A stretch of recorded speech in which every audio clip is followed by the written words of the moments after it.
Commission, Government of Karnataka, and Private Office of His Highness Sheikh Mohamed bin Ahmed bin Hamdan Al Nahyan, the royal family of Abu Dhabi. Ladies and gentlemen, let's begin this interesting, insightful, informative, very, very inspiring day with a huge round of applause. Everyone.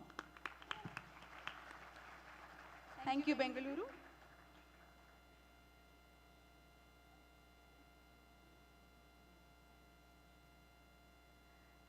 It's a pleasure to have Shri M.V. Rajiv Gowda, Vice Chairman, KSPPC, with us today to kick off this prestigious event. Without further ado, let's invite him to the stage to render the official welcome address. Joragina Chappale Vandige, Shri M.V. Rajiv Gowda, Vice Chairman, KSPPC, Government of Karnataka, Vedike Mele Barmadkolana. Bengaluru, let's put your hands together. With a generous round of applause, let's welcome Shri M.V. Rajiv Gowda.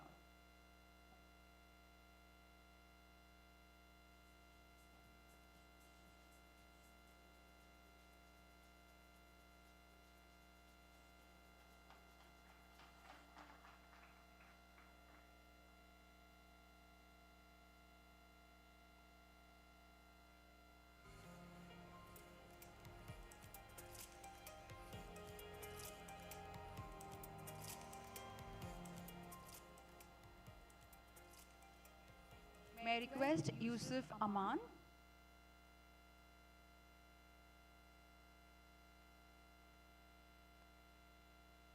Also requesting Mr. Ahmed Mtawali to come on the stage to take his seat.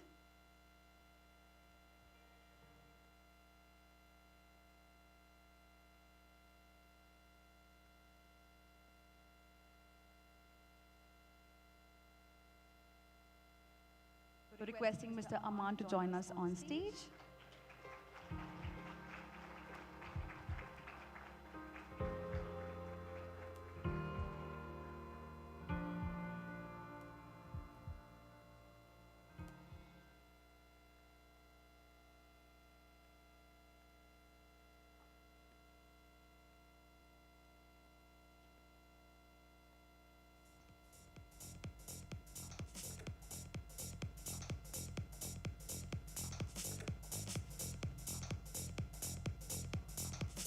Up next, we have the welcome speech by Shri M.V. Rajiv Gowda. Over to you, sir.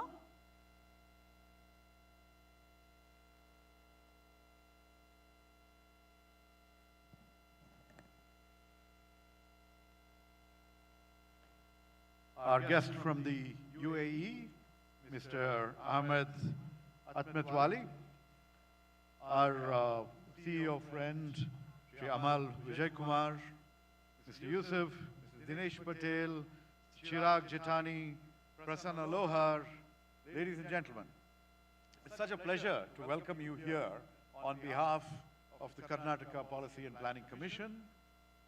We are working together to take this innovation and sustainable development goals agenda forward.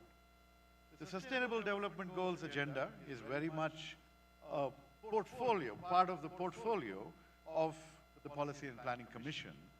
And you might wonder, what are SDGs? Some of you, of course, would have heard of what are called the Sustainable Development Goals. The Sustainable Development Goals are the successor to something that the United Nations had come up with called the Millennium Development Goals. Those were supposed to be development targets to be achieved by the turn of the millennium, 23 years ago. But they weren't achieved, and so we basically reformatted the whole agenda. When I say we, I meant the global community, to target sustainable development goals. And there are 17 integrated, interconnected goals, which basically involve a universal call to action to end poverty. You remember Garibi Hatao? Well, that's on a global scale. Protect the planet and ensure that by 2030, all people enjoy peace and prosperity. If you look at the headlines in the newspapers, if you look at where we are, today, we are still at poverty levels of, what shall we say, of 575 million people still live in extreme poverty, and that number of people are expected to continue to be living in extreme poverty, more than 500 million in 2030, going by current trends. So clearly, we are nowhere close to achieving these larger global, grand global goals. And therefore, what becomes imperative at this point of time is something disruptive, something that can dramatically change how the trajectory towards achieving sustainable development goals can be ramped up. And when you're thinking about something disruptive, there's nothing more important than innovation, which is why we're all here today and tomorrow, to discuss innovation, to work with startups, to engage with one another, to create an atmosphere of disruptive innovation that might help us get to these SDG targets, closer to the goals that we have set. Now, again, you might say, how does that work? How will that happen? Well, let me give you one example. Prior to being here, I was a member of parliament, but before that, I was an academic. I was a professor in the United States. I was a professor, head of the Department of Public Policy at the Indian Institute of Management, Bangalore. And in the lectures that we gave in environmental policy, we always argued that we would never see a transition to renewable energy or to electric vehicles until the price of petroleum products went super high. Only when something became unaffordable would we see a switch in terms of research and innovation and investment to produce newer, more innovative and sustainable products. So that's what we thought. But the price of oil, after a little blip some years ago, during the last years of the UPA, a decade ago, basically it's been fairly steady. It's been fairly steady in spite of all kinds of geopolitical upheaval. But we've seen tremendous innovation in electric vehicles. It could be Elon Musk with Tesla. It could be the fact that around us in Bengaluru today, we see cars with green number plates, where we already see electric vehicles, innovated, researched, developed, and rolled out, and shipped, to use a technical term, and they're everywhere. We're seeing renewable energy making rapid strides. So given that, you can see that we don't have to wait for traditional economic assumptions to be met. We are already, in terms of technological change, at the cusp of revolution. And that revolution is what will enable us to help phase out fossil fuels and clean up the planet, which is one definite agenda as far as the Sustainable Development Goals go. But it's not just that. If you think about the technical, the tech community that's here, if you take something like fintech, right? The very fact that Nandan Nilekani and his team came up with the UPI platform, the Digital Public Infrastructure, which allowed for, along with Aadhaar, digital direct benefits transfer, right? You also come up with, which eliminates corruption and ensures that poverty alleviation happens the way we want it to happen. If you think about the fact that everyone can use these little QR codes and buy and sell without having to actually, using digital payments rather than physical payments, somehow, we're reducing the resource intensity of our transactions and helping to save the planet as well. So that's why when I think about my portfolio of sustainable development goals, I do think about how I can work across departments, across ministries to help create this sustainability mindset and bring about an all-encompassing approach to change. In this context, it's also very interesting that we have the UAE and companies and organizations from the UAE, which have come together with us to put together this two-day innovation summit. The UAE has been doing amazing work, in terms of SDGs. They have a national committee on SDGs, which aligns various departments of their government to bring about this kind of, change in the mindset, to bring about change in terms of actual practice. So, similarly, the UAE was at the forefront of global developments with regard to sustainability. The last COP28 was held in Dubai, and it came up with the first time, statement about let's look to increase renewables and phase out fossil fuels. I mean, there's a lot more that could have been done, of course, but we're moving in that direction.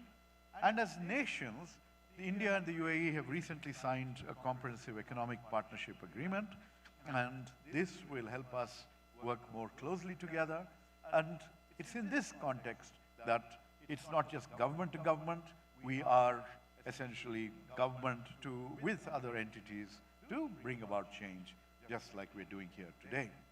So I welcome all of you once again to this Sustainability and Innovation Summit, and I urge you to engage very actively in the deliberations, use the breaks to network with one another, and let that spirit of sustainability suffuse your consciousness so that going forward, along with profits, you will also be thinking about people and planet as we go forward. The triple bottom line, as we call it, and let's work towards innovation in that direction. Thank you very much.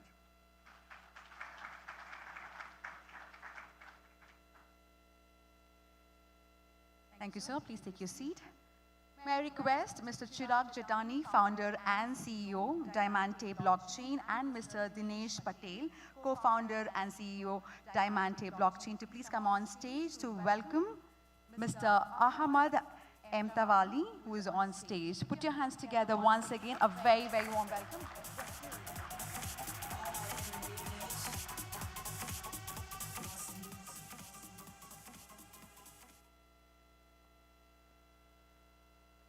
So we'll request you to welcome them with the bouquet.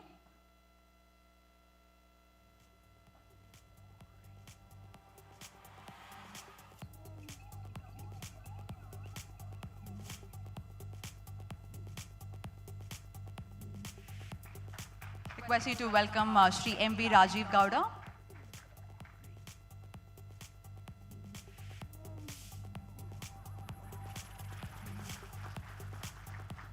Let's welcome Mr. Amal Vijay Kumar, CEO, Al Zabi Group. A warm welcome to you, sir. Also request you to welcome Ms. Anuradha, Chief Internal Auditor, TPDCB Bank. Ma'am, please come on stage. A very, very warm welcome to you.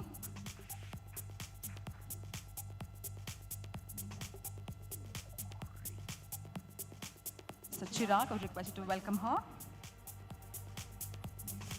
Ladies and gentlemen, join me in welcoming Ms. Paroma Chatterjee, CEO, Revolt India Bank. A very, very warm welcome to you, ma'am. Ms. Paroma Chatterjee. She's not here. On behalf of her? All right. Also requesting you to welcome Shri Sandeep Shukla, Professor, IIT Kanpur. Welcome, sir.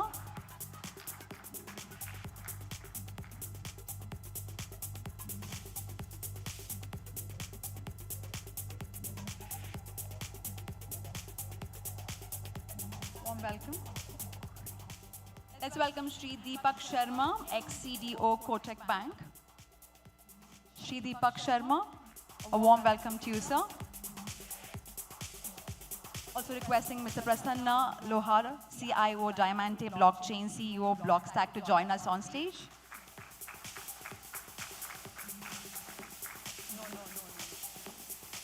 Thank you. I would request the dignitaries on the stage to proceed towards the lamp.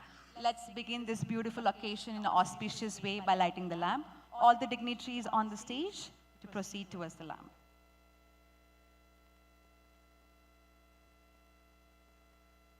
Lamp lighting symbolizes the dispelling of darkness, ignorance by light and knowledge, and the invocation of divine blessing. Asatoma Satgamaya, Tamasoma Jyotirgamaya, Mrityoma Amrutam Gamaya, Om Shanti, Shanti, Shantihi.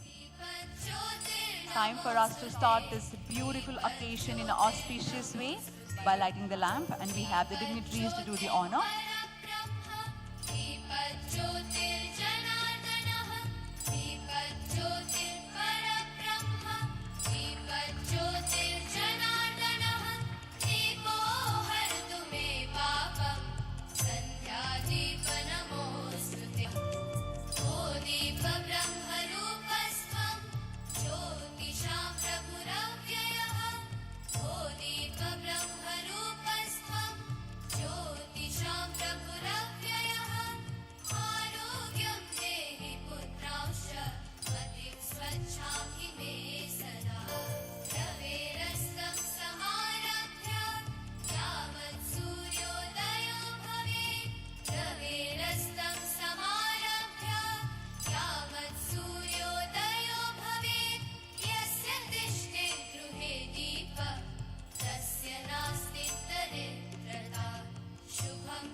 Thank you, everyone.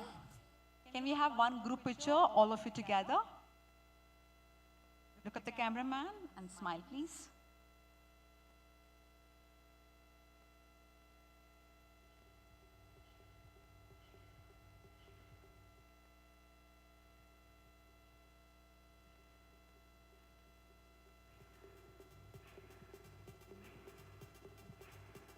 Requesting all to take your seats.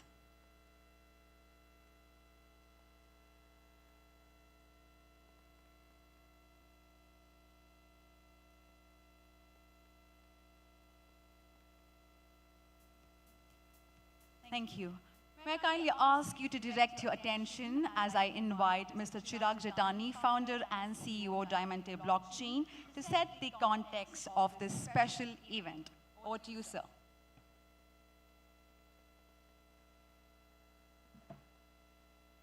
So good morning, everyone. So first of all, let's give a big round of applause for everyone, the attendees of our events. Thanks a lot for making the time, taking the time and coming over here. I would like to invite our officials, dignitaries, and the respected Mr. Gowda, Ahmed and all the other dignitaries, so that they have taken their time and came here to make this event successful. Thank you very much, sirs. So, sir talked beautifully about sustainable development goals. When we say to make our goals sustainable, we also think about how we can scale. So scaling is the most important thing. To set the context for this event, so most of you might be thinking, okay, how does sustainable development goals affect you? So talking about the two different worlds, the Silicon Valley of India, Bangalore, Namma Bengaluru. So please give a big round of applause for Bangalore. So with this event, we would like to bridge the two gaps between India and UAE, where we give a good amount of opportunity for the startups and the rising ecosystems and the communities to scale and get a good amount of development in what they are doing. So when we talk about the workforce, the job opportunities, so Bangalore has been in the forefront of building the nation in terms of the development that the country has seen in the past decades. And now getting these opportunities throughout the globe, and India has been in the forefront. Likewise, UAE is been the forefront of encouraging the startups, building ecosystems that go beyond the visions of the startup founders. So with innovation, with technological developments, as well as the funding. So UAE is always encourage the startups to fund the ecosystems, and that's where we as a company invite all the startup ecosystem founders to join our event, and the bridge that we create between the two countries can be sustained with the event that is the Innovation Summit 2024. And this is just the first event, and we would like to have many more events like this so that there are equal growth opportunities for all the ecosystem players, that is the Indian ecosystem as well as the UAE ecosystem. Thanks a lot once again, everyone. It is an honor to have you all over here. Thank you. Please take your seats, sir. Ladies and gentlemen, esteemed guests, it is with great pleasure that I invite our distinguished guest of honor, Mr. Ahmed Tawali, CEO, General Manager, Private Office of His Highness Sheikh Mohamed bin Ahmed bin Hamdan Al Nahyan, to share his insights and grace us with his presence. Sir, put your hands together. A very, very warm welcome. Namaste.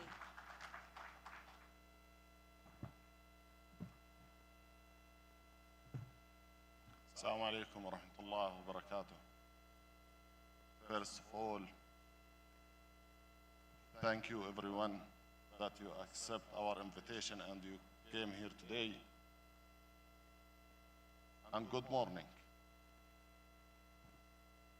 I visited India last 3 years ago in 2019 with His Highness Sheikh bin Saeed Al Nahyan. I was in New Delhi and Mumbai. And I like this country. And again, I visited India last 2 weeks ago. I was in New Delhi. I was with my friend and my brother, Mr. Yusuf, and also Mr. Ahmed. And today again, I come here. The people in UAE, they think there is something wrong, that I go India every time. So, first of all, I need to send His Highness Sheikh Mohamed bin Ahmed bin Hamdan Al Nahyan his regards to all of you. And he's apologized that he didn't come today because there is a lot of work we have to do it in UAE. I will give you a brief about our private office of His Highness. But before I start the brief, I need to thank His Excellency Rajiv and also Her Excellency Chilini and Vishal for they accept also us here in Bengaluru to do our event with our partners, Chirag and Dinesh, where we can all exchange our ideas between business. Thank you, brother. Now we have to start for official talking. You have to focus for what I will mention now. As you know all, I am the CEO of the private office of His Highness Sheikh Mohammed bin Ahmed bin Hamdan Al Nahyan, Royal Family of Abu Dhabi. We have more than 135 companies under our private office. We are not focused on one business. All the sectors is good for us. But for me, I am searching for the new technology. I am searching for the people who has the capability to use my network and my power in UAE and all GCC country to start in the right way. I don't need anyone who to join hands with me to lose my time and lose his time, because I don't have time.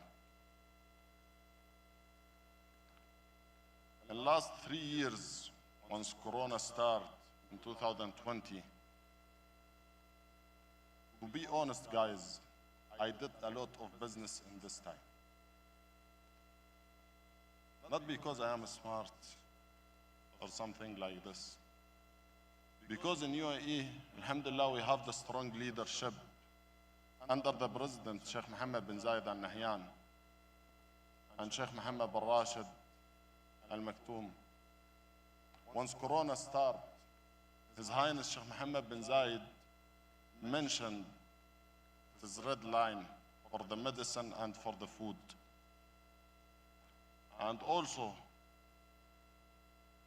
His Highness Sheikh Mohammed bin Ahmed bin Hamdan, he told me, support our partner.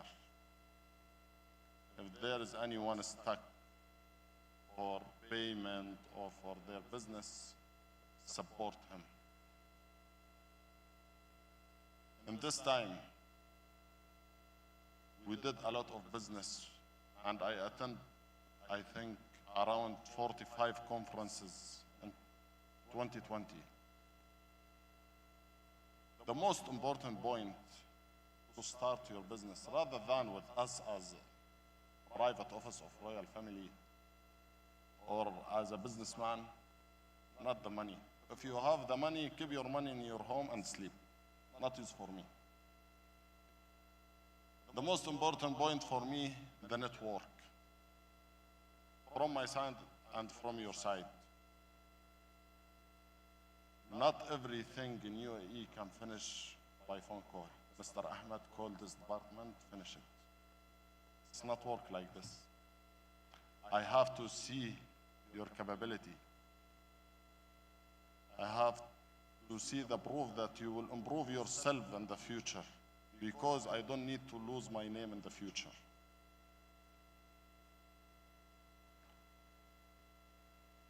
We start with the Sheikh and Dinesh for Diamante Blockchain Company. And by the way, in last year, I did around 25 conferences in Dubai for blockchain. But for me, blockchain is a big challenge between the normal currency and this coin.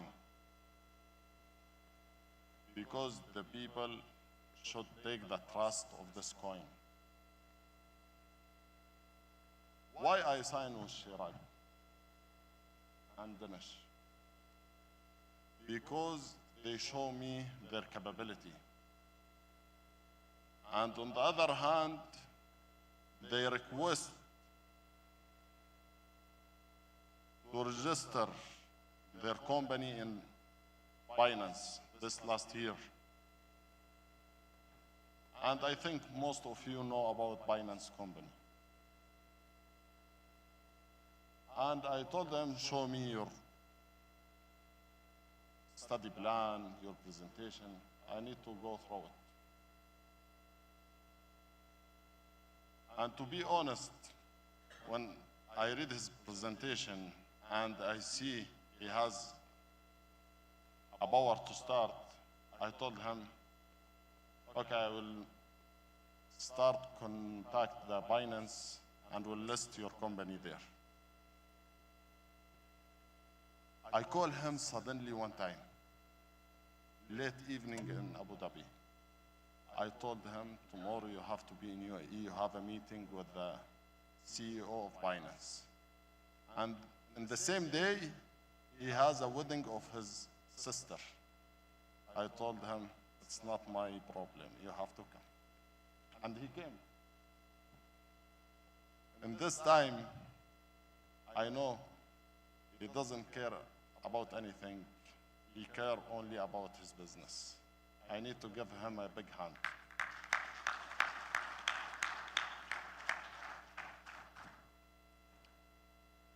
I need to announce that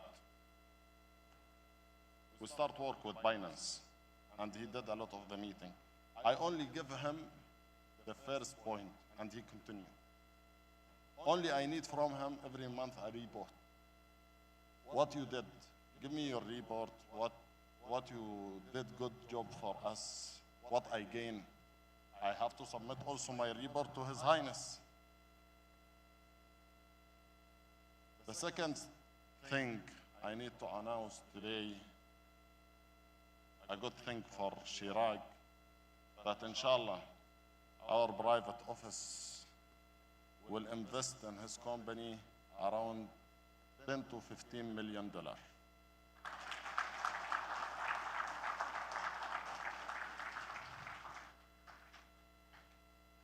So I will not take too much time. What I need to say for you guys, I am ready to support anyone who willing to start his business in UAE. Not only in UAE also, in all GCC countries. In whatever sector, for blockchain, healthcare, whatever, I am ready. At the end, I need a business. I need a technology. I need to be famous. So, my regards for all of you. Thank you, everyone. And anyone who needs to start his business, feel free to contact me through LinkedIn or contact Chirag or Amal. Amal is, sorry for this last 2 minutes. By the way, come here, please.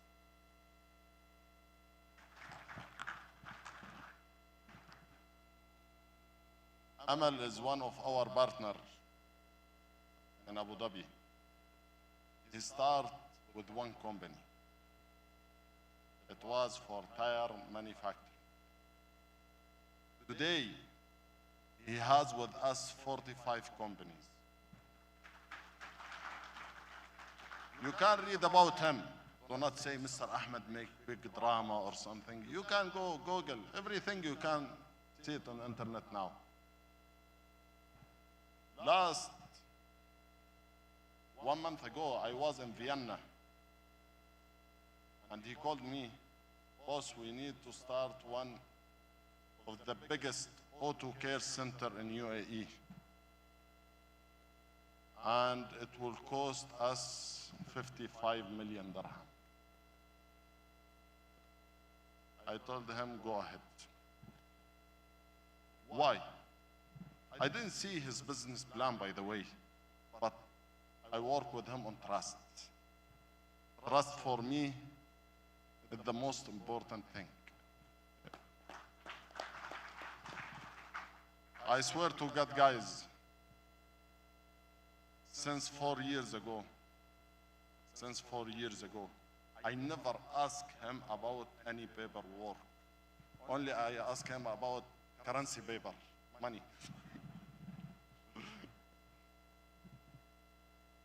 Amal, is the one who has a lot of experience about UAE market, GCC market, and around the world. So it's my pleasure to be here today, and feel free to contact me or contact Amal or Chirag, and hope to see you soon in UAE. Thank you, everyone.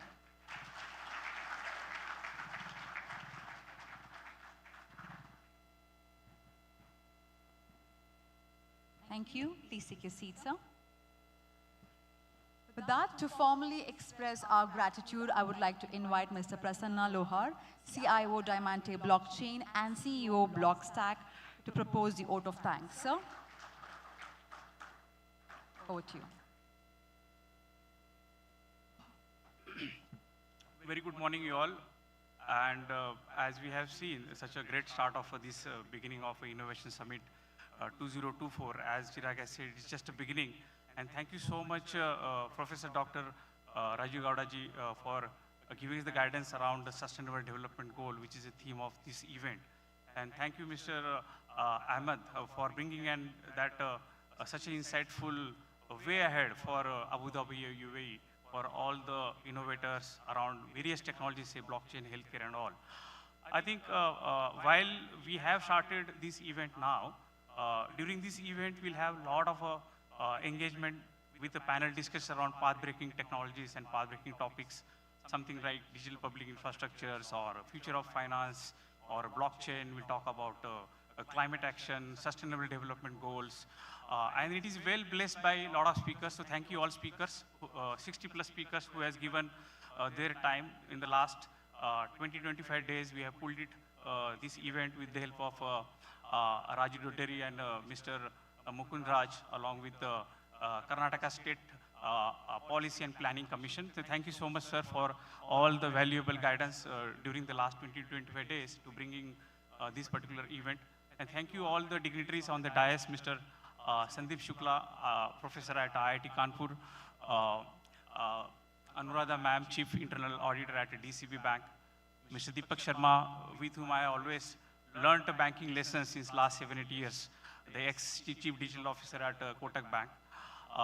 And nonetheless, our team at Block Stack and Diamante, who has relentlessly worked last 15-20 days to make this event happen. While we'll talk about many topics, we have ahead CEO roundtable around SDG, where 30 plus CEOs will discuss around how various problem statements, various areas, how we'll bring on the 17 Sustainable Development Goals.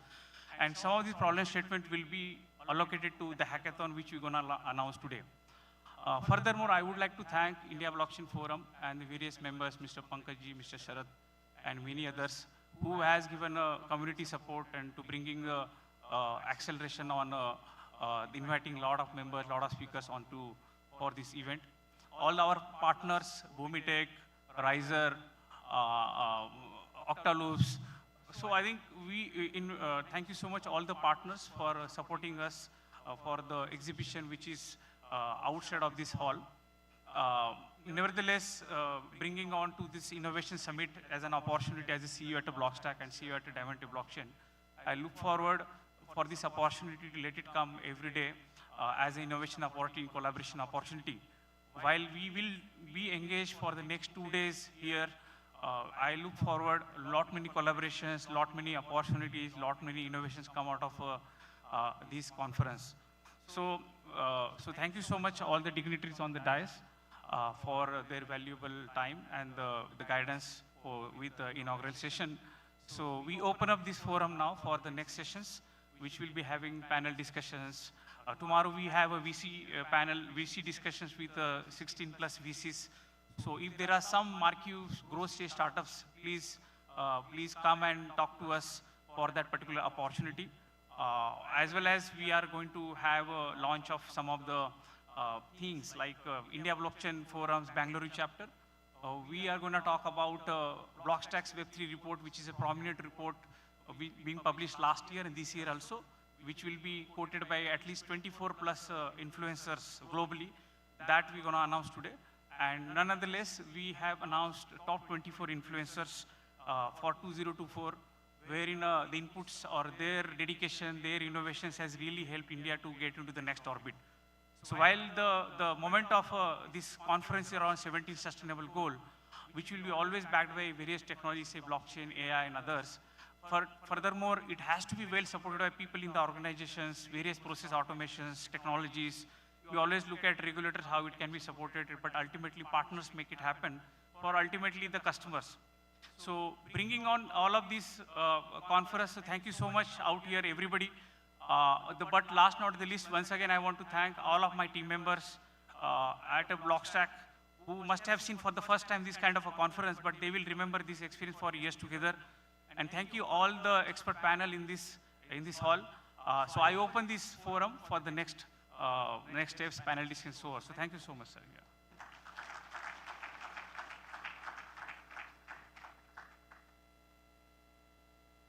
I would request everyone to step forward for one group photo, all the dignitaries on the stage.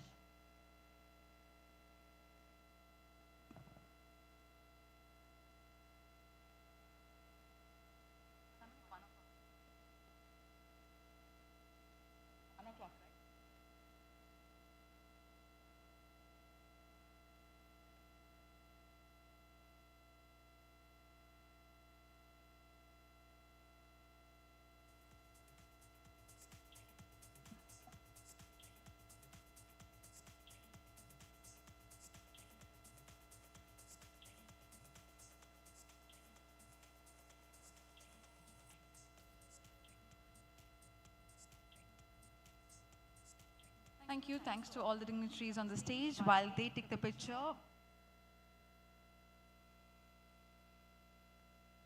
we're all set to begin the first fireside chat in few minutes. Please bear with us. Thank you, everyone. Take your seats.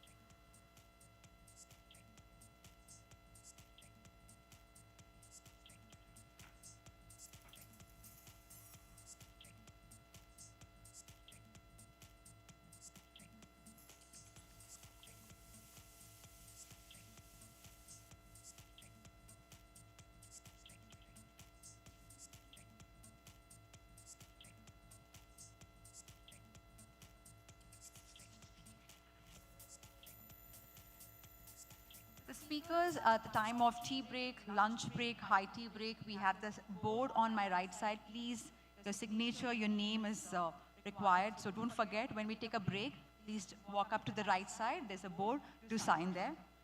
And meanwhile, we're almost ready to start the first fireside chat. The topic is driving innovation in Karnataka, strategies for adopting emerging technologies.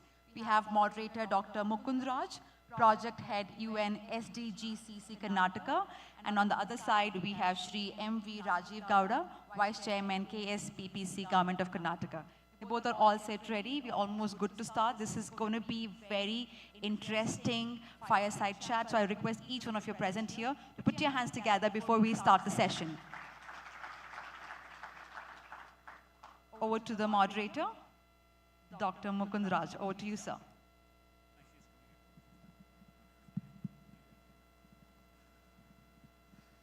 Good morning. I think the $15 million announcement and other encouragement from Mr. Ahmed has awakened us. So actually it's a privilege to sit with Professor Gowda here. I feel like the Siddharth Basu of 2002, for those who are unversed, he's the national runner-up of Mastermind India in 2002.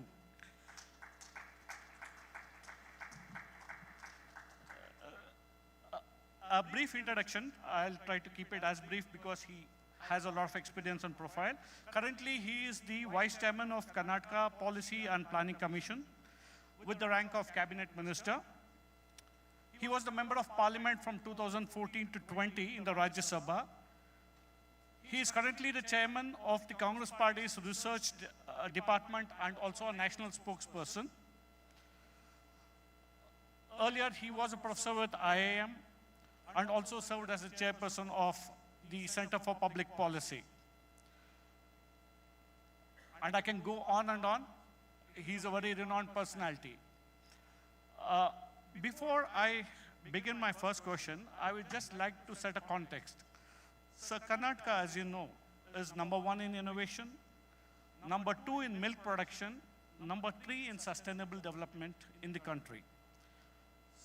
And innovation is also a subset of the Sustainable Development Goals, which is aptly the core of this theme of this workshop, the 2-day seminar. So from your perspective, sir, what would be some ideas that you think of for strengthening the already buttressed innovation ecosystem in Karnataka? Though we are #1, I'm sure we can still have room for improvement.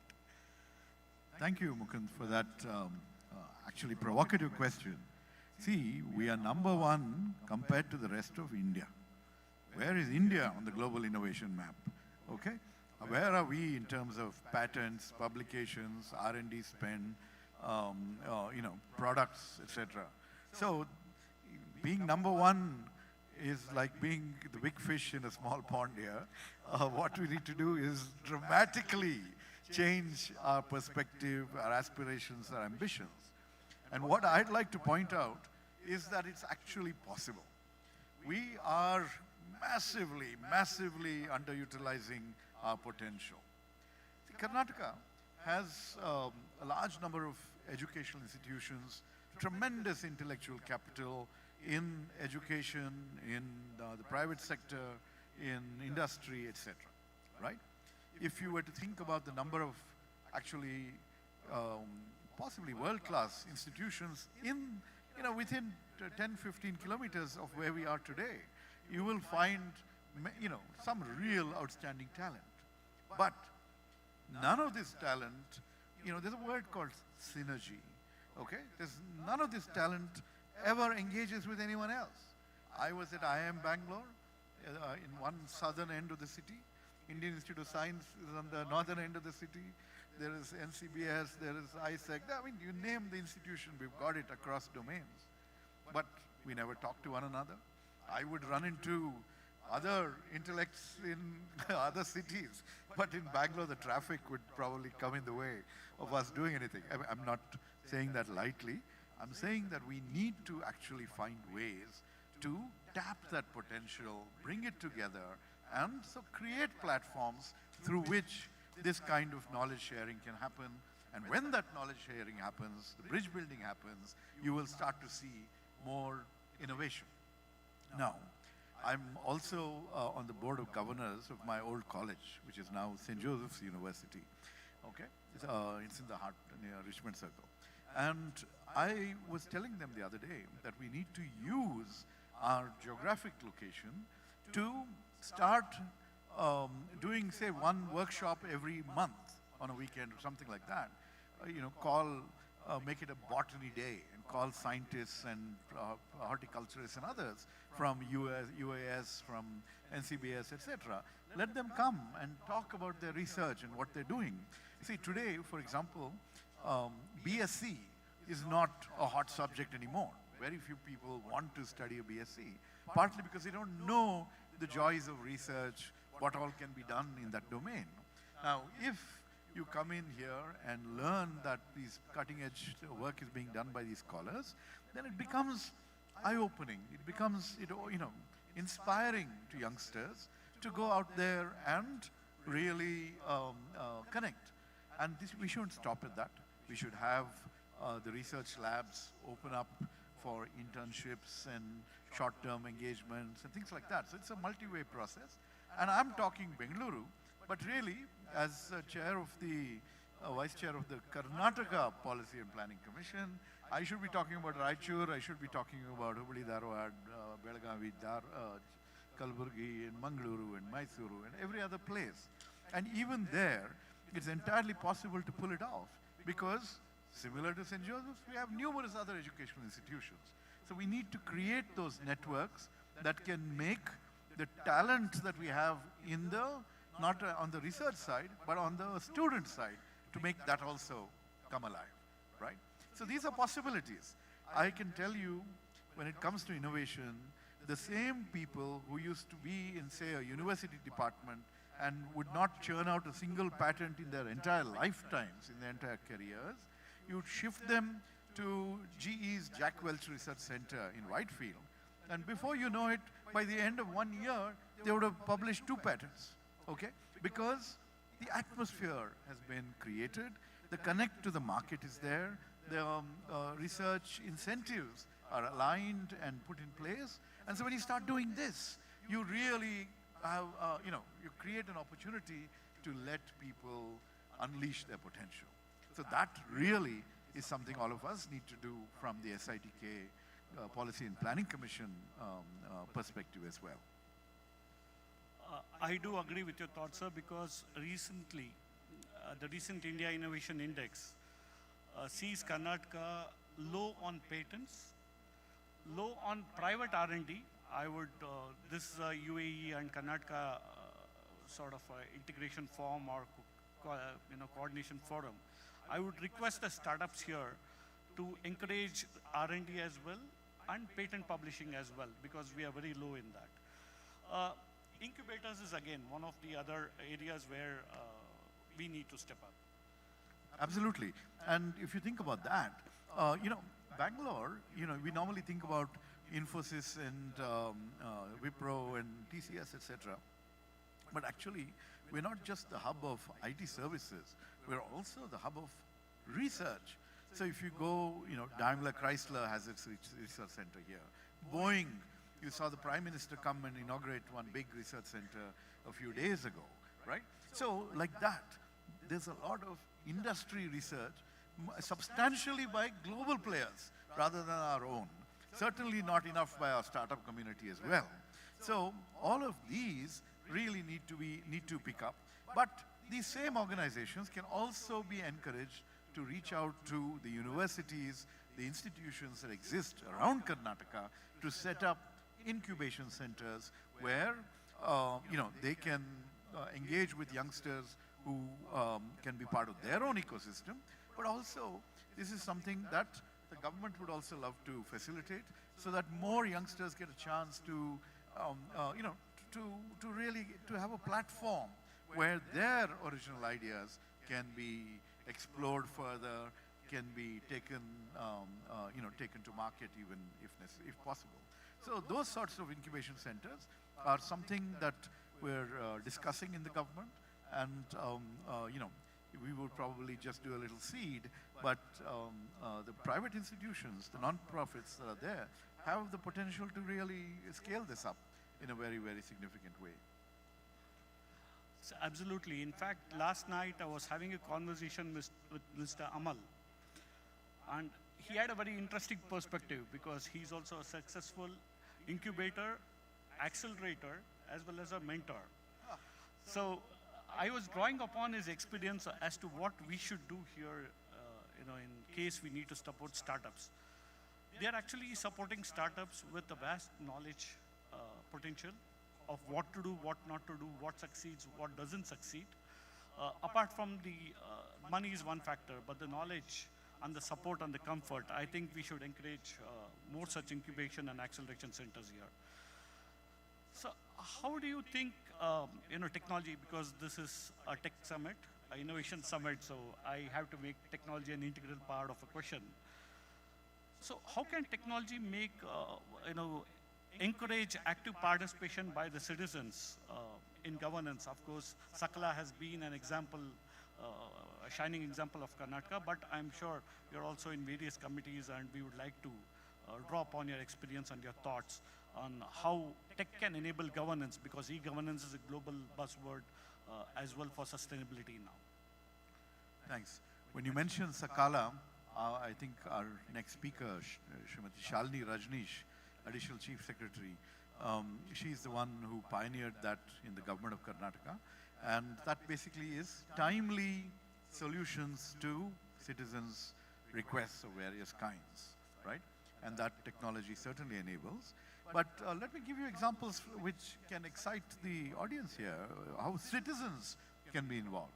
So for example, an NGO that I run, we've done a variety of initiatives where, for example, we would do, the mobile phone is an extraordinary piece of technology, right?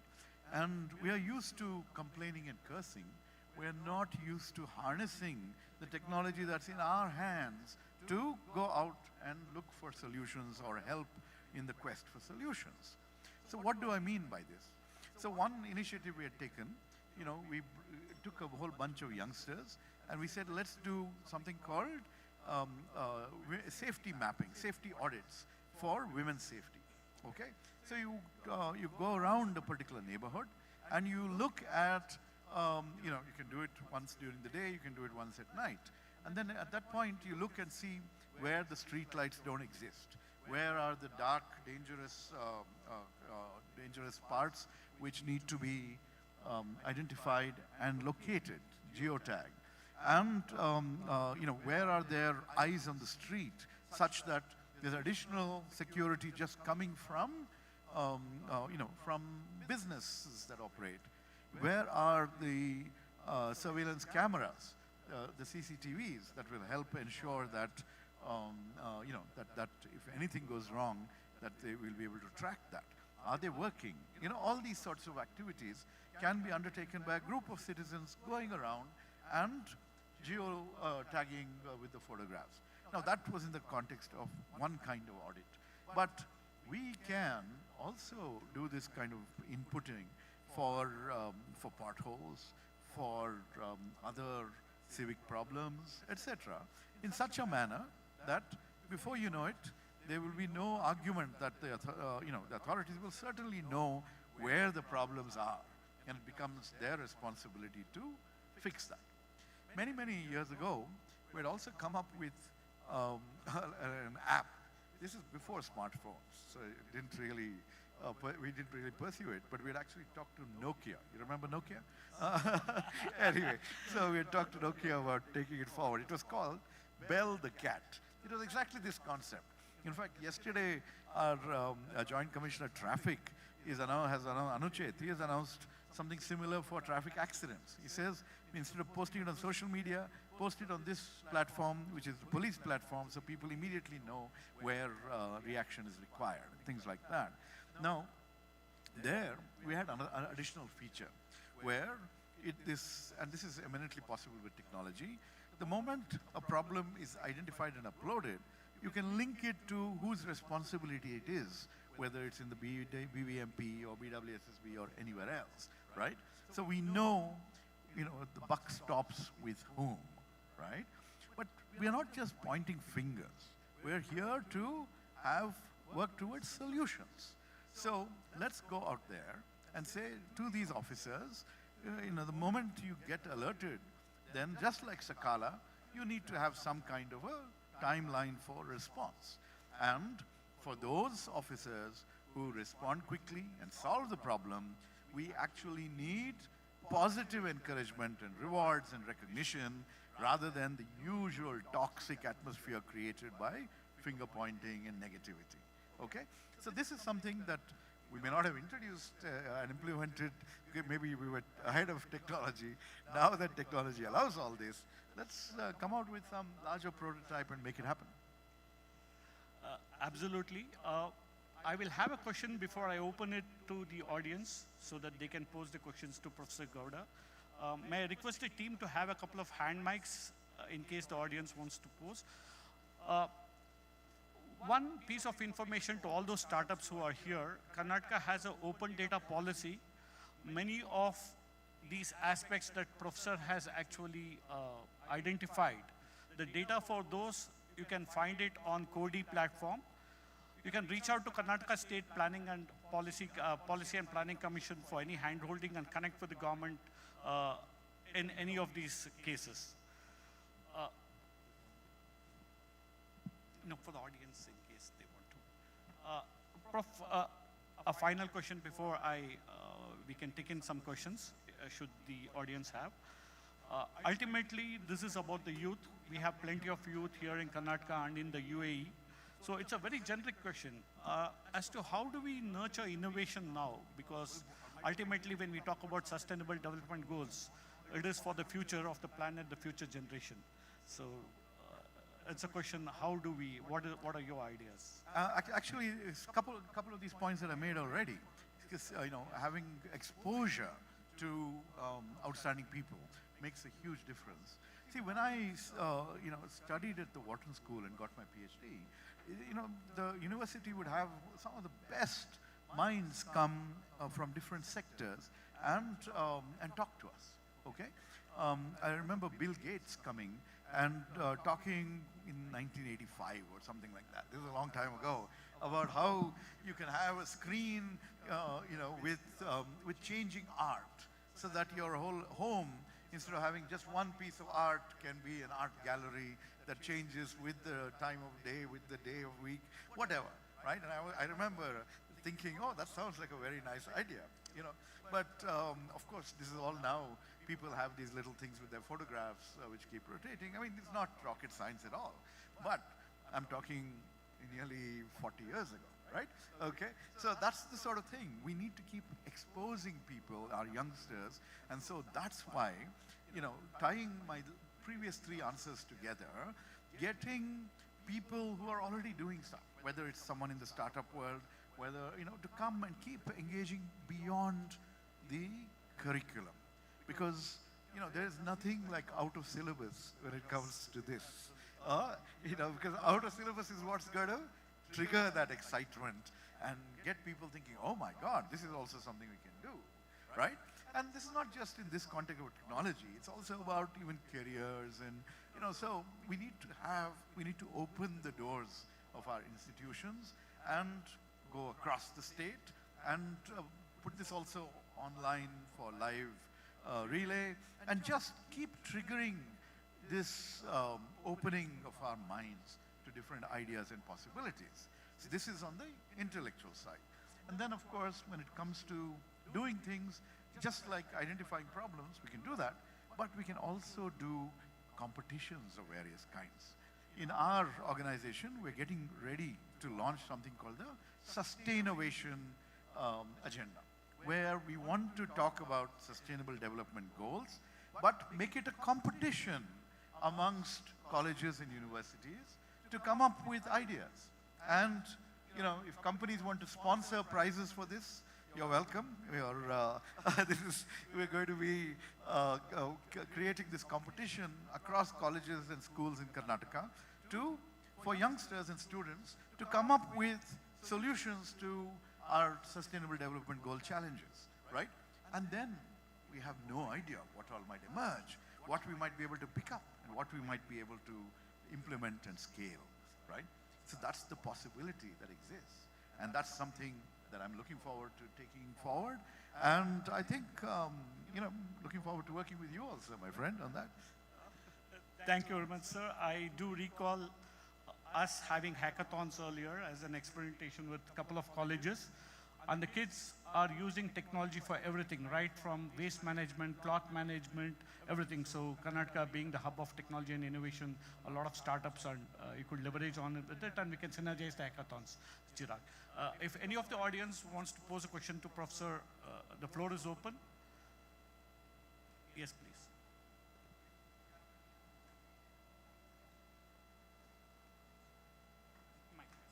Yeah, please. Thank you, Mr. Rajiv. My name is Evgeny. I represent Moscow Expo Center. Can you please keep A little the mic closer, Yeah. louder. 1, 2. That's better? Yeah. Am I audible? Fantastic. So my name is Evgeny. I represent Moscow Expo Center. It is a government body here in Bangalore, and we are responsible for tech transfer from Russia to India, from India to Russia.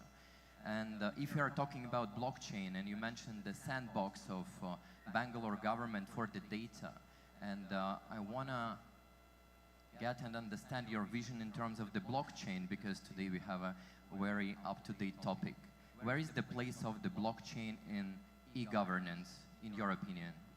Yeah, so I'm hardly an expert on that dimension of technology, but what I understand is that if blockchain is implemented, we will have more secure, what shall we say, records, for example, right? There's, land records are one example of a problem that any developer faces.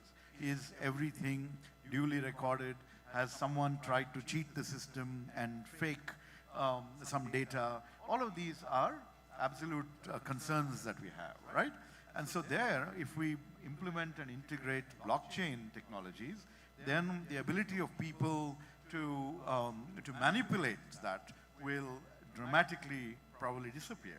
And what you will have then is something that can, generate trust and ensure that the records are maintained in a manner that is reliable by everyone. It can just bring down the time taken for projects, and the only ones who will lose out are law firms' revenue, because they'll have less forensic work to do, because there'll be more records that will be reliable and publicly untamperable. That's one example, right? I'm sure there are hundreds of other use cases, but that people in the audience know better than I do. I'm willing to learn, of course.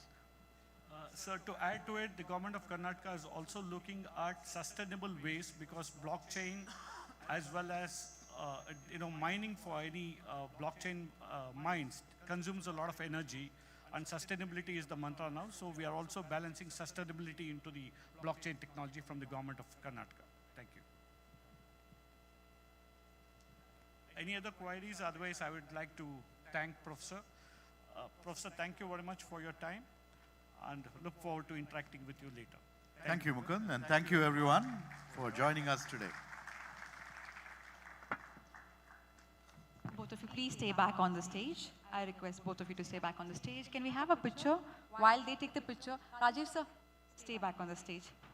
Requesting Mr. Dinesh Patel, Mr. Chirag Jitani, and Mr. Prasanna Lohar to come on stage to present the memento to Sri M.V. Rajiv Gowda, and thank him for this very interesting session. And for moderating the session so well, let's thank Dr. Mukund Raj. Everyone, put your hands together for both of them who are on stage.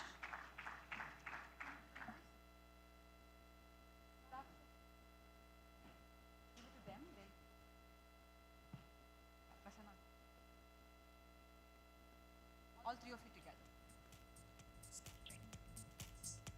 ಚಪ್ಪಾಳೆ ಒಂದಿಗೆ ಧನ್ಯವಾದಗಳನ್ನು ತಿಳಿಸೋಣ to Sri M.V. Rajiv Gowda. Thank you, sir.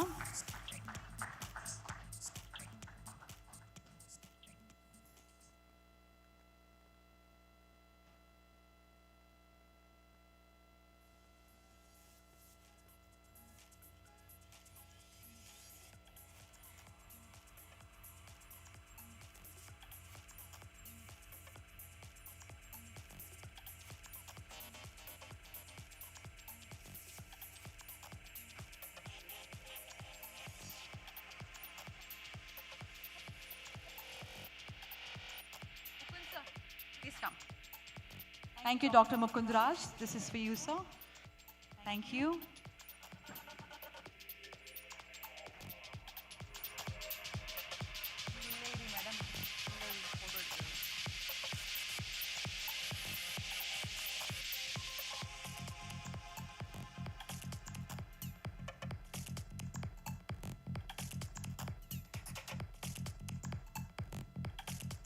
Thank you, everyone. Please take your seats. Up next, we have the keynote address, Innovation and Sustainability. But before that, let's take a quick, short tea break. We're behind the schedule. So I request each one of you present here to go get your tea and coffee and walk inside. We have a lovely round table and a nice fabric on the round table. We'll keep the tea and coffee on the round table. While we sip, we can have the session. So see you all maybe next couple of minutes. Thank you.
Daruga nugu.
check. I would request everyone to walk inside and take your seats. We're all good to start the session. Our guest who is still outside the hall, requesting you to walk inside with your tea and coffee mugs and take your seats, please.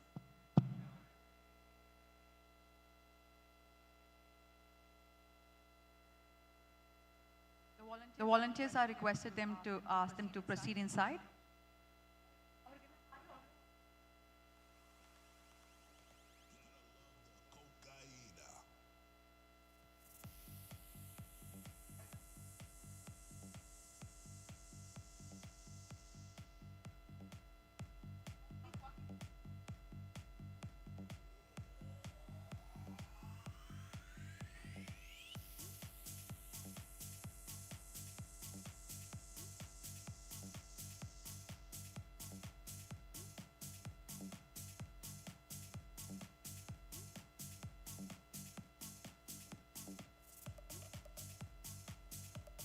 Once again, to everyone who is standing outside the hall, please walk inside and take your seats. We're all good to start the session.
All right, we are all set ready for the next interesting session. Audience, I will request you to walk inside and take your seats.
All right, we're all good to start the next session. Hope you had good coffee and tea. Ladies and gentlemen, for the next session, may I invite Mr. Ahmed Imtiwali to come on stage. Put your hands together while he walks up on stage.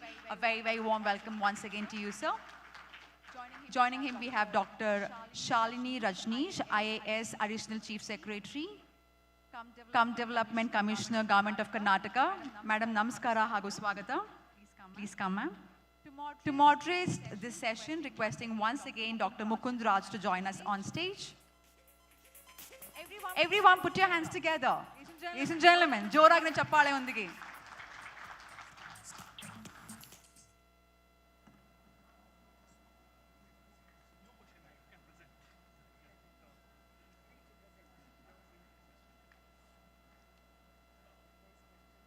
Very good afternoon. I think we are still settling down. I'll just hold on for a second. Okay. Before I begin, obviously everybody would have recognized Mr. Ahmed as an entrepreneur. He is the CEO of the private office of Sheikh Mohamed bin Ahmed bin Hamdan Al Nahyan. He's an MBA from the New York University in Abu Dhabi. Let us put our hands once again for Mr. Ahmed. We have with us Dr. Shalini Rajneesh. Again, I tried to keep her bio brief because if I read it, it'll take a long time. She is a gold medalist in her BA and MA, one of the youngest and the topper of IAS in her batch. She has been recognized with the PM Award for Sakala Initiative, the e-governance, which Professor Rajigoda was alluding to earlier. So I can go on and on, but at the end of the day, she is a torchbearer for us for the Sustainable Development Goals of Karnataka. I have had the privilege of working with her and continue to work with her. So ma'am, welcome. Mr. Ahmed, I will just dive into it. We have heard you as an entrepreneur, we have heard you very briefly. But can you please tell us more into the innovation system and other things in UAE which you wanted to share with us? No, what time? Okay. Good afternoon, guys. Hope you take your break and drink coffee. I swear to God, I didn't drink anything. Shirak not provide for me anything. So, again, I need to thank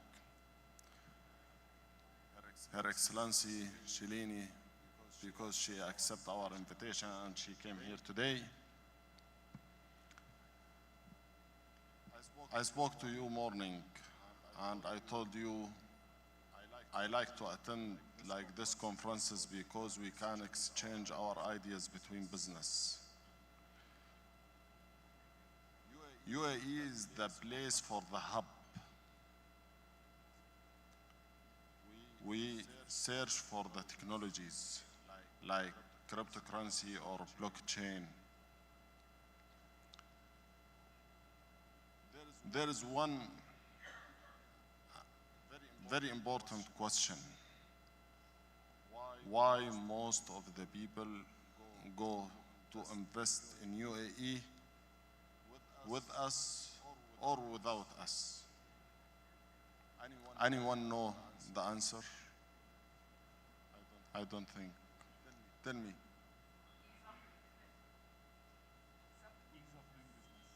Not only this. For any businessman who needs to start his business, what he's looking?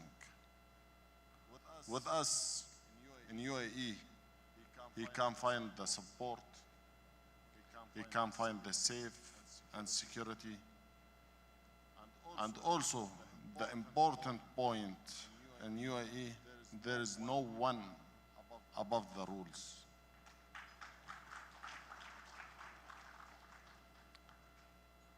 Everyone stay in the same land. All of them is equal. All of them is enjoying their life. At the end, for me And for the private office, I search only for the new technology. I will support him. I will let him invest and gain a lot of money, but he should be going with me in the straightforward way. As I mentioned morning, we don't care about any sector. We are happy to work for all kinds of the sectors. Also, I mentioned that Amal has with us 45 companies, and he started with one company. Now he doesn't keep any business away from him. And in last year, he also got from me the approval to open one of the biggest Indian restaurant in Abu Dhabi.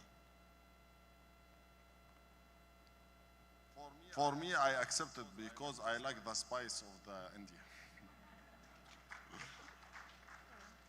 So, what I need to say for you guys,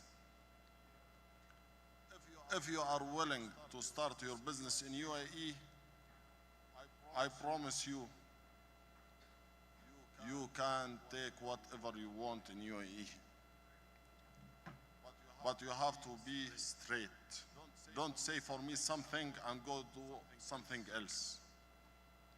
If you give me whatever you have in your mind, I will give you the right way. For example, I am in UAE. I know all the rules. I know all the managements, departments, whatever I need, I reach within 1 minute. By phone call. Yes, I need blah, blah, blah, blah, blah. In India, if I don't have a network like Her Excellency, what should I do? I cannot do anything because I cannot understand your culture. I cannot understand about your market.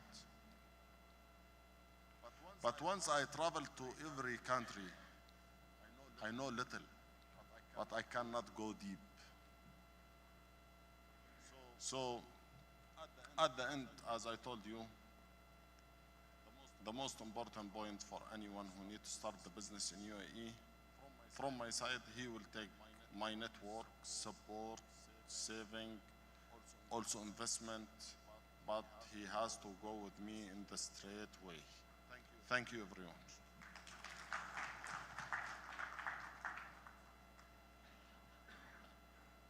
Ma'am, this is for you. We all know you as a technocrat, not as a bureaucrat. And for the brief time that you are also heading the Center for E-Governance, you have actually pushed technology and all of us to the boundaries. But sustainability is at the core of your heart, and there were a lot of indices that we have dealt with when you were heading the planning. How do you feel that SDGs are transforming the landscape in Karnataka in particular and overall? Thank you, Mukund, and thank you, Mr. Ahmed. At the outset, I am grateful to our Vice Chairman of the State Policy and Planning Commission, and also the Office of His Highness Sheikh Mohamed bin Ahmed, for jointly organizing this in Bengaluru, which is known as the Startup Capital of India. It's a wonderful win-win kind of a interaction session where the startups of Karnataka or Bangalore, who have done wonderful, created wonderful stories in India, are ready to fly globally, expand their wings, and then even sky is not the limit. That's what the opportunity of this Innovation Summit holds for all of us. As far as sustainable development goals are concerned, I've spent about 5 years in planning department, working with all the departments concerned and the stakeholders in the private sector as well, corporate sector as well, to see how to make our planet as a whole sustainable. We have enjoyed the bounties of nature, whether I am in UAE or I am in India, but whether future generations are going to be equally lucky to get water, air, and other life quality parameters as we have been getting. Therefore, it is a serious business for all of us, both in government and in the corporate sector, to ensure that we do the midway corrections. You have the PPT, if you can just push Yes, just 5 minutes, I would just A point request out to play a PPT, please. where government and startups can actually collaborate and make this world a better place to live in. So, in Karnataka, our sustainable development committees have been working on each of the sustainable development goal. We are number 3 in the country. Only a few of the goals where we need to work a little more is what needs the attention of our youngsters, our startups, our entrepreneurs, our investors, which is a win-win. If you remember in COVID times, even if one person was left infected, it was a danger to all of us. Similarly, even if one person is under poverty, one person goes without food, one person is malnourished, it is a threat to the entire humanity.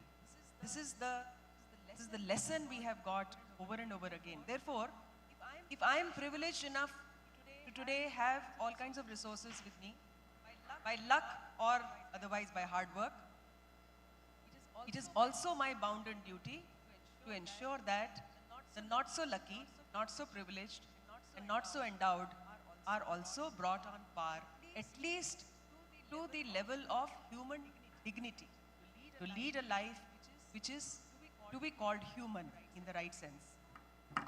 Therefore, we would like to just seek the collaboration of UAE and your set of teammates and our startup capital. Already, our ITBT department is working with the startups. Look at governance issues. My first issue is, how do I ensure that only 9% of the people who are below poverty in Karnataka do not remain poor anymore?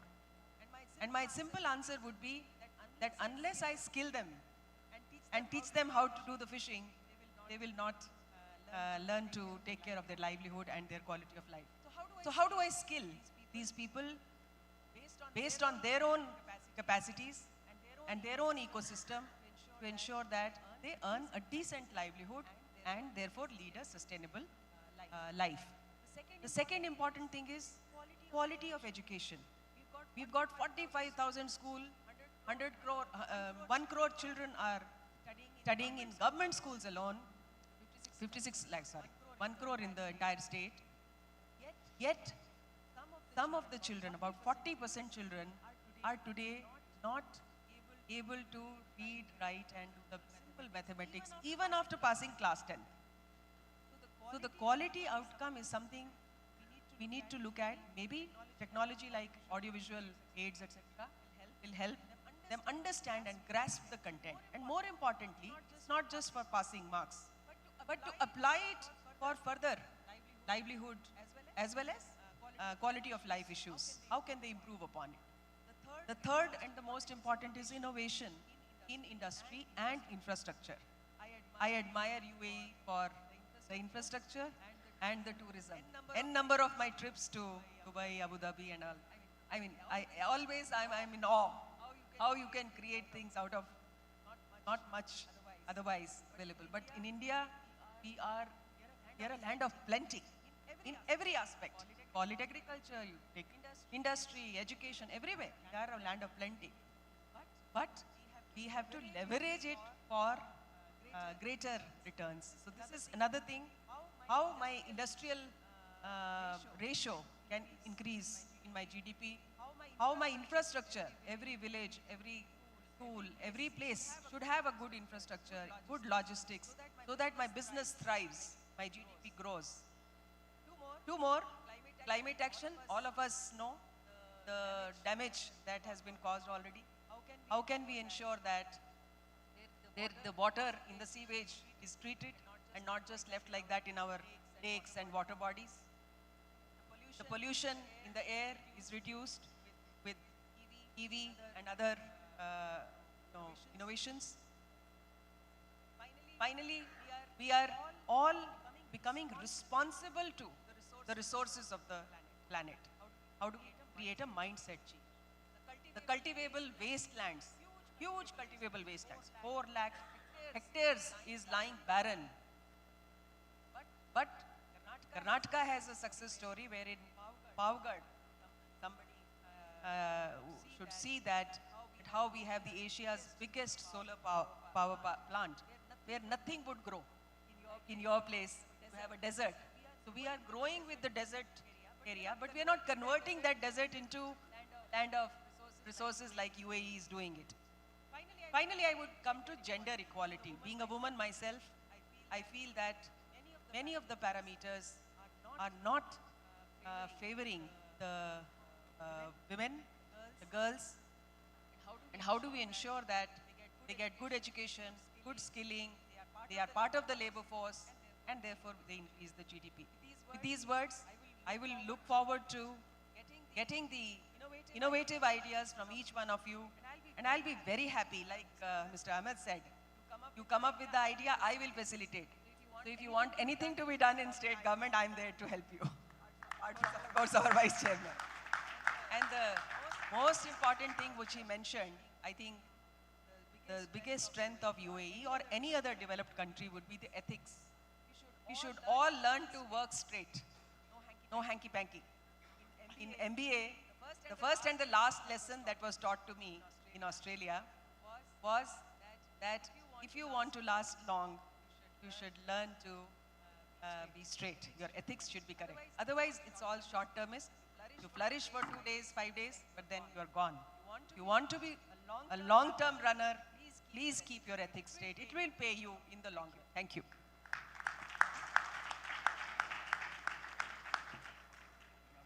One more question for each before we open to the audience. Mr. Ahmed, UAE has been a pioneer of many things, and now it stands #1 in innovation in the Middle East and the GCC. How do you see innovation in Abu Dhabi or the UAE, and how do you see the synergies?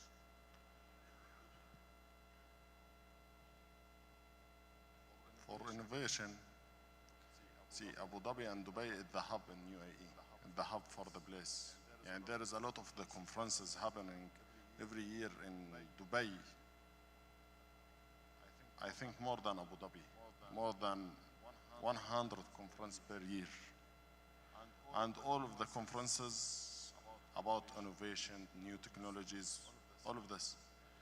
UAE support all of this, but they need the vision. The people who has the vision, they will support them. But in the meantime, a lot of the people have many ideas. There is some of the ideas is good and some not used.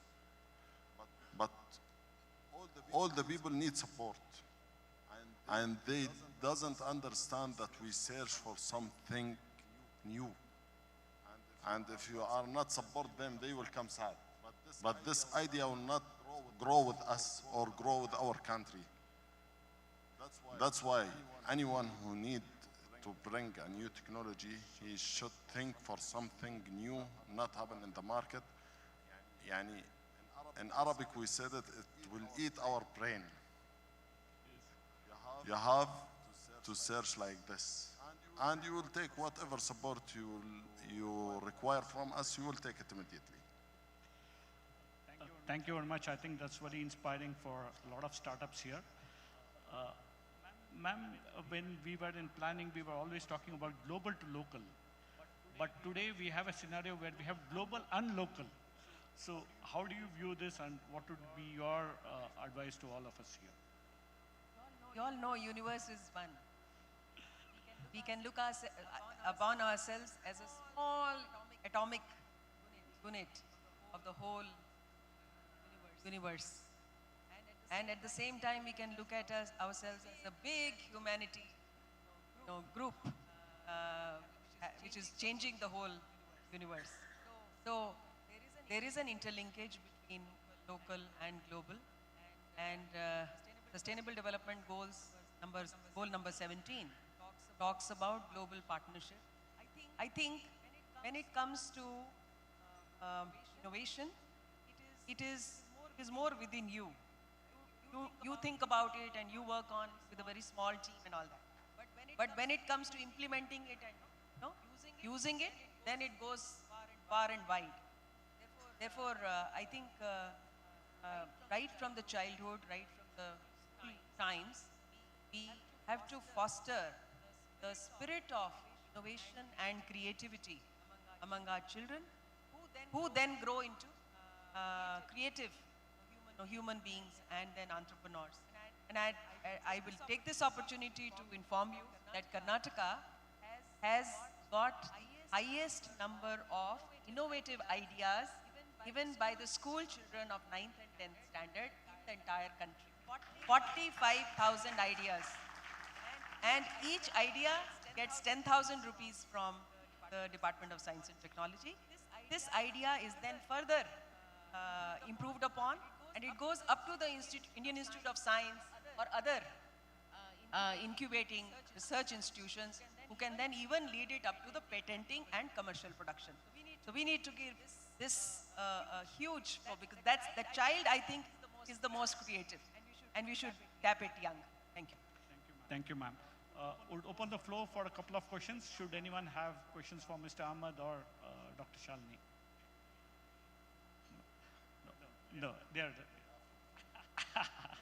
they'll talk to you in private. So I would like to thank. Any questions? Okay, sorry. That's it? Okay. Thank you, ma'am. Mutaita Lahadidia Ahmed, Al Shukran. Thank you very much. Thank you very much, ma'am. Thank you for this session. Thank you.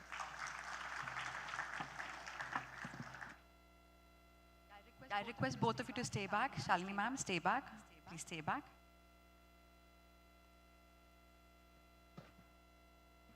Request Mr. Dinesh Patel, Mr. Chirag to please come on stage to present the memento and thank them.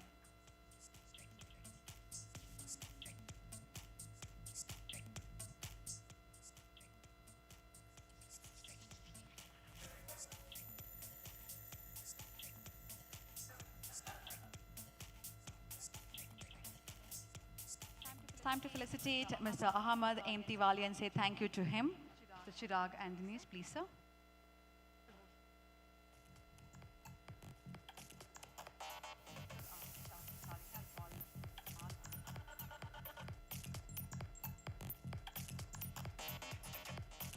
Thank you, sir.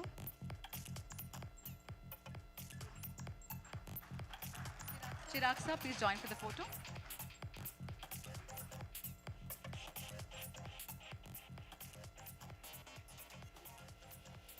Requesting Mr. Amal Vijay Kumar, CEO, to please come on stage to join us.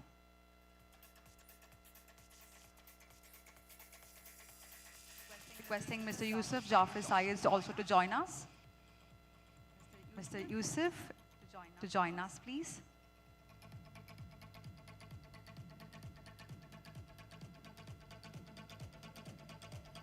Now it's time for us to present the memento and say thank you to Dr. Shalini Rajneesh. Ma'am, thank you so much. Thank you for taking your time out from your busy schedule and joining us.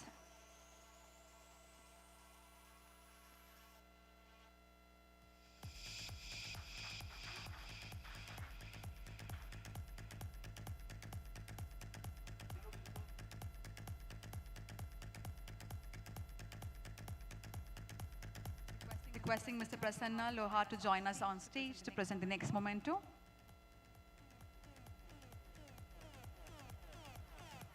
Let's thank Mr. Amal Vijay Kumar.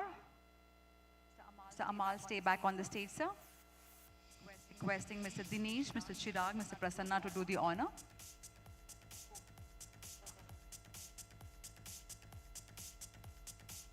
Mr. Amal Vijay Kumar.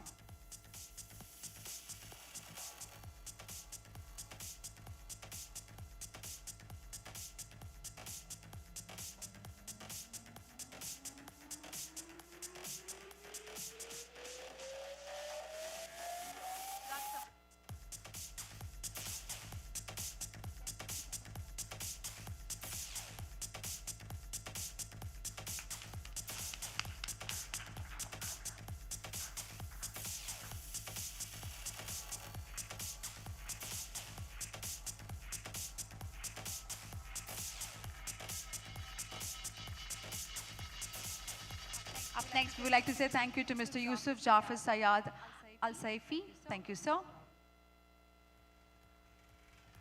Mr. Yusuf.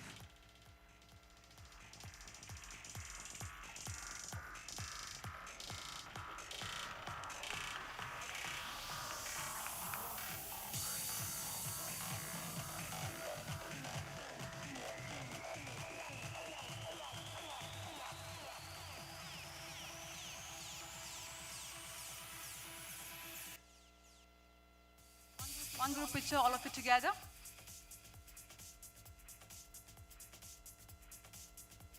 The next session is all about the product showcase. I'll hand over the stage, the mic to Mr. Chirag Jitani. He'll take it forward. Thank you, everyone. Please take your seats. Requesting Mr. Chirag Jitani to stay back on stage.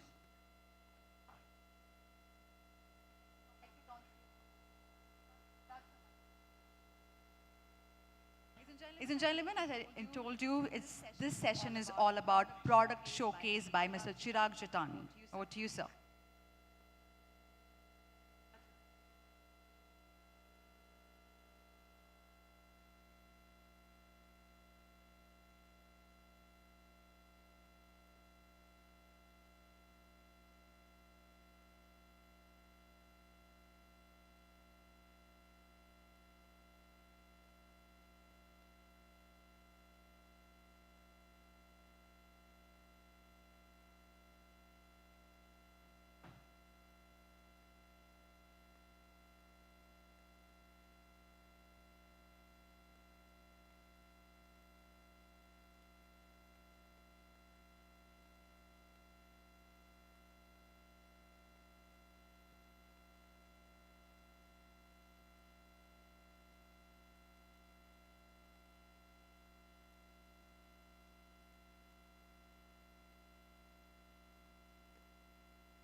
The world of finance suffers.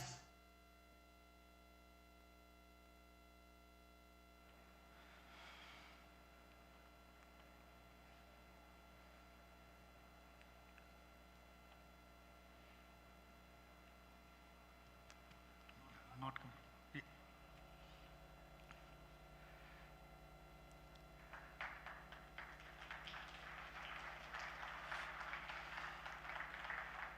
Thanks a lot, guys. Thanks a lot for the appreciation. Today, I would like to discuss and showcase about the diamond ecosystem. Before I do that and walk you through the journey, I would like to appreciate the team that has been behind this. So I remember the times when we were just a two-member team. I would really like to appreciate Mr. Dinesh Patel, the co-founder and the chief operating officer at Diamante Blockchain. With his immense support, the resilience that he has brought to the whole ecosystem, that drives us, and it will drive us in future as well. And so, not just only with the support in terms of, let's say, what we have been building, but the emotional support as well. So he is with a great mentor to me as well. So I would really appreciate, once again, please give him a big round of applause. The most important thing to build the Diamante ecosystem and where we are, and with the announcement that we heard, so my heart was really moved. And that has all been possible only because of one thing, the strong team that we have. I really appreciate my team. And one of the first member of our team, I would like to mention him today, Lalit Chaudhary. So Lalit, please come on the stage.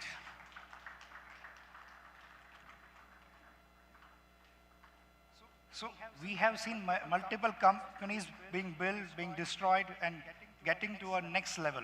Like we have Google's, Facebook's, and everyone. But I strongly believe that team is the most important thing. The first interaction what I had with Lalit, like we are building something and we would like you to be the part of a team. The only thing that he mentioned to me is, yes, I will do anything. And he said me in Hindi, Chirag bhai, aap bologe to main samosa bhi leke aaunga. That's what has brought us here today on the stage together. Please give him a big round of applause.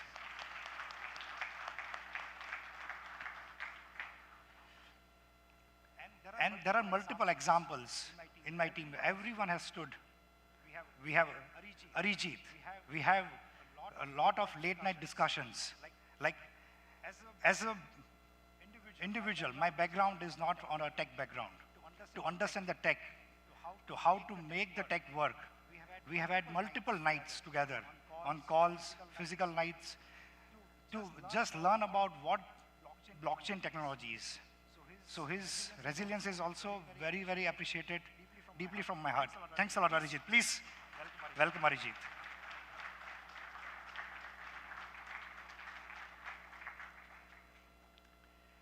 So, right now in the company, we say that nothing is impossible until and unless we have Arijit. So that is the support that we get from Arijit.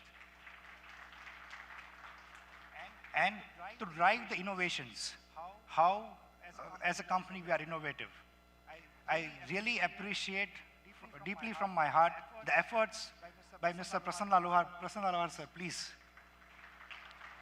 With more than 20 plus years of experience in the banking industry, and to join a company like Diamante and to help it build and scale to this level. So his support has been really appreciated, and to align the visions for an individual to switch from a bank with a lot of experience and join a company, a startup, and to build it this good.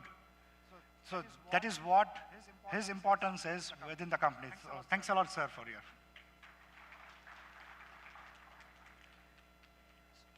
Every small efforts are really appreciated within the team, and especially to make this event possible. Like before 30 days, no one had in their minds that this kind of event can be possible.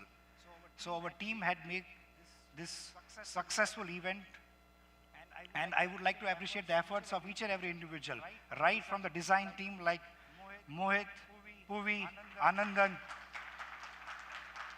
then the content team we have Shravya, then we have our Chief People Officer, Yamini, and the blockchain teams like Bhaskar, Kelvin, Apur. So everyone have come together to make this event successful, and mostly to make this company successful at this site that we have. And we cannot forget the back-end development team, which is being led by Surya. So he has given a strong foundation to what we are today. To highlight upon the journey, how we started this company. So I called Mr. Dinesh Patel one day that is this new technology, blockchain. So we want to do something on that regards. So with that seed idea, we incepted Diamante Blockchain back in 2018 with a core vision that there are multiple gaps within the payments and the finance world that can be bridged with this superior tech called blockchain. At that time only, that was a thing in our minds. And we started building and started learning about it. So by 2019, we launched our proprietary blockchain network that's called Diamante Net, with the support that we got from our core tech team, which had worked with multiple reputed organizations in the past.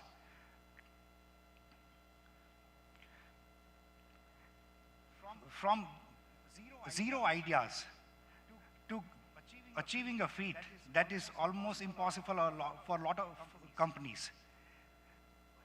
from the creation of the network to get a recognition from the Swiss Financial Market Supervisory Authority, FINMA. That was the biggest achievement that we had in 2020.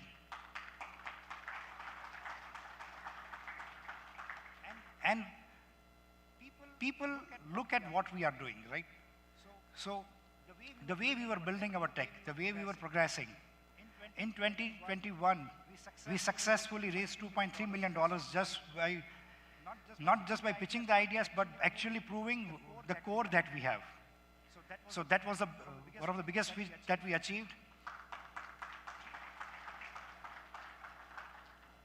Now, building the core network is a part of the tech, right? But understanding how the tech interacts with individuals, the businesses.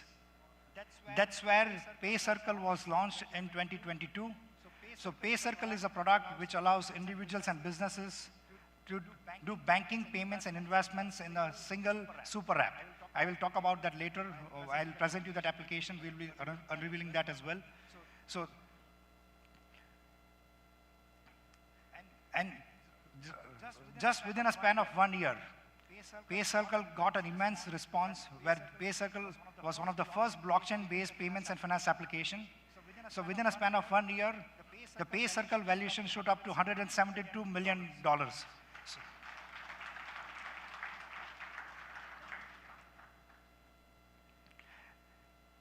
Also, we achieved a feat like seeing the progress that we have, the problems that we were solving. We had a major announcement today from the private office's Highness, Sheikh Mohamed bin Hamdan Al Nahyan, the royal family of Abu Dhabi. So they got interested so much into that ecosystem. They announced a partnership with us. And it has been a great pleasure, Mr. Ahmed to have you as our partners and for us to be accepted as your partners and to get the investment from you. It has been a great pleasure.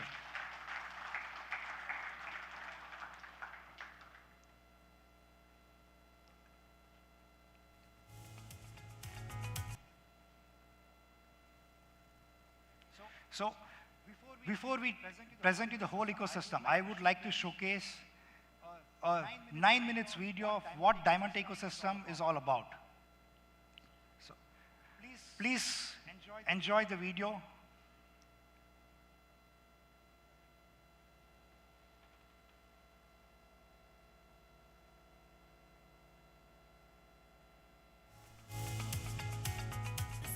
Very thought about solving deeper problems in the world of finance and payments that led us to create our own hybrid blockchain network that is private as well as decentralized and an ecosystem of decentralized apps.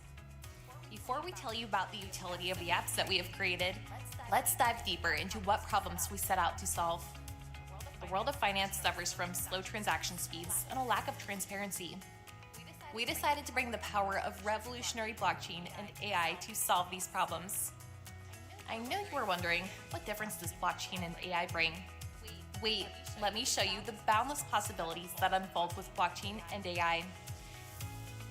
Imagine a world where banks process payments in real time, where businesses enjoy swift, transparent transactions without paying hefty transaction fees, where individuals can avail credit from their peers and use their assets to wallet anytime, anywhere on the go. Where do we come into the picture? We identified the inherent problems with payments, global trade, and finance in 2018, way back before it became a buzzword. We set out to build our own ecosystem, which leverages the potential of the revolutionary blockchain and AI technology to enhance the speed, security, transparency, and efficiency of financial services. But who are we? We are Diamante Blockchain, an innovative company founded by industry stalwarts and innovators from banking, finance, and technology who have a collective experience of 80 plus years and have worked with reputed multinational companies and financial institutions. The Diamante team comprises experts who are chairpersons at renowned blockchain and fintech forums as industry experts representing India to talk about pioneering blockchain use cases and actively representing the company at global forums like G20, Swiss Business Hub, and many more. The trailblazing team is collectively working together to leverage emerging technologies and has the vision to make finance decentralized yet connected, putting the power in the hands of the users, the individuals and business owners, not the intermediaries. Diamante Blockchain is a global company which is based in Delaware, USA, and has multiple subsidiaries spread across the globe. Indian company Block Stack, empowering the digital transformation of businesses as a Web3 infrastructure company. An Abu Dhabi subsidiary in partnership with the Al Nahyan private office, the royal family of Abu Dhabi, to revolutionize the payments.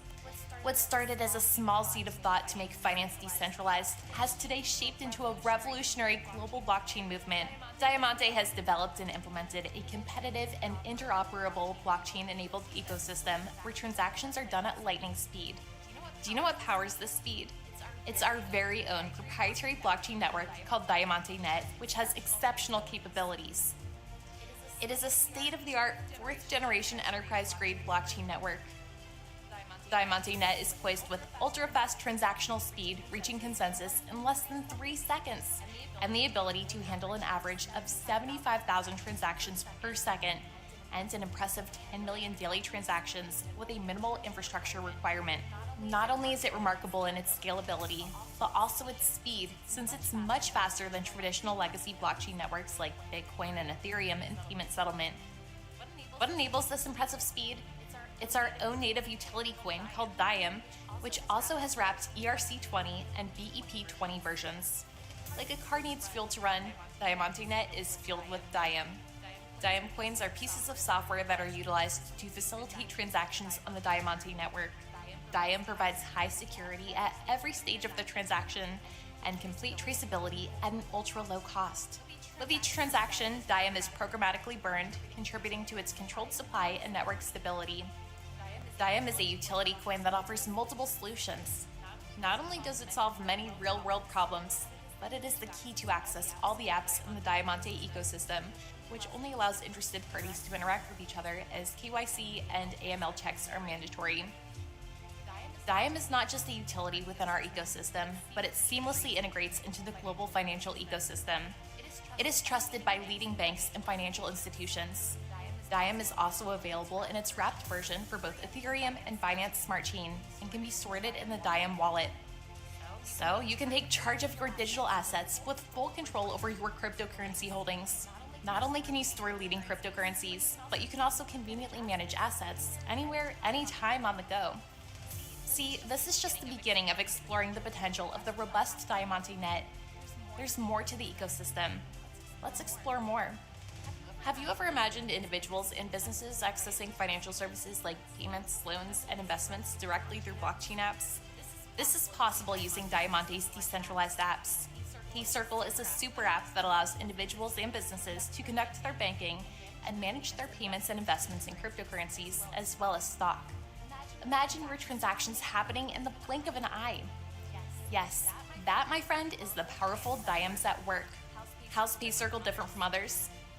You can enjoy complete transaction traceability, and your fiat custody is even FDIC insured. What? And yet, there is only a pocket-friendly fee for your investments, charged in the form of Diams getting burned with each transaction. And PayCircle is not just for individuals, it is for businesses too. Never did business payments enjoy such flexibility. So you can receive payments with instant settlement, and even trade, invest, or make vendor payments. PayCircle even integrates with your bookkeeping app so you can track business analytics in real time. That's not it. We have a solution for loans too. Imagine a situation where you need a loan instantly and you have cryptocurrency lying in your wallet. What if you could mortgage your crypto and get an instant loan? Yes, this is possible with Credit Circle. Credit Circle is revolutionizing credits like PayCircle is revolutionizing banking. Both individuals and businesses can escrow stocks, bonds, commodities, and crypto to avail a line of credit without any long waiting period or tiring process of financial institutions. And that too, at competitive interest rates as compared to banks. Plus, it opens doors to peer-to-peer lending. And that's not it. There are a host of dApps our Indian entity Block Stack has developed, which enables a powerful future for various industries. What would the future of central banking be? Central Bank Digital Currency Solution, CBDCs. We are currently crafting an innovative CBDC, Central Bank Digital Currency Wallet, designed to facilitate digital payment solutions for central banks, financial institutions, and the general public. This cutting-edge application harnesses the power of blockchain technology to ensure secure and efficient transactions. What would the future of immersive technology be? Metaverse. We have developed MetaCircle to help businesses build immersive visualization experiences in Metaverse, where their customers can live, work, and shop in the virtual world from the comfort of their homes. What would the future of the textile industry be? We are shaping it with Vastra, our transparent and efficient supply chain framework for commodity trading in the textile industry. And Block Stack is also geared to help businesses drive their digital transformation by developing custom Web 3.0 infrastructure and tools. No matter what the industry, at Diamante, we are creating a powerful future. One where you can enjoy secure and seamless transactions in 2 to 4 seconds. One where power is in your hands. Diamante Blockchain. Revolutionizing the future of finance powered by Diam.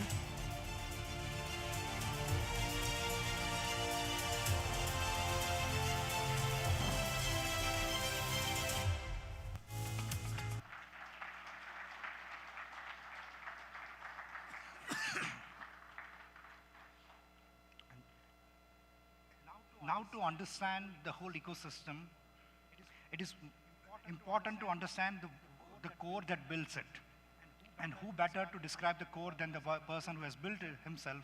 So I would like to welcome Arjit Biswas, the Group CTO of Diamante Blockchain, to give you a detailed information about what Diamante Net is all about. So please, Arjit.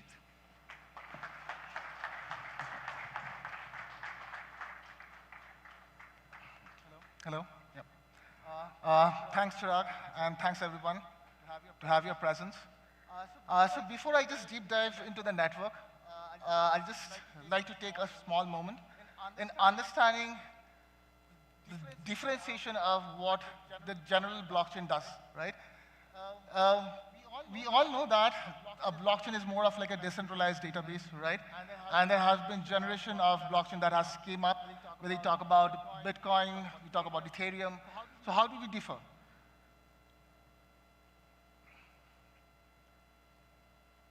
Okay. So first thing that we have mentioned is the pseudonymous architecture.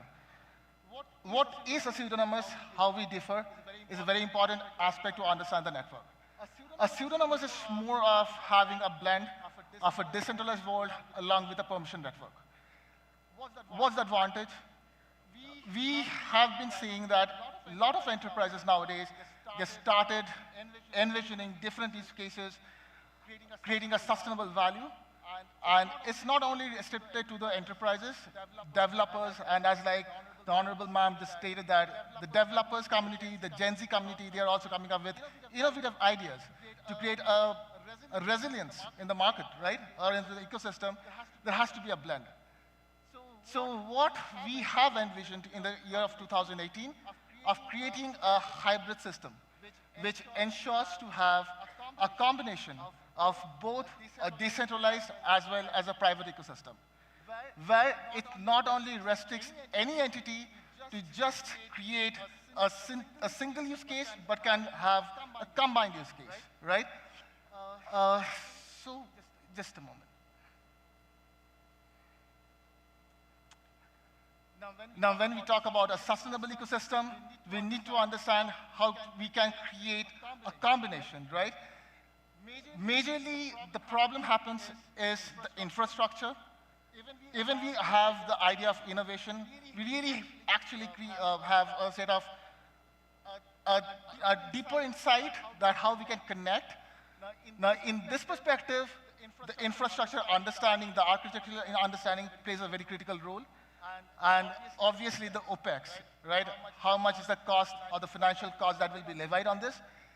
So a sustainable blockchain ecosystem ensures a reduced cost, a low latency model, and supporting multiple use cases.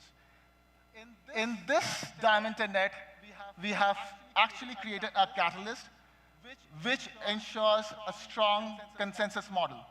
The strong consensus ensures to give a transaction throughput of close to 7,500 concurrent transactions, along with a million transactions in a day. So For this, do we actually need a huge infrastructure? Not at all. We actually have a cost that is lesser than a generative mainframe, right? So let's see if we have witnessed what a mainframe does cost. It's some around $10,000 a year, and hosting a network like this has a cost lesser than that. This helps any enterprise to start evaluating what sort of use case they can put up onto, how that they can create a different architectural model, and how that can facilitate their upcoming goals, helping their different development models.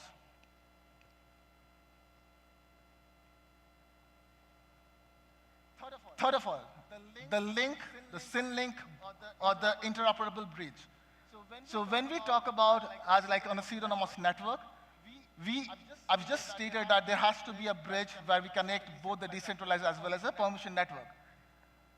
But majorly it has not happened yet. We all know that there have been a lot of enterprises that they are trying on creating a SIM link or an interoperability. There have been initiatives on CBDC, right, where they are constantly evaluating various networks which can connect each other. This is where we have evolved, we have understood what is the problem statement, and we have created the first SYN link bridge which connects both the decentralized as well as the private ecosystem. I'll obviously be very happy to showcase one of a use case that has already proven the SYN link bridge. Okay.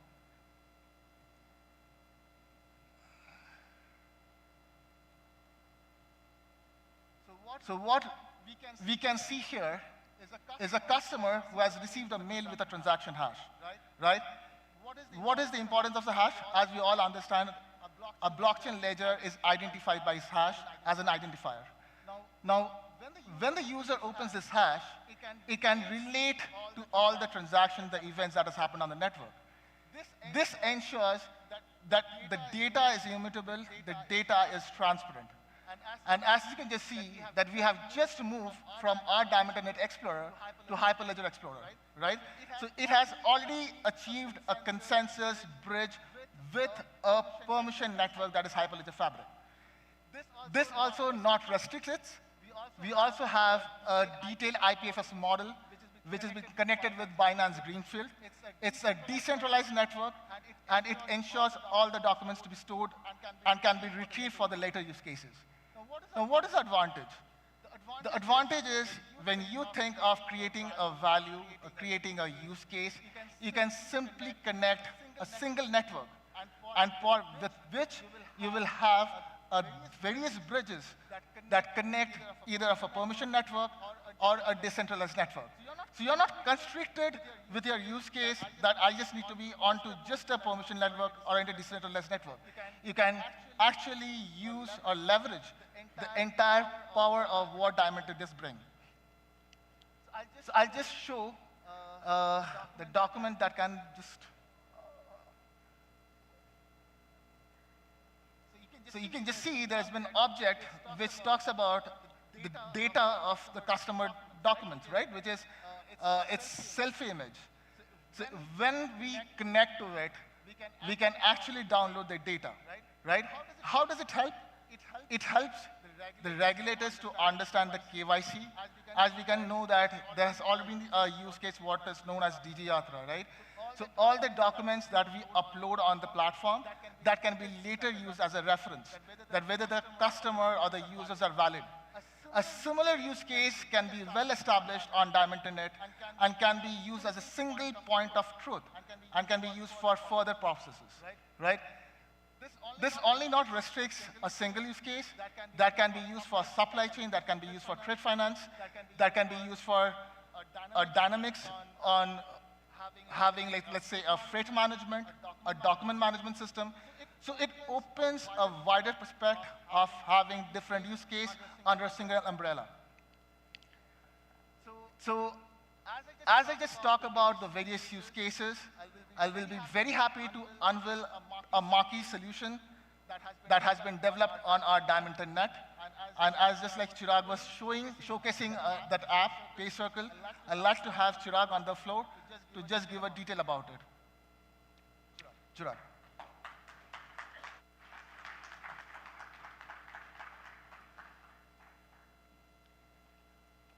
Thanks a lot, Arijit, for this wonderful presentation. I'm not sure how many people would have understood that on the tech-wise of it. So, as a business owner, it becomes my job to make you understand what we as a business are doing. Right? So, allow me to introduce PayCircle, a super app for banking, payments, and investments, which allows not only individuals but businesses also to work within the same ecosystem. It is built on the core Diamante net. So let's ignore the network, the technology, and everything. As an Indian, I proudly feel that India has one of the best banking and payments ecosystem in the world. So as we as a company had envisioned that we want to disrupt the payments and the banking ecosystem with the new age tech like blockchain and AI. So we started with our roots in US where, let's say, for example, even if a user wants to transfer funds via bank account, it takes approximately 3 to 7 days or even 3 hours in sometimes if you use wire. For ACH, 2 to 3 days for the funds to be reconciled. With a normal check, 7 days. Imagine an individual in India traveling to US and utilizing their payment ecosystem. They'll go crazy. I can go on the streets to a puchka stall, make a payment in split seconds, and that's how the Indian banking payment ecosystem is. So with a similar vision to build such kind of ecosystem, we started building Diamante Net, an application that is inclusive. It's not only for individuals, it's for businesses too. It's for merchants too. A lot of people, the business owners, might understand the pain when we start accepting payments with various payment methods as a business.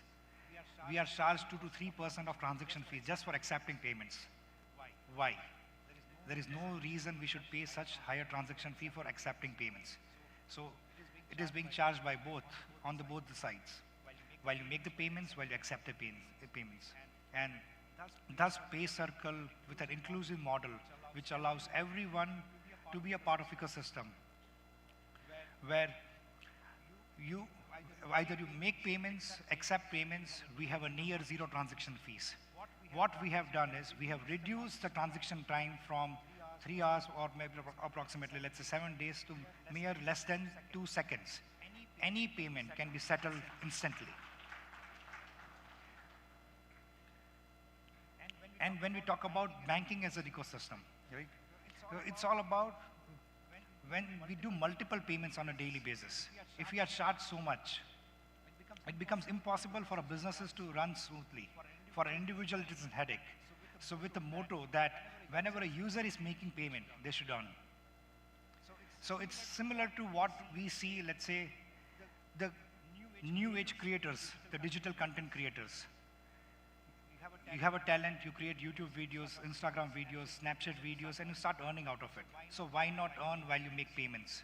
So PayCircle allows everyone, that is either individual or business, while making payments or accepting payments, to earn out of their payments. So that's a beautiful business model that PayCircle has built, so which allows an individual and with enthusiasts, individuals or a business to make payments, accept payments on a higher scale, to go digital, and that is a superb ecosystem we have, which is live in the US right now.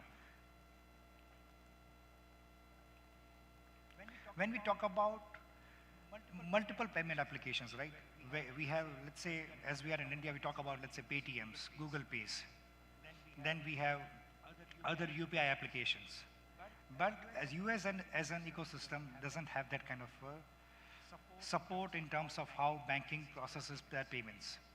And that's where PayCircle allows any individual, for example, let's say if someone wants to open a bank account, utilizing PayCircle, you can open an actual bank account in less than 2 minutes. We use various blockchain and AI models to make this functionalities much more smoother and enabled to all the US individuals and businesses. So every account is insured up to $250,000, like what we have in India, like every bank account is insured up to 5 lakh rupees through the RBI norms, with the federal norms. So we have transformed the way how a user makes their payments, manage their finances. It's not only about payments, right? When we talk about managing our banking applications, we have to, let's say if I have 4 bank accounts, I have to remember the banking passwords for 4 different bank accounts. With PayCircle, all the bank accounts get integrated into a single app, so you don't need to switch to multiple apps. It's just the one app without having a hassle to remember multiple passwords. All the finances are managed. And it's not that we are very unique, right? It's not that we are the first. There are multiple apps in US right now that makes payments smoother, gets instant settlement. But there is certain restrictions in terms of the volume of the transactions that you can do. For example, let's say as an individual, I can only transfer up to $5,000 on a monthly basis on the applications like, let's say, Venmo, Cash App. Those are much popular applications in the US right now. How we are disrupting it, even if you want to make a payment of $1 million to any counterparty, it gets settled instantly in split seconds, and we charge 0 transaction fees. So that's a beautiful business model that we have built.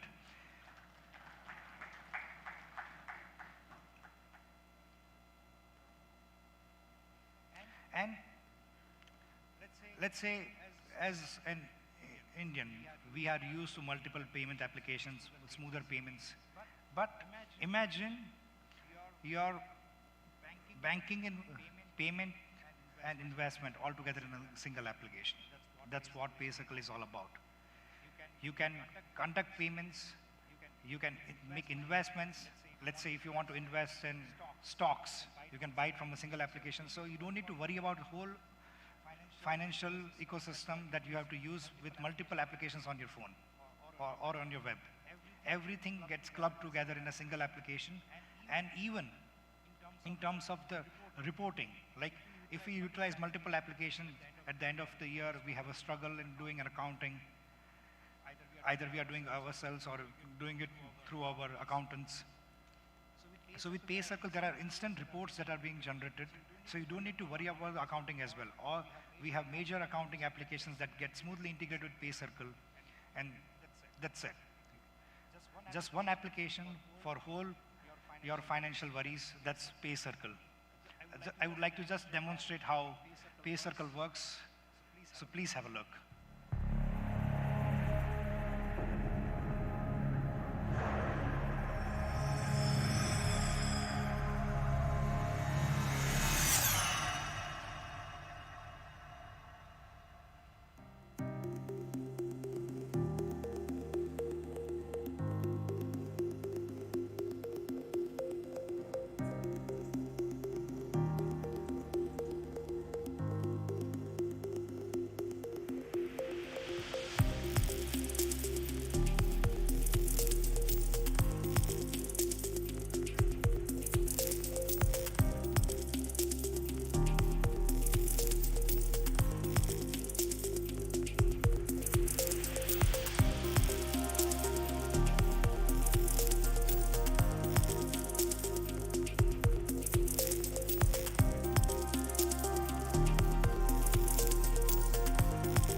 if I was within the audience, my question would be, okay, in Bangalore, you are showcasing a product that is live in US. So what is in about us?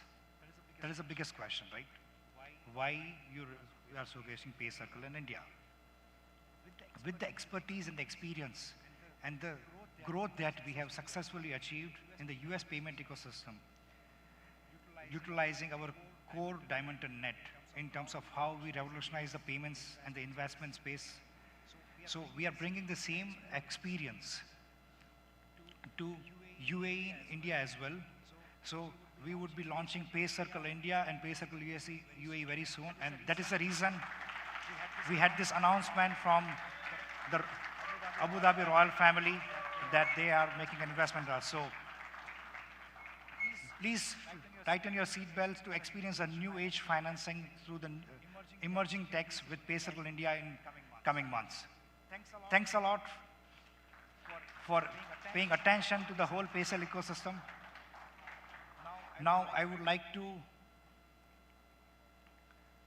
invite Mr. Prasanna Lahar, the brain behind the innovation in the Diamante ecosystem, the Chief Innovator Officer of Diamante Blockchain, and the CEO of our Indian entity, Block Stack, to talk about how Block Stack is revolutionizing the way Web3 industry is moving ahead. So as a company, we are accelerating the whole ecosystem from Web 2 to Web 3, and none other individual who has that expertise, to whom I personally know, and he's one of the biggest influencers and one of the best person to lead our company. So Mr. Prasanna Lahar, please. Thanks, Chirag. I'm sure everybody is waiting for, so I think good to see how the momentum is coming with the PayCircle with all regulations in US, the way regulations are supported in US. Typically, we have done it in the Swiss also, as well as UAE. Whatever we'll build in India, it will be again followed by better regulations, well supported by the banks and the regulators. That's why I look at it. The way I had joined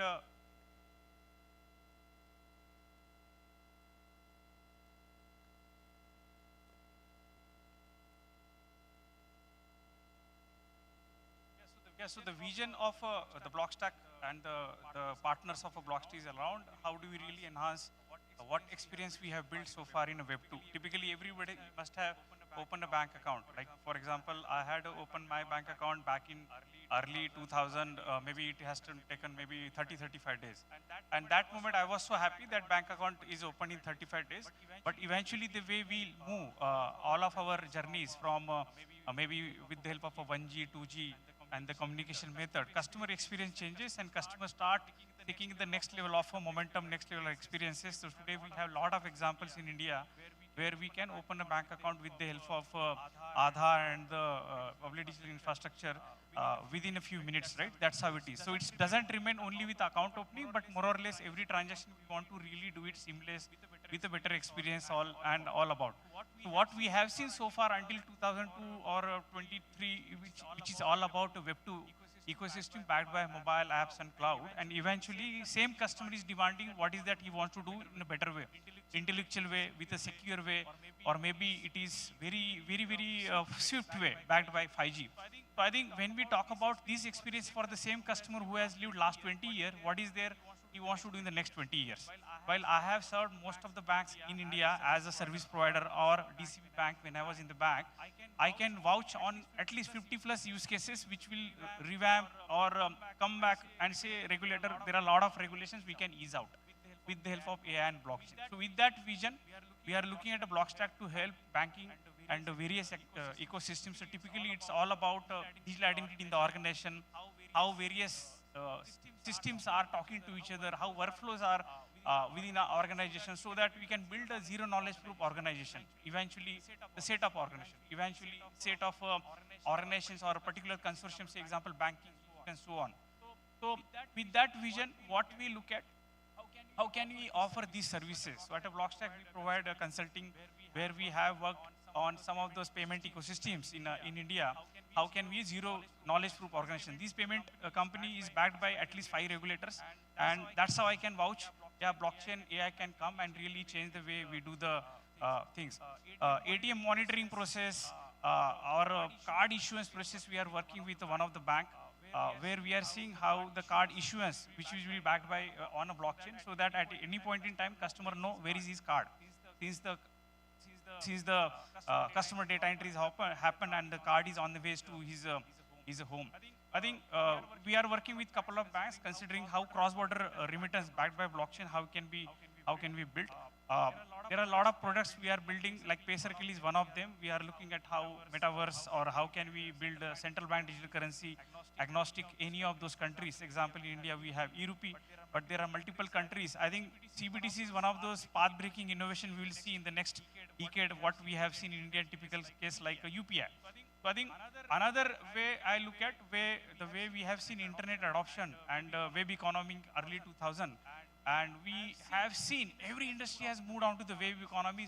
Similarly, at my core, I can see that every industry will move on to tokenization. So I think that's how we'll see not only India, multiple other countries are looking at tokenization. So at a Block Stack, we look at how path-breaking tokenization platforms are available.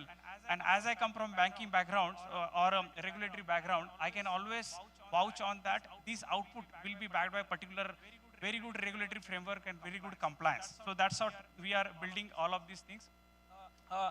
At the enterprise architecture, what we have seen in any banking per se, while architectures moved from monolithic to microservices, we are building the platforms on a next generation architecture backed by Kubernetes, backed by blockchain, backed by AI. What I feel that over a period of 5-6 years, every platform will be backed by all these emerging technologies which become normal technologies.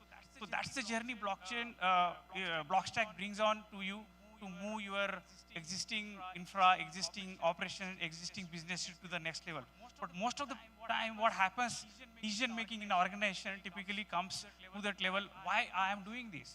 So Elevate is a program where we have worked with a couple of banks, MNC Bank and Indian banks, and we are working with one of the top MNCs, where we go there, handhold what all these technologies all about, do the design thinking workshops, and comes with a lot of use cases through them.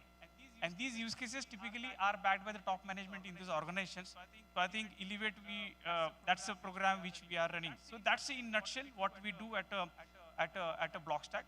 So typically we move organization from a Web 2 experience to the Web 3. I am not saying that Web 2 is vanished. It's always amalgamation of both the things, but how do we really do the first time right kind of architecture? That's what I am forward at Block Stack and our partner ecosystem. Here I request Mr. Dinesh Patel, who is a group CIO founder of Diamante Blockchain. Please come on the dais.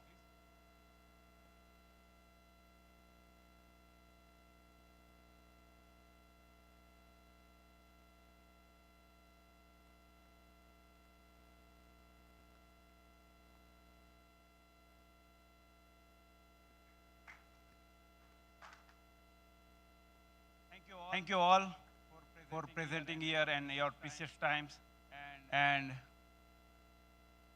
join with this Diamond ecosystem. Thank you.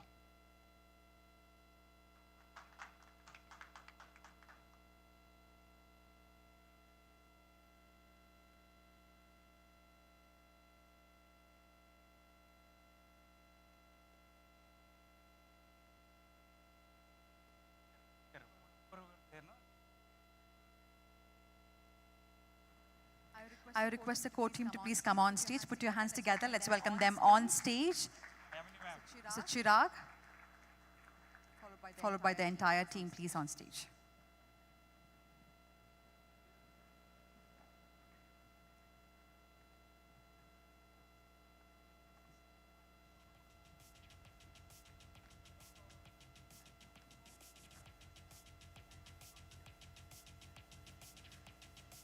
Ladies and gentlemen, the core team of Diamante Blockchain on stage.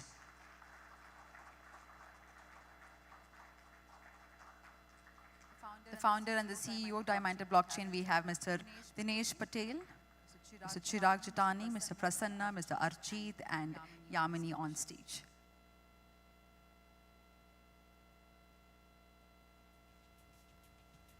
Thank you.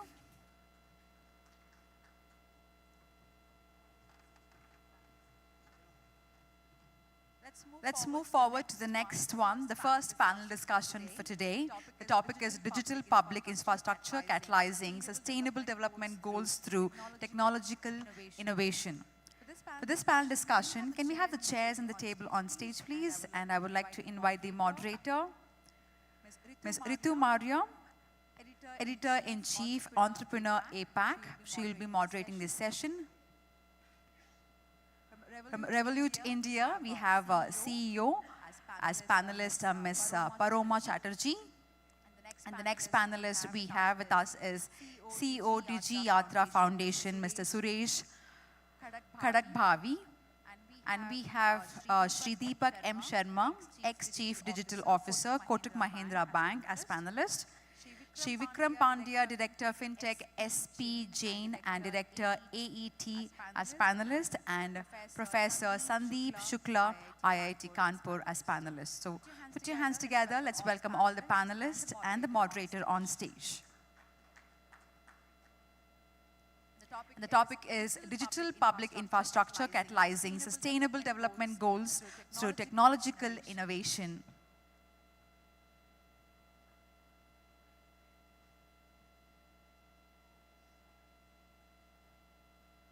Right after this, I'll be announcing for the lunch. Those who have the coupon can proceed to Patang for lunch after the session. Those who don't have the coupons can proceed to the registration counter. Meanwhile, do not miss this session as we have a very interesting topic and the panelist and the moderator on stage.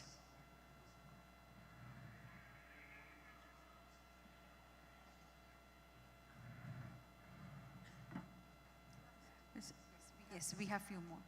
Can we have all the panelists on stage? Professor Sandeep Shukla? Professor Sandeep Shukla, if you're on, please come on stage, sir.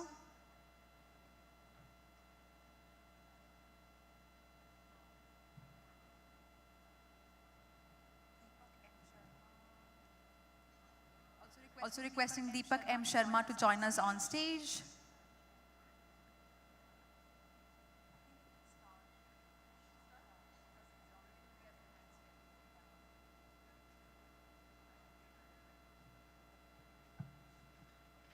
Over to the moderator. Okay. A very good afternoon to all of you. And we do understand that we are between, the session is right prior to lunch. So we'll try to make it as interesting for you as possible and short as well. But, just to understand that this is a very interesting topic that we have here, which is about catalyzing sustainable development goals through technological innovation. Now, there are two things primarily, which I have observed as an editor. When I write about technology at Entrepreneur Media, we write pretty much about tech all across. So whether it is fintech or, now of course more AI and Web3 and blockchain. But overall, technology as a business has always lent itself to SDG. And the SDG goals that we need to achieve, for a very large sort of thematic change which the world is sort of looking to bring inside. But what is interesting is that while we are seeing these SDGs being achieved within the tech businesses, it's very important that we bring them out to light. And particularly the stellar panel we have out here and, techpreneurs that we have sitting here who are doing a lot of work in terms of catalyzing SDG through digital innovation, which needs also to become a catch-up sport for lots of other industries also. Because, it cannot be done in isolation for sure. It needs to be sort of be a world goal for catalyzing digital innovation for SDGs to happen. So given this premise, I'm going to first ask my co-panelist Suresh, who's of course the founder and CEO of Digi Yatra.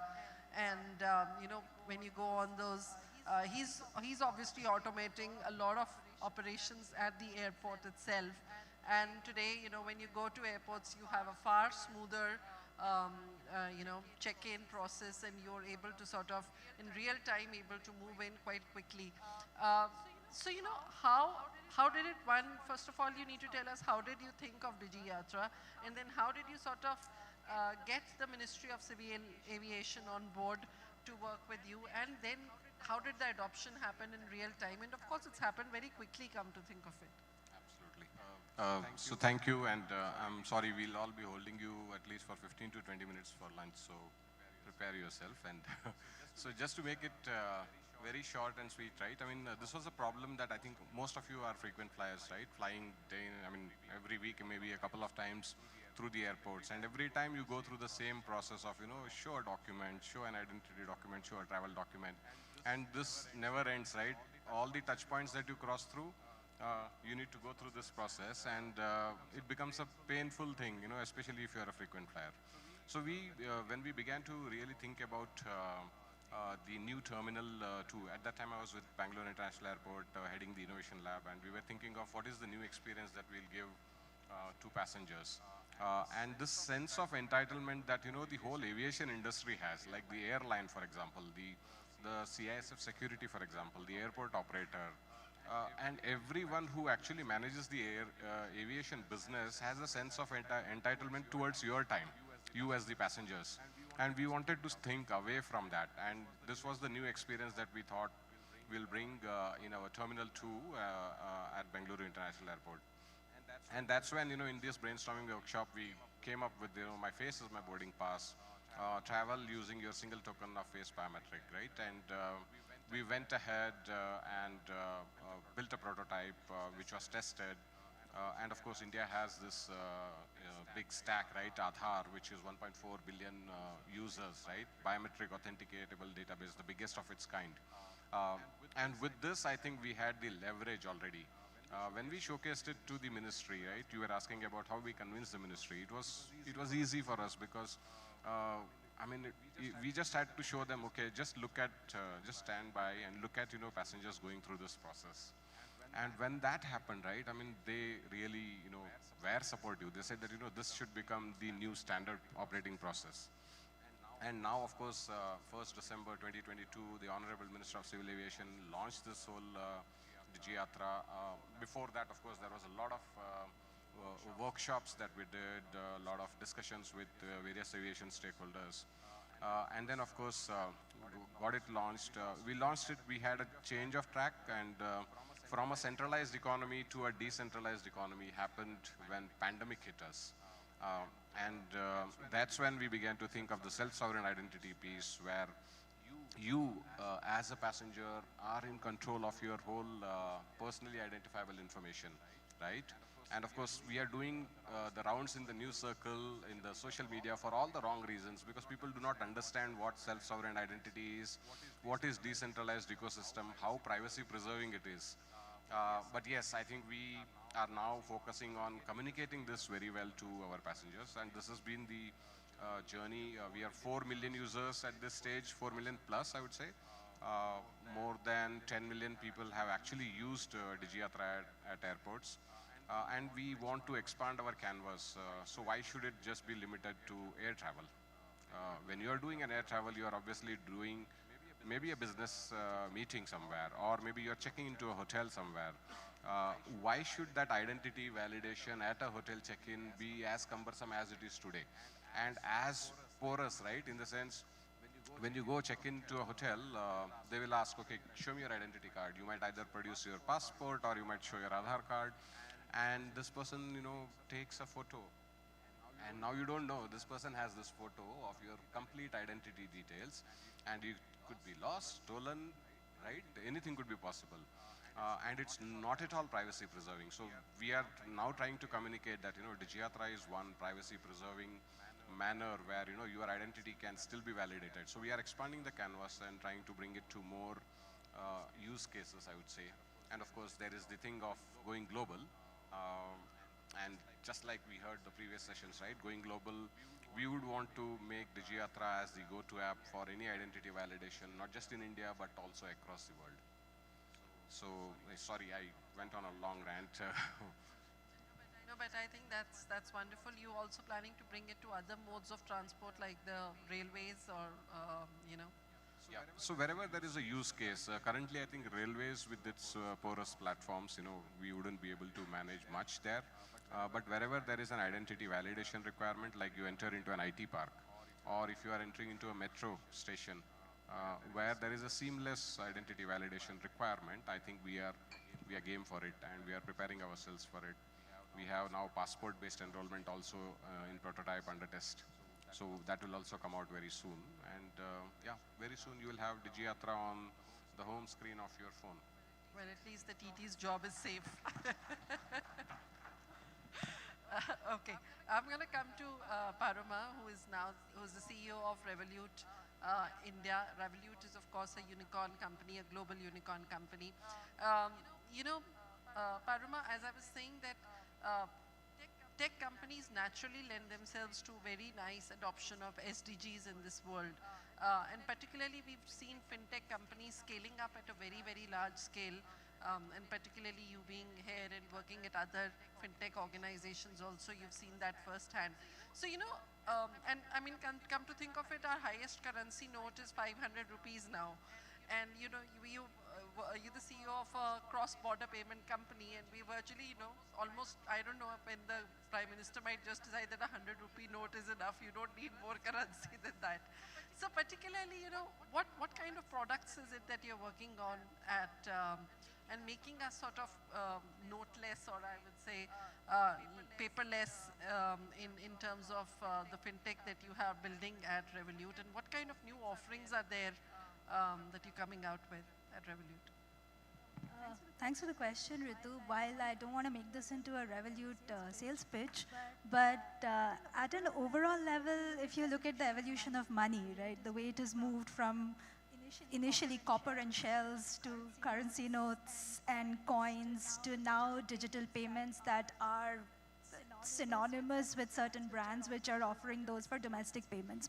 Now, if you extend that, in India, we already have 87% adoption in terms of basic domestic payment wallets actually being on phones, which is phenomenal. It's one of the most advanced and mature ecosystems when it comes to fintech across the world. Now it comes to the next level of what it can be extended to. Because at the end of the day, money and finance, and more importantly, how people handle their money, is at the core of either social degradation if not done properly, or social improvement. So what are the things that it can lend itself to next? Next is basically the areas where there is an actual need gap now. Need gap in terms of either convenience, where, as Suresh spoke about in travel, making it paperless, being able to do that digitally. In order to avail of a lot of financial services even today, there's a lot of paperwork still involved, particularly around taking loans, etc. Being able to do cross-border payments or sending money abroad, you still need to do a lot of paperwork. So the next wave of innovation or revolution that as Revolut we would like to bring, which we've done in several of our 44 countries that we service, is to be able to make seamless cross-border payments. Enable any of you, when you travel abroad, hopefully using DigiYatra when you check in at the airport, but when you land, using a Revolut card to actually pay like a local, without paying any cross-currency charges in any country that you have traveled to. That is one of the spaces waiting to be disrupted.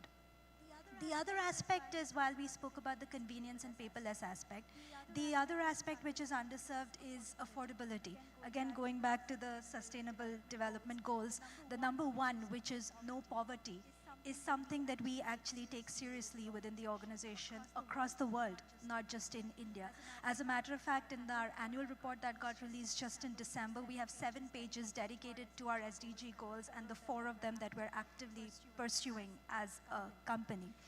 So the way that we would like to alleviate poverty is by making a lot of financial services actually affordable for users. Even now, while domestic payments has become ubiquitous and affordable, courtesy, no payments on UPI either from consumers or merchants, but there are a lot of others, whether it is the same cross-border that we spoke about, or when it comes to availing of loans, where it is expensive for a lot of people. How do we use technology to make it affordable? We actually use AI-enabled algorithms to do high-quality decisioning on credit, which enables us to offer loans at lower interest rates for people who actually need it to grow their businesses or for personal use. Again, going back to cross-border, not just payments, but remittances. When a young student from a middle-class family wants to go study abroad, half the time they cut back on their ambitions because they can't afford to send the money abroad to the college they want to go to. Again, we have AI-enabled management of foreign currency, which allows us to give the most affordable rates to somebody who wants to use this for use cases like education, use cases like advanced medical care that people want to send people abroad. So these are some examples of 2-3 use cases that we look at as Revolut. We service that in various markets, apart from even things like allowing users to invest in fractional shares and micro savings through use of machine learning and behavioral analytics that we do on users. I could go on, but I will pause here and just like to state that technological innovation somewhere should not, the goal of that should not be just the sake of innovation. It should actually be for the sake of upliftment of all of us, and that's at the core ethos of what we try to do in everything that we do. No, I completely buy your point about innovation for the sake of innovation is not correct, but still I'll ask you this question, that do we expect to see a more UPI kind of efficiency also happening in cross-border payments? Yeah, I mean, we would all love it. Like the way I can send money to a +91 India number to be able to send money to a +65 number or a +44 number the same way. Yes, absolutely. But there are a couple of things to understand over here, 3 things broadly. One is data, and Suresh also touched about the importance of data privacy and data sovereignty. In India, the regulations actually require a high degree of data sovereignty, and therefore Indian consumers' data being kept on India-based cloud and subsequently hopefully utilizing blockchain technology. Now, when it comes to cross-border, you naturally need to integrate that with other data systems which are hosted elsewhere. So that is the first level of complication when you try and extend the same thing globally. The second level of complication arises around what we call financial crime or prevention of financial crime in financial services. What does that mean in layman terms is on the India side, being able to authenticate who's trying to send the money abroad. Now in India, we have various identity tools which are available online, Aadhaar, biometric enabled, etc. But when you're sending money abroad, it's not just the India side of authenticating. You need to be able to authenticate who you're sending the money to as well. And that is the second level of complexity, to be able to check against various sanctions lists, etc., to be able to authenticate the user on the second side. The third is pure transactions. So within India, you can have a single UPI-like rail to be able to just send that money using a single stop, right? But when you're sending it abroad, it's like a via flight connection, right? You need to first send the money abroad, then using a particular rail, and then you need to use another rail which is available internationally to finally credit it to the end recipient. So that is the third level of complexity. Those are the 3 legs which pose challenges to making it as seamless to send money to somebody internationally as it is to send somebody domestically. But rest assured, those are the kind of things that we're working on to disrupt and to make it as seamless as possible. And just by way of a different example, in terms of the sheer customer experience of it, one of the things that we are bringing is to be able to track your money or the flow of your money the way a user tracks your pizza delivery on a food delivery app. So that, at least even if the hops are not stopped, but making it completely transparent so the user feels in control of where their money is at any given point of time. Those are other ends of innovation to try and make it simple for users, apart from the affordability angle we spoke of earlier. That's really nice, and we're looking forward to the day that it happens soon, and hopefully sooner, not later. Absolutely, fingers crossed for that. Okay, I'm going to jump on to Vikram. So Vikram is the Director of FinTech at SP Jain School of Management. So Vikram, we're talking about blockchain over here. So what kind of blockchain developments are you seeing, or you see the young graduates are sort of looking to build within the blockchain space? Particularly, India has made such leaps and bounds when it comes to fintech and building fintech startups, that what kind of, you can actually give us a sense of the future of fintech that is actually going to emerge out of campuses, and what are young students thinking about?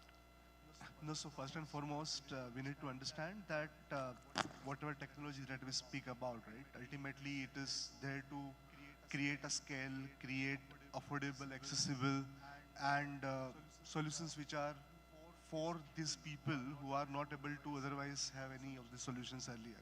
Now, when we talk about Web 3.0 in general, or whether we talk about blockchain, DLT, now we need to understand that it is not all about crypto always, right? We are talking about in general, which is more around how you can bring diversification, decentralization, even you can remove certain intermediaries which are there in the system.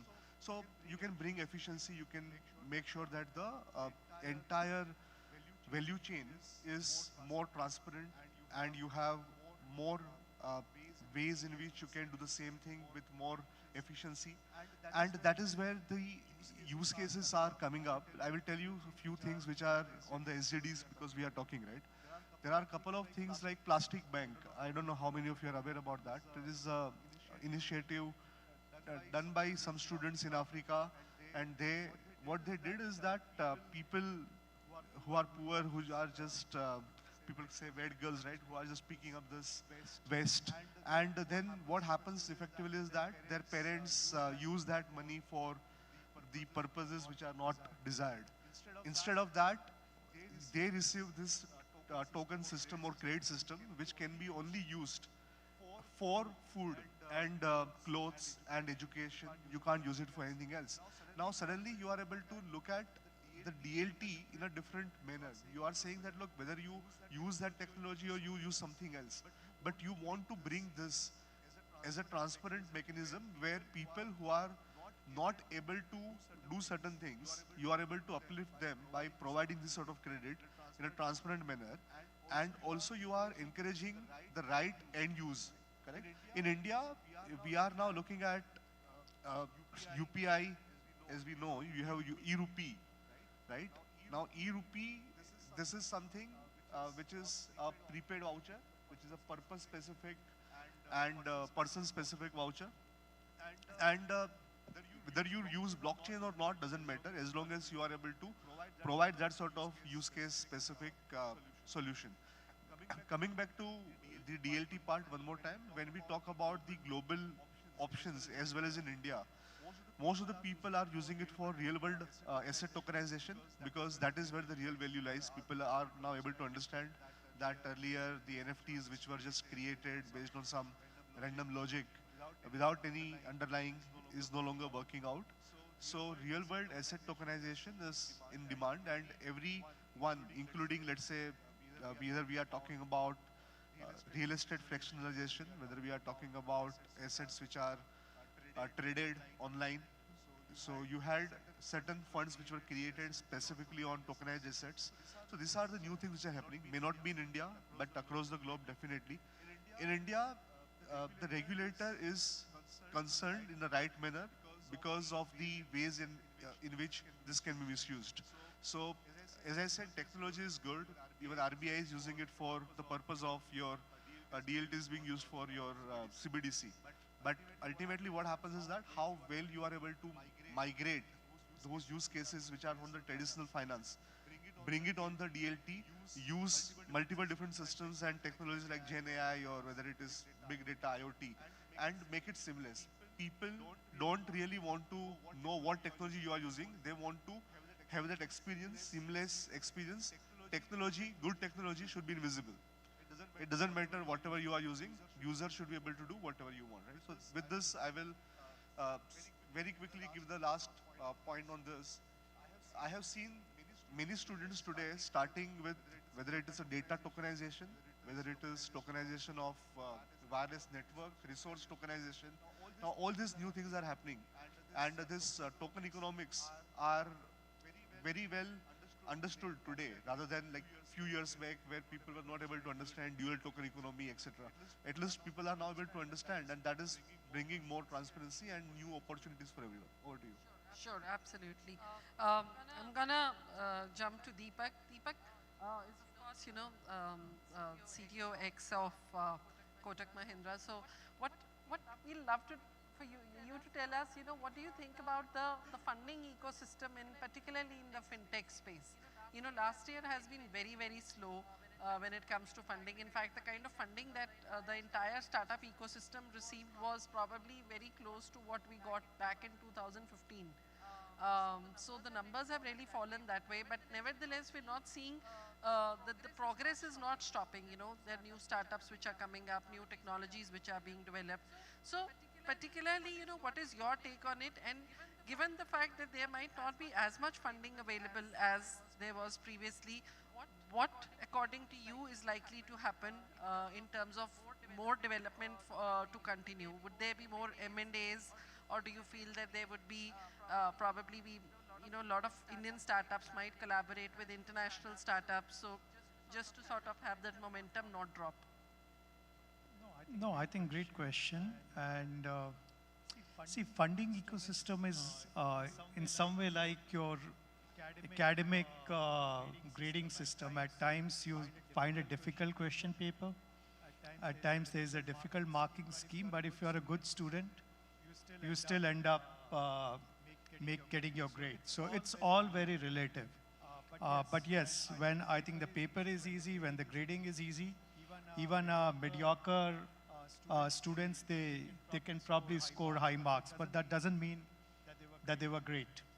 I think same thing happened with many ideas when the money or the capital was easily available to be deployed.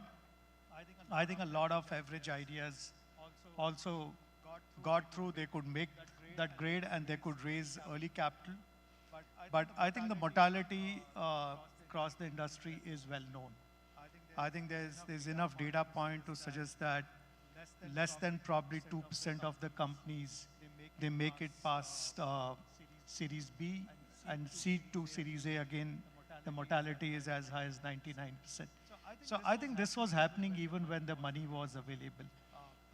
So I don't think one needs to really worry too much about it. My personal experience, as I have been talking to a lot of investors, raising capital even in today's environment is not difficult. Actually, it's easy. And I'll say why. Because a lot of good founders, solid founders with expertise, domain, there are enough people who want to back them. In fact, the other way around, look at it. When you talk to VCs, and I think tomorrow you have a session on VC, most venture capital funds, they are well funded. They've gone and raised money from their LPs last year, early this year, but they have to be very careful about where are they deploying. So it's not that they are short of fund. They are sitting on money, but they are very, very careful about what kind of category and bets do they want to go after. Second thing, I think a couple of years back, we always had a flavor of the season on which money used to get raised. When BNPL was a theme, everybody was trying to say this is another BNPL story, and or digital banks or neobanks or your credit cards, which was in the garb of a prepaid wallet using a limit. So I think a lot of players went and chased a very undifferentiated category to build their businesses. I think such businesses have struggled, and now probably they will not find a play to come back. However, I think in a country like ours, I personally feel there are still many unmet, unsolved problems at scale, which today the digital public infrastructure allows you to go back and build. What got built by likes of a PhonePe or a Google Pay on top of the payment digital public infrastructure, I think we still haven't done anything beyond UPI from India's stack in last 5 years. We still go back and talk about only UPI as a great success story. Tell me how much have we created out of the credit stack? what have we built out of data stack and consent stack? What are we building out of the education and the health stack? I think if we start looking at key enabling blocks, there are many of those are around. I think what we are realizing is the Western copy-paste models are not going to work in India. At the same time, leveraging India's stack to solve the problem for the next billion users is, I think, a very nascent territory. Nobody has gone and solved. Everybody wants to go after the same set of 8 or 10 million users. Smartphone, metros, digitally savvy, easy to go and build. I think that capital is not available today to burn, acquire, and drive transaction. But if you still want to go and solve a hard problem, go after creating the next set of products and services, platform and infrastructure. There is enough capital to support that. Parama, you wanted to add something to it? Yeah, did you know, to add to what Deepak said, even if the overall pool of funding has gone back by 5-6 years, the Indian fintech sector got 14% of global funding. That's number 2 by deal volume. That's how enthusiastic the whole world is about the fintech that we're doing here. So I just wanted to share that with this forum, that I think this is a very, very optimistic sign for all of us. I agree with you on that. As a matter of fact, just adding to what Deepak said, I think in particularly, I can say in fintech, we have rather been unique in terms of developing our own IPs and not sort of just looking at a global point of view or what they were developing, but we sort of were very more inclusive, more Indian in our thought process, and that's how UPI happened. And today, Zomato's also gone on to become a payments ecosystem. So I think we're thinking unique, and that is where, we finding new products and new sort of fintech ecosystem developing from within the country rather than from outside, so which is a good thing for us. And I think not just fintech, but probably other industries too need to sort of take the the lesson from this fintech book and see how we can develop more indigenous technologies to make our ecosystem stronger.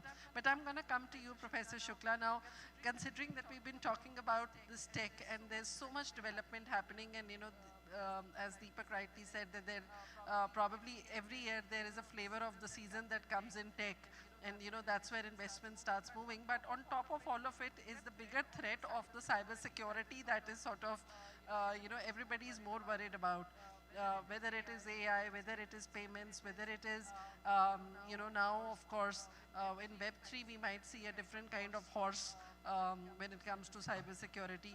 So what is your take in terms of what kind of ecosystem do we need to build to have a more robust attack on cyber security, or the cyber attacks that we keep on seeing all the time?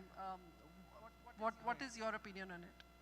So one of the main problem is many of these like fintechs, what you talk about, many of them are playing in the unregulated space.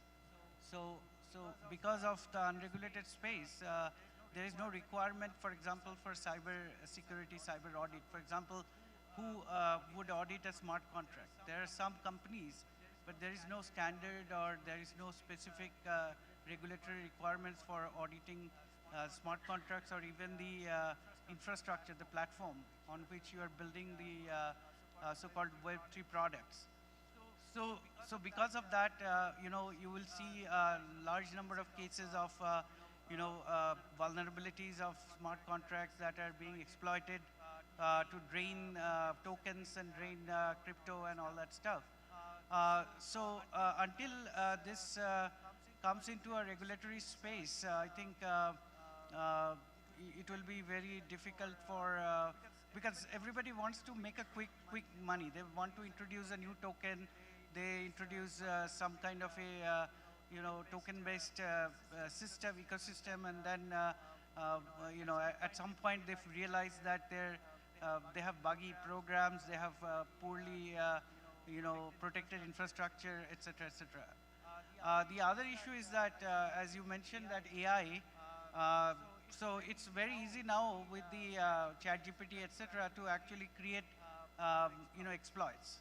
So you take any known technique that for exploits. You just ask ChatGPT and it will initially say that this is unethical and so on, but you can get around that by doing prompt engineering, and we have seen this very easy to do cyber attack. So the industry has to be very much prepared for continuous cyber attack, which we are seeing every day. Like every day there is cyber attacks on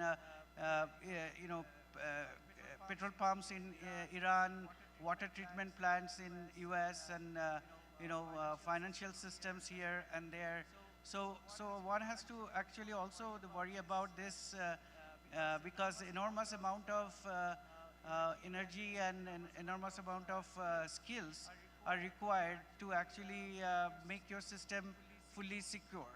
So one has to also figure out how to make this digital public infrastructure secure, and also how to make secure usage of the APIs and the stacks that are already given to you, because cyber attack is coming, you like it or not, and it is going to happen to everybody. Maybe the small companies are less of a target, but there could be a very specific reason why they could be targeted by somebody they already know, and somebody, an ex-employee and whatnot. So I think the seriousness is still not here in terms of cybersecurity of this small initial startups. So I think that needs to change.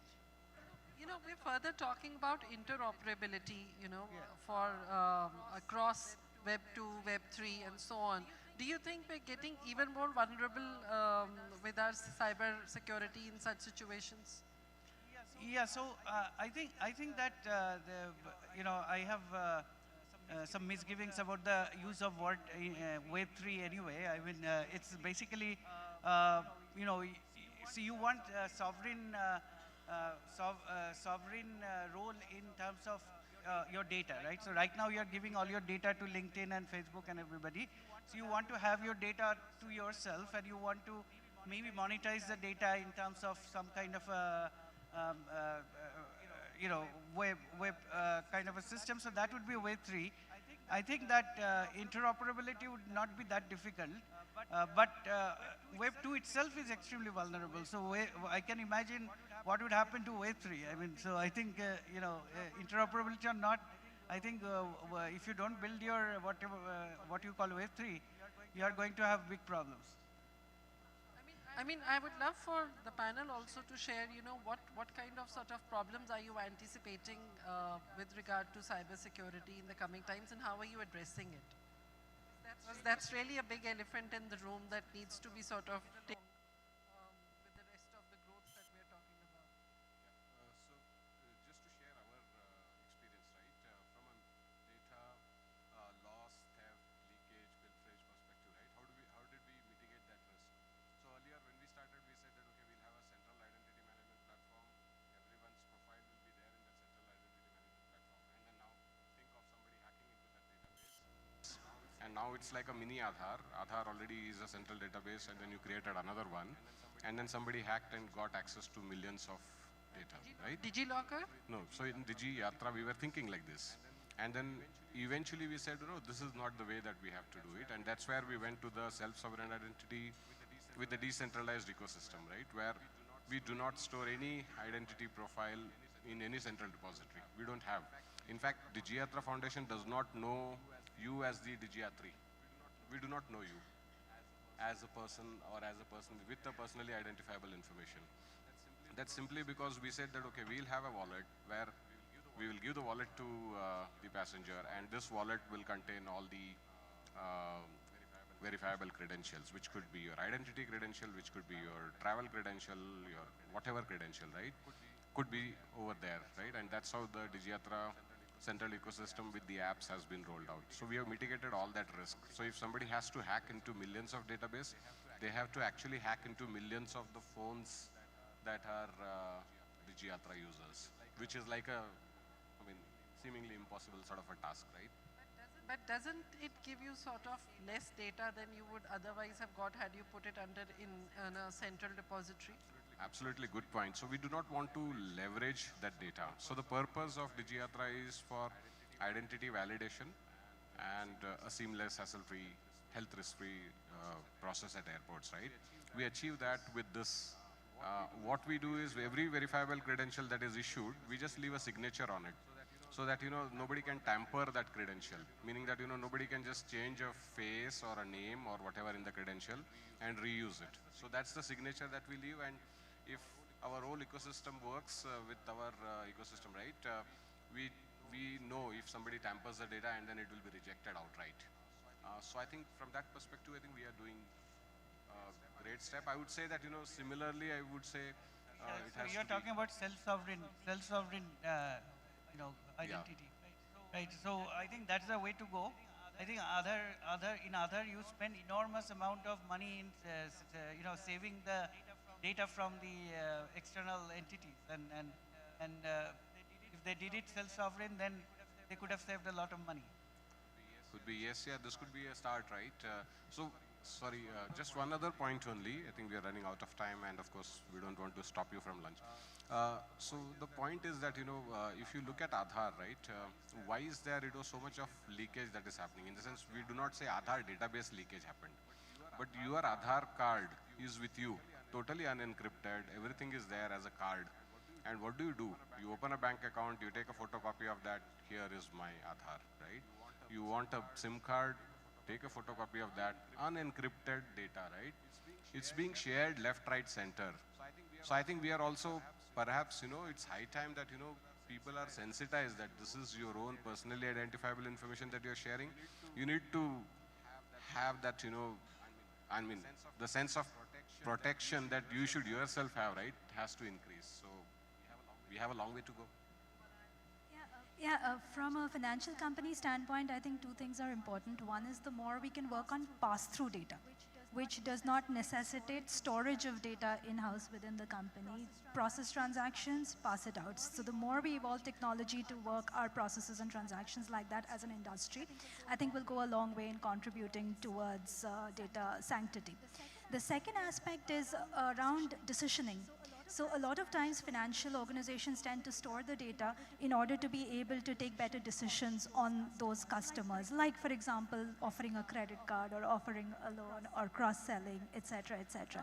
Now that again, to move away from individual-based decisioning to cohort-based decisioning, where you don't have an individual's information and decide for them, but you create a persona, create lookalike segments of different types of individuals and create product propositions for those, and whoever fits into that avails of that proposition. I think we have to go in that direction also to anonymize our propositions, to be able to move away from the risk of storing data and utilizing personal information for various needs. So those are 2 points I wanted to add, which will go a long way collectively as an industry to take this cause forward. One quick point that I wanted to add is around Meri Pehchan. I don't know how many of people over here are aware about Meri Pehchan, right? Meri Pehchan is a government initiative on national SSO in a way. And if you look at most of this registration when you do, right, you provide your details. Now with DigiLocker, you are just doing the SSO similar to how you sign on using your LinkedIn or Google account, right? And you can then pick and choose what are the documents that you want to give or share to the third party. Now, whether it is a Credit Garage or whether it is even for Digi Yatra, all these places, right? Even LinkedIn, right? LinkedIn, where you have this verified check. So they are also using same thing. Now, because of this is a new thing. It is a relatively new thing, not very new. So because of that, what happens, whether it is an oath-based authentication that we are talking about, or in Web3 we are talking about ZKPs, knowledge proof. Now all these things will augment that security part, where the third party which are not very well versed with the security, how to manage the data, how to do it, they don't need to manage the data. They simply just need to verify that this person is a valid person or this person is authenticated person, that's it. And that is the way going forward also everywhere, not only in, I'm saying national SSO is one thing, but beyond that also with account aggregators in place, with consent in place, that is the future. So just in interest of time, do we have questions in the house? We have very little time left. So if you have, yes, sir. Can we pass him the mic? Or if you can be loud enough, sir. Can you give him a mic at the console? Can you?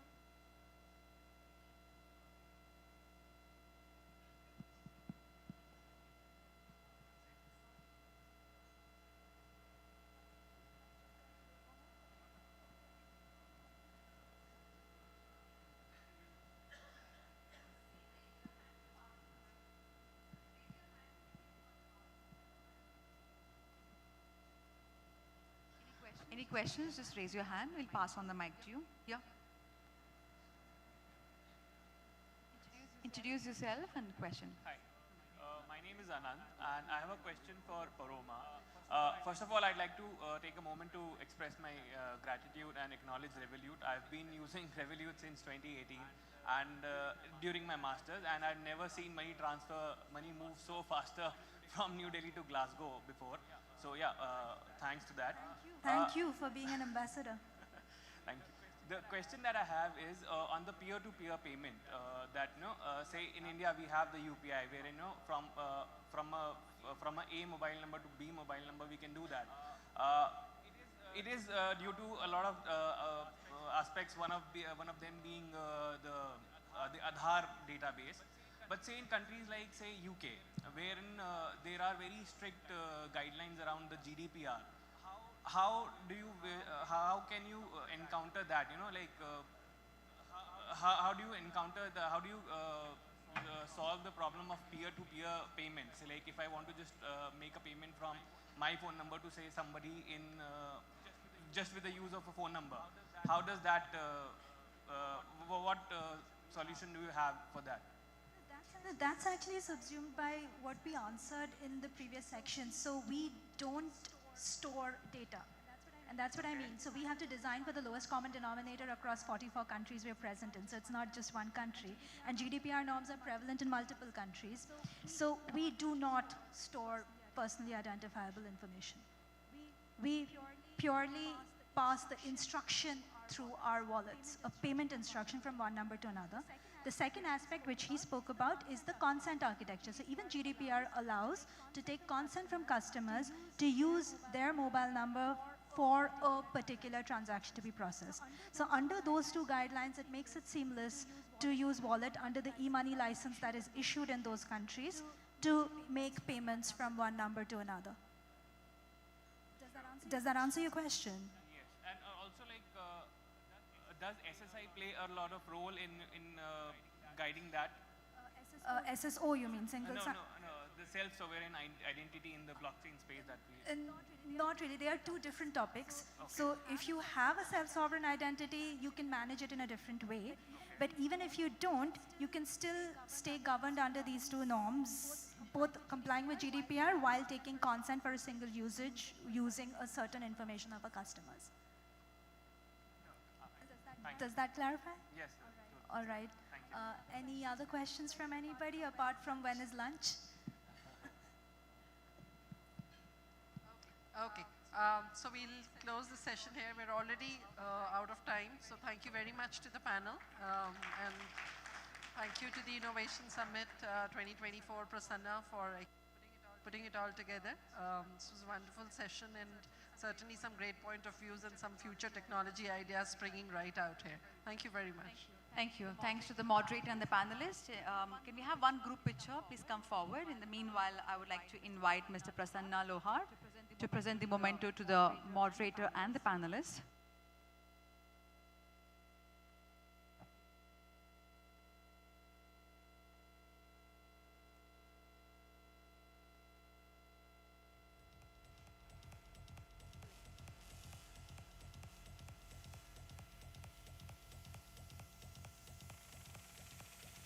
Rest of you, in the meanwhile, can proceed for the lunch and be back in 30 minutes. We are good to start the next session. It's 2:50. We'll start at 3:20, the next session. I would request the panelists and the moderator to stay back on stage. Mr. Prasanna, please, sir, come forward. Requesting Mr. Prasanna Lohar to present the memento to the panelists and say thank you. To a moderator to start with.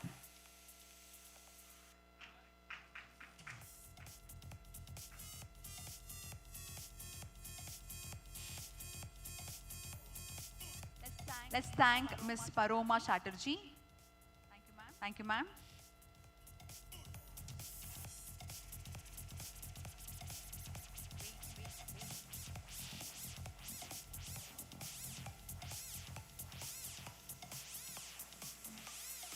Put your hands together. Let's say thank you to Mr. Suresh Khadak Bhavi. Thank you, Mr. Suresh.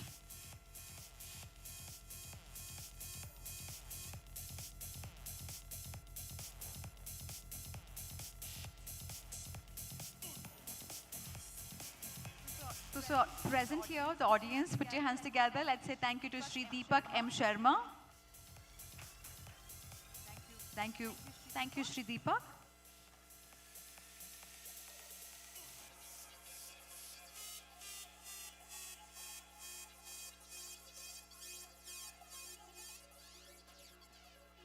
It's time to say thank you to Sri Vikram Pandya.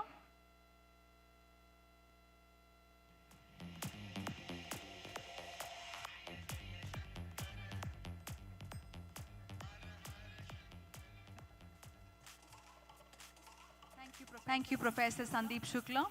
Thank you, sir.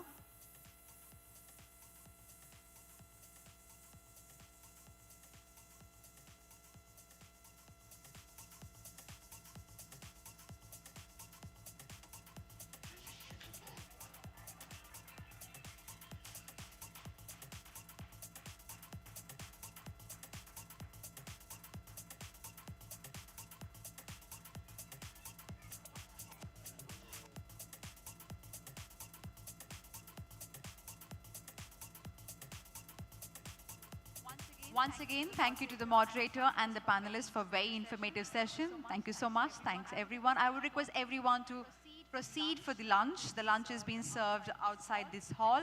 And see you all in next 25 minutes at 3:20. I would request all of you to be back in the hall for next interesting session. Thank you.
Good afternoon, welcome back. If you're still outside the hall and you can hear my voice, please walk inside and take your seats. We're all good to start the next panel discussion.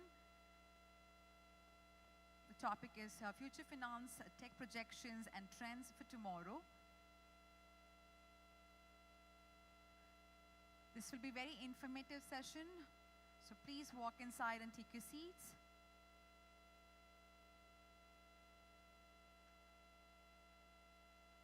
When we have the next break, which is of high tea, I would request all of you to go to our stalls, walk around, visit the booths, which are very, for sure it will be useful for all of us who are present here.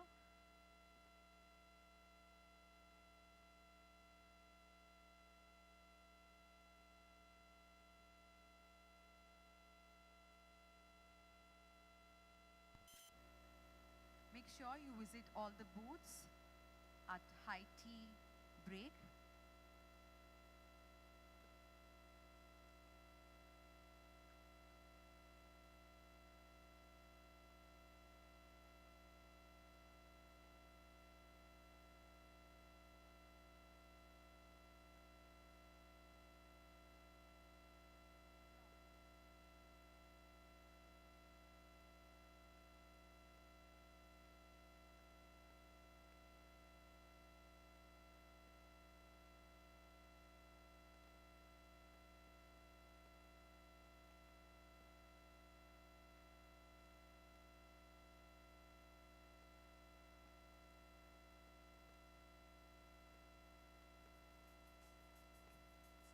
Those who are already inside the hall, settle down please.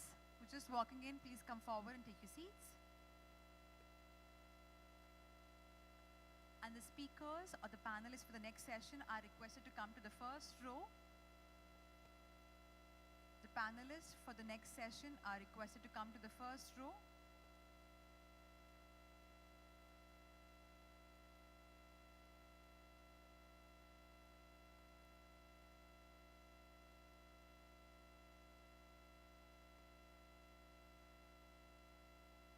Divya K, Mr. Ahmed Pansari, Mr. A.G. Ramakrishna, please come forward. Take your seats in the first row.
Welcome back. Hope you enjoyed your lunch.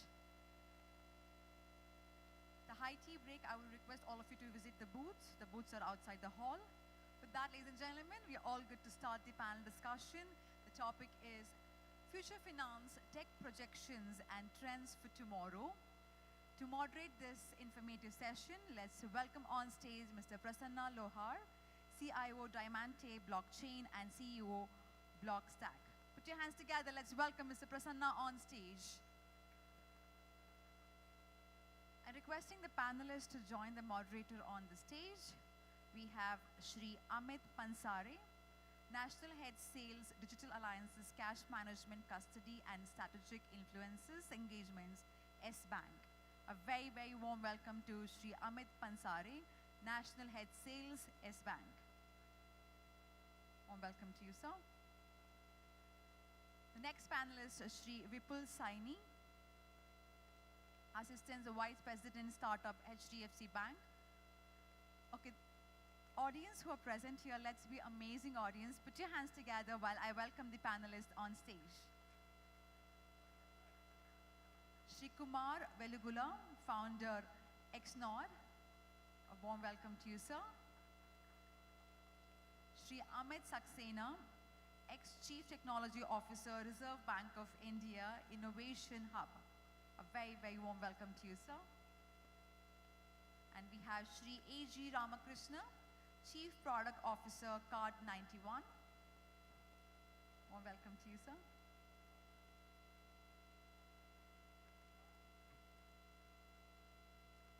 Ms. Divya, Senior Manager IT, Union Bank of India. Divya, if you're around, request you to please come on stage. Ms. Divya K, Senior Manager IT, Union Bank of India. Also requesting Mr. Chirag Jatani, Founder and COO, Diamante Blockchain, to join us on stage. With that, ladies and gentlemen, we have the panelists, we have the moderator. One last time, everyone, put your hands together before we start this informative panel discussion. Over to Mr. Prasanna.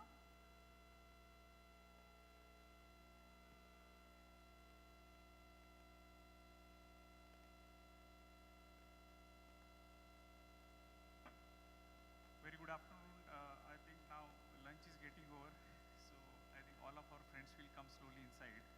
I think topic is quite familiar, like the future of finance and what are the technological predictions, how finance are going to change.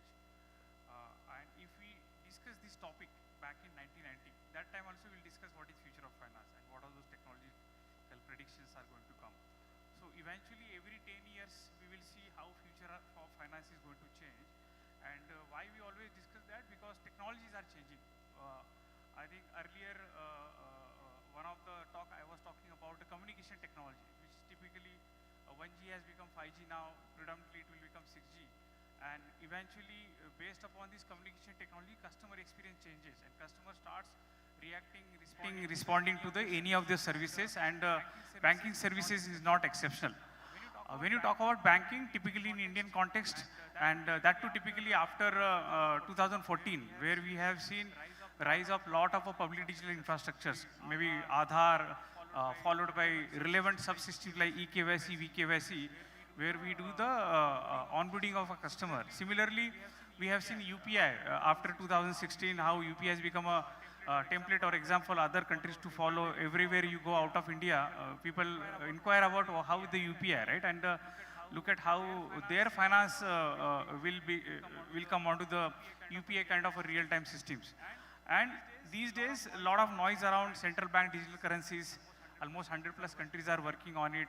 You talk about India, we are almost there. Wholesale or retail types of CBDC we are bringing on. And while we talking this, there is a third party, or maybe people, the millennials, who looks at banking in different angle. They ask about the same bankers who are providing service to the bank branch. Why not on mobile first? Why not on something else? Typically, they call it as a Web3, right? Without understanding what is exactly Web3 is all about.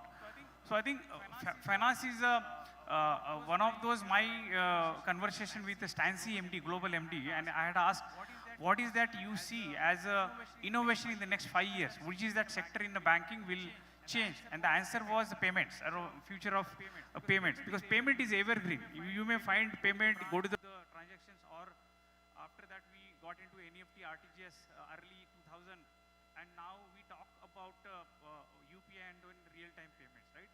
I think customer keeps demanding those services not only from banks, but there are third-party partners, so-called fintechs, give me same financial service through your platform. And while doing all of this, future of finance is always challenged by regulators. In Indian context, RBI, or maybe talk about insurance or IRDA, or it is challenged not only by regulators, but potential threats which are coming into our ways, and potential mechanisms of threats, right? While we come up with many more angles like multi-factor authentication, behavioral biometrics, and so on, more threats are coming, and it's a not easy job for CISOs in the organization. So we have a eminent panel where we have bankers, where we have a fintech founder or a fintech product designers. We have somebody from Union for security. We have a early stage or early age future of finance companies. We heard about PayCircle.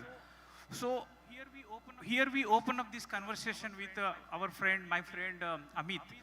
Amit has worked heavily on the largest bank of India, State Bank of India, and what we have seen, SBI YONO, which is now a fintech app, right, typically. And I would like to ask Amit, how this idea came into of SBI YONO, considering there were a lot of such apps. You talk about, we had a Google Pay already, or something like the Paytm, and there are some more apps providing same services. So being a largest bank in India, or maybe in the world as far as the number of customers are concerned, how that thought process started, and how do you really want to address ongoing these new age fintech companies, how they should look at a product design? So Amit, yeah, please. Yeah, thank you very much, Prasanna. So touching upon, I would just correct to put things in context itself. UPI was available in 2016 December. It was launched, and 2017 January, BHIM app was launched. We launched the first digital bank of the country, which is called YONO, on 24th November 2017, with around 200 plus journeys itself. It was a concept which was not thought at that time anywhere across in the world itself. As the largest bank, we have got 5 of our JVs itself, SBI Life, General Insurance, and SBI Cards, etc. We did an integration of all those JVs into a single place itself. There was no other app which provide that kind of journeys to people where you can open your account, take loan, buy insurance, and do whatever you want to do. And over and above that, we have provided features like which were never been thought of, wherein you can plan for buying a car, then you can start a SIP over there. I was hearing in the morning, and I heard about some of the leading things what Diamante is trying to do on a blockchain itself. At that time, blockchain was not considered for a digital banking platform. But as we move forward, so the first thing, what we have done when we were designing the digital bank, a full digital bank, our first concept was that all journeys should end in 3 steps, right? So if you see, most of the information is always with the bank. Your first name, last name, mother name, father name, PAN card, Aadhaar card, etc., right? Because if you have taken any loan, etc., or you have completed your KYC, that all information get auto-fetched in every journey itself, right? So there's no way that somebody is asking for anything else from you. The second step is only the confirmation. Just to give you an example of a journey which becomes a very hit journey, because now that information is in public domain, I can talk about it. So we did a pre-approved personal loan. As the largest bank of the country, we were never into personal loans itself. It was done first time on a digital bank itself. So the journey is based on your data, what bank have, you would be given an option to take a personal loan with a slider. You do that, and you would get an OTP, and that money get deposited into your bank account. that's the only three-step journey, which is PAPL journey. And um, the largest bank in the country, we did 10 billion in disbursement in 6 months' time. That's a small amount for largest bank, but still it was a pretty big amount, and which bank never thought that we would be able to disperse, or so many people would be interested, first of all. And that way, if you see a lot of other banks, and we have got some of the panelists from other banks, you would hear from them. And so two-wheeler journeys, right? And Prasanna, you are a globetrotter. I can talk about the future journeys, what should be offered by digital banking platform or the new age fintech is that. Say, for example, you are coming out from New York to Bengaluru, and so next time when you land in Bangalore, your app should give you 300 rupees kind of offer to, have a foot massage. It's a long flight for you, right? That kind of a journey should come into place, and you would start seeing it coming, such journeys coming into reality very soon within the country. And India is poised and placed at a, you would see that we would build those journeys which have never been thought of anywhere across the world, right? So there are a lot of people who talk about UPI success, but that is only the railroads what we have built in. We haven't devised the engine or the super speed train journeys which would be made available. Thank you. I think good views, and the way we see the current finance, and it's not something, if you look at various set of customers, today we might be having 6 different generations. We have some customer who would like to go to bank branch, as well as we have a customer who has not seen the bank branch at all. So I think when we blessed in that era, right, and at that time we always think of, do we need to do manual banking or something which is driven by technological? And as a product, or as a CTO, or as an innovation, or as a somebody who is creating the next gen banking, we always think of which are those technologies which will come and help. So Amit ji, you come from such a great bank, Yes Bank. We have seen Yes Bank as one of those pioneer bank for fintech adoption. And that has given example for many other banks how to really drive the fintechs. And that brings some of those momentum examples, like PhonePe is backed by Yes Bank. Rather, I can say highest number of UPI transactions coming onto the Yes Bank. So while we do this normal banking, you must be had thought of some new age technologies. So you would like to talk about those, what all those experiments are happening at Yes Bank, and how you are looking at a future of finance with those experiences. Maybe you can touch upon some of those examples. Typically, we talk about more on retail banking. And it's very easy to say a lot of innovations can be done in retail, but on the other side, corporate side, or maybe I think over to you, Amit. Thanks, Prasanna. Very rightly said, and we always take pride in calling ourselves a fintech bank. I think the journey has been tremendous over the last decade or so with the association that we have from some of the unicorns that we see today. What we have transitioned really over the last few years, let me cover that into one context. From just being provider of services to fintechs, for them to go ahead and do business, we have transitioned our role now where we work with these fintechs in co-creating solutions so that we are able to take care of any changes which are happening in the market, whether it is either by design or by regulation. So we want to be in the area where we are able to work with such partners and able to co-create solutions and be in the market at the earliest. So that's the thought process that the bank continues to work with. So fintech for us is not competition, it is collaboration.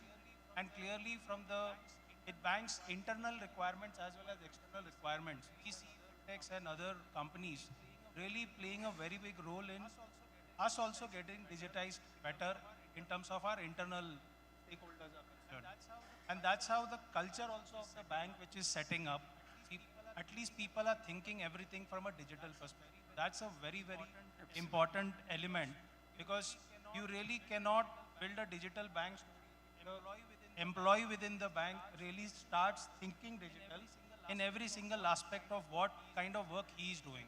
It may be an ops job, it may be a on-the-road job, it could be any other aspects of the job. So that's the way I would say that the bank thinks of it. Moving on to the customer side, very rightly said from a corporate, and since I cover the entire corporate side of it, so the biggest thing I see is the API-fication itself is a big journey. We talk about UPI, we talk numbers which are happening in the market because they get published. The biggest change which I see is that APIs are not only privy to fintechs. Today, every single corporate that we visit, no matter of what size, it is interested in learning about APIs and consume those APIs in some form and shop because that's the thought process change. I've been in cash management for almost 15 years. The traditional era was people were only printing checks, signing it handwritten and giving it out to the whole audience.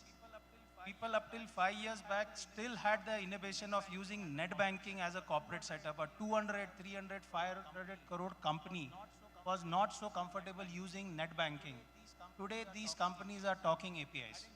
I think that's a change which we are seeing, and we are up to the game to help them facilitate. It's not only payment related, it is going beyond. People are interested of really making their processes stronger. They are looking at cutting down the cost for themselves, and a lot of things will happen. The future, to cover the last part of it, the way I see it, AI, ML itself is a big thing. Okay, we are doing certain pilots internally. We also are doing a bit of pilots on the DLT system. So blockchain, we are experimenting, but we also want to be conscious from a regulation perspective how we can implement. But very clear view from our side is if a thing like blockchain has to happen, it cannot be done by a single bank. It has to be a complete banking system which has to come together, build something like how UPI happened, or something like a blockchain to be set. Correct, correct. So I think a wonderful views. Last thing which you spoke about, blockchain has to work cohesively together as a consortium. Maybe that's why IBDSE, which was IBBSE, or before that some experiments like Bankchain was there. I think Amit knows, right? And that is becoming a fact. Tomorrow we have one session where Ashish ji is going to come and bless us how they are driving blockchain among banks. And I think maybe IRDA also coming up with that norm, or SEBI. I think you touched upon regulatory angle, right? And as well as other angle, you touched upon product, like what are the products? And AGR, you have seen product journeys across. And today, while you drive product journey at Card 91, who has become now brand for cards. And I have seen the India's first EMV card back in 2011, right? Considering, and we have seen Max Type journey. I think, how do you see the future of finance with cards? While today, as Amit ji has spoken, API, UPI, he's driving banking, right? And now we are seeing cards will still prevail. I'm so happy to carry cards in my pocket still now. But as a thing, we have come up with something like tokenization of cards. We have seen cardless banking or cardless ATM. So do you see, is there any momentum of a change of a form factors in card? Why do you see that card is still prevail for longer period? Yeah, over to you. Yeah, sure. Thanks, Prasanna. So, you know, the point which Amit mentioned from S-Bank. So, as Card 91, we were the first partnership we got out of the 5 banks was with S-Bank. So, as a fintech, we really collaborated. Coming to, you know, my stint with Citibank for about 18 years, we used to say digitize or perish, you know, die. Now we say digitize and flourish. So, you need to progress. And card is a very sensitive topic because typically cards are held by the mass affluent, right? The India which is in the cities. Now, for the India which is not in the cities, card is not a basic product. Now, to give an example, UPI has come in, RuPay has done a lot of innovations, and people say, what is the form factor of card? What is its future? That's your question. Now, I'll give one simple example.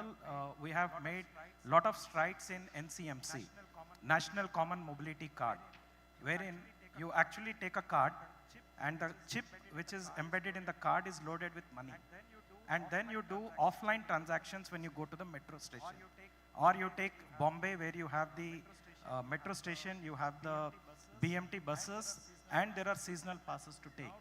Now, to expect somebody to scan and pay at a metro station is going to take time. So the offline payments which happen, it's as simple as just tap and go. The transaction happen between the metro gates and the card which is there, and you're through. So that's one example which I can see where card still holds the advantage.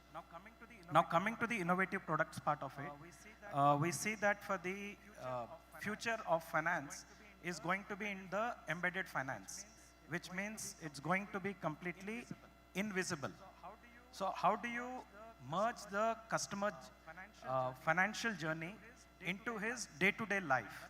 And that's where we see that huge progress is going to happen.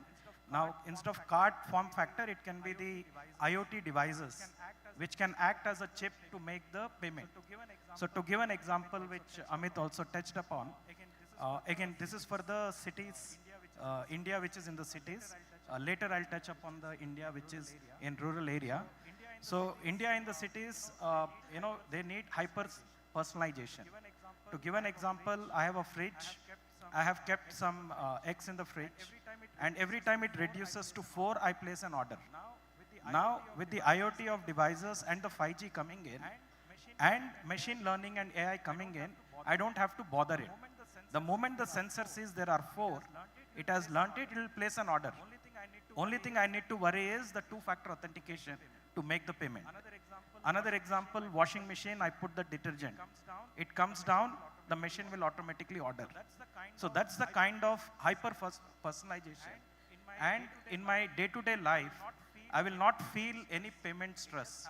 It just happens invisibly at the back end.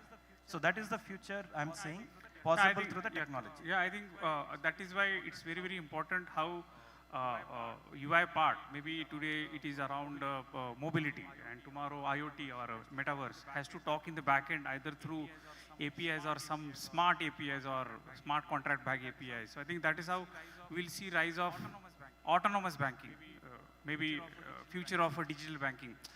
Yeah. Prasanna, just and I would just second what Amit was saying. This is for whole of the ecosystem. So if you're thinking of an idea, so API connect between corporate and banks is existing to some level, right? So corporate can connect. There's a huge gap between government and banks. So if there are fintechs which can come up, which can take up treasury APIs of a government and connect to a bank itself. And there's a huge use cases, right? So the government is giving, subsidy for medical treatment of pregnant women, right? It comes as currently as a e-card itself, right? So, and the cards network can also come into play. Correct. So these are some of the use cases which I believe I thought I would just put in across. Yeah, I think, so going forward, I think while we talk about government regulator, right? I think regulators are always backed by government, and India is blessed with some of those platforms. And the way world sees, instead of doing one thing in one bank, it will come out and will be something like platform. Example, NPCI has come up with many more platforms. It's not only UPI, NPCI has blessed, or they have blessed us with BBPS, or there are USDT, and there are many more platforms which we have seen. But UPI, BBPS, and some of these NACH or toll collections is really prevailing as far as the payment is concerned. Apart from NPCI, we have seen how account aggregator is going into picture for better lending in tomorrow. Or these days we talk about CBDC coming in, or other public digital infrastructure. Apart from UIDIA, we talk about maybe GEM, or likewise there are many more such platforms are given by government and regulator. And at the same time, regulators keeps giving some guidelines how these platforms to be used. So for that purpose, they assign some companies, maybe Rebit or NPCI, IDRBT, and there are many more. For cloud adoption, there is one more company. I think that's how ecosystem play is coming into picture. So one of the most important ecosystem player we have seen in last 7, 8, 9 years. While some banks have emerged as a fintech banks, but these fintech players, they come with some unique proposition, maybe connected banking you spoke, right? Somebody is coming as a connected banking like Open Finance or M2P. Whatever banks are doing, they take out that facility features out of the bank, provide it to other fintech players as a banking as a service. But I think the way we have reached today, we can't survive without fintechs, the way we have seen. If you say, yes, I will survive with the Google Pay or Phone Pay or some of these apps who are day to day, I think you will have some difficult time. But at the same time, regulator comes with a lot of guidelines. May not be in favor initially, but as a longer period, these guidelines will help how digital lending can be done or how open finance should be done. So I think, yeah, so Vipul, you have been heading this fintech area, Kotak Bank, followed by now HDFC Bank, and there are a lot of fintech founders out here. So what's your advice? First of all, why these fintech players are so important? What's your advice to them? So first of all, I would like to thank everybody who went before me, because I think that sets the context and the history of how collaborations really began between the banks and the fintechs. So it's a very critical thing that, you touch upon, sir. Where I got into the whole ecosystem was at a time when the fintechs and the banks were looking at, figuring out how do we work with each other? How do we collaborate? How do we get, each our, piece of the pie? And do we work together? Do we compete with each other? Do we share services? How do we do it? And in about 2.5 years since then, it's very encouraging to see that banks and fintechs have started collaborating at such an amazing level that most of the banks and, both the two banks that I've worked for, we were encouraged to share use cases and problem statements in the ecosystem. We were sharing that proactively, with the fintech community. RBI Innovation Hub, which was set up last year in March, was again, a great partner to be able to reach out to the larger ecosystem where we could share those problems and make relevant connects with people who were solving in that particular direction. So either we were able to connect and collaborate with fintechs who were building that particular solution, or in a lot of cases, we were able to actually guide them onto a space where they were able to create solutions that were relevant for us as a bank, and hence also open up opportunities to work with the other banks in the ecosystem. What also happened as a measure from that is that we as banks got to learn a lot. And I think the top 3 learnings were, the aspect that we had to be more customer focused. That not only meant better UX and UI and being able to understand the user journey, it was also the higher availability of support systems for people. We saw some of the neobanks doing that really, really well. We learned it from there. Then we also figured out very innovative ways of identifying customer use cases and bases. Some of that information was predominantly not available to us because as banks, we follow guidelines that are given by RBI and other bodies. So we were not either allowed to access that information or we didn't have systems that could read into that information. So our interaction with fintechs led us to be able to, figure out what are the new categories, explore new segments, create new personas for our clients, and offer them products which made sense to them. Like you rightly said, sir, cards has a market, the UPI has a market, RuPay has a market. Similarly, within insurance, we were able to figure out, what's a new segment that's coming out, how to target new people. So that was very encouraging to learn. And today, when we have discussions, I think it's more or less like a level playing field. Fintechs and other startups have started seeing banks as more of organizations that can support them, help them out, in terms of understanding regulations. Also, in a lot of cases, bridge them to bodies like RBI and RBI Innovation Hub. Similarly, banks have started working with fintechs to understand what else can we do. Can we push the envelope? Can we push the envelope with you guys? Yeah. Right? How do we take it further? And interestingly, the story doesn't end on fintechs. We've also partnered with, and I think a lot of banks have partnered with organizations like SATShow, right? That has added so much of value in the ecosystem for the farming community and the loans. We're working with companies like Hamdan, which has done really well in terms of dispensing, cash from the government and incentives and schemes from the government. So they've really added value in terms of how we are also working, with the larger masses. And in the last context, in the last thought, what I would like to, leave is by saying that, when you are a fintech and you're looking at a bank, I would say, see them from a point of view of collaboration where we can, do businesses together, build products together, and leverage on the knowledge of regulation that comes in. We're doing that proactively for the Indian community, also for a lot of international fintechs. Yeah. And similarly, when we look at fintechs, we look at startups, we look at newer ideas and newer domains that you can challenge. The idea is that if you don't push the envelope, you're not discovering new ways to, generate money. But yes, we do, work in a certain parameter where we will pull you back, saying, hey, this is as per regulation, but we are also trying to get in touch with NPCI, RBI, RBI Innovation Hub, and telling them that, can we do this better? You know, can a regulation be made around this? You know, this is a new sort of, you know, use case that's come to us, adds a lot of value. How do we look at new regulations around it? I think that's been the learning and the journey in the last 2 Yeah, I years. think good guidance. And while we reached out 2024, I think one of the major stream parameter where every organization, not only banks, looks at the data, how they should use data as a currency, right? How they should use data as a currency within a bank and the data which is coming in. And while doing this, there are a lot of things that comes like data protection law, and in India also we announced DPDP, which is data law, right? And while GDPR is there. So I think sometimes I feel we create technology, and to protect that technology, we create regulation, and we adhere that regulation, we handle another technology. So that's the story keeps happening, which is a business model sometimes, but ultimately it's boils down where we are as of now.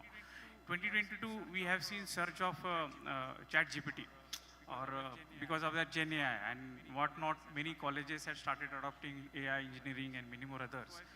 So I think Kumar, look forward, what is the use of AI or data angle in finance, yeah? And then we'll talk about Divya. Are you happy with all these guys, considering they do a lot of digital, but at the end of the day, we always talk to the security, internal auditor, internal security officer for those sign-offs. Yeah, over to Kumar. Good evening all. This is a great question. Based on what I've seen in the last 20 years, right, working in investment bank, asset management companies, fintech, digital first custodians, and recently, with the advent of Gen AI, right, one thing is very clear.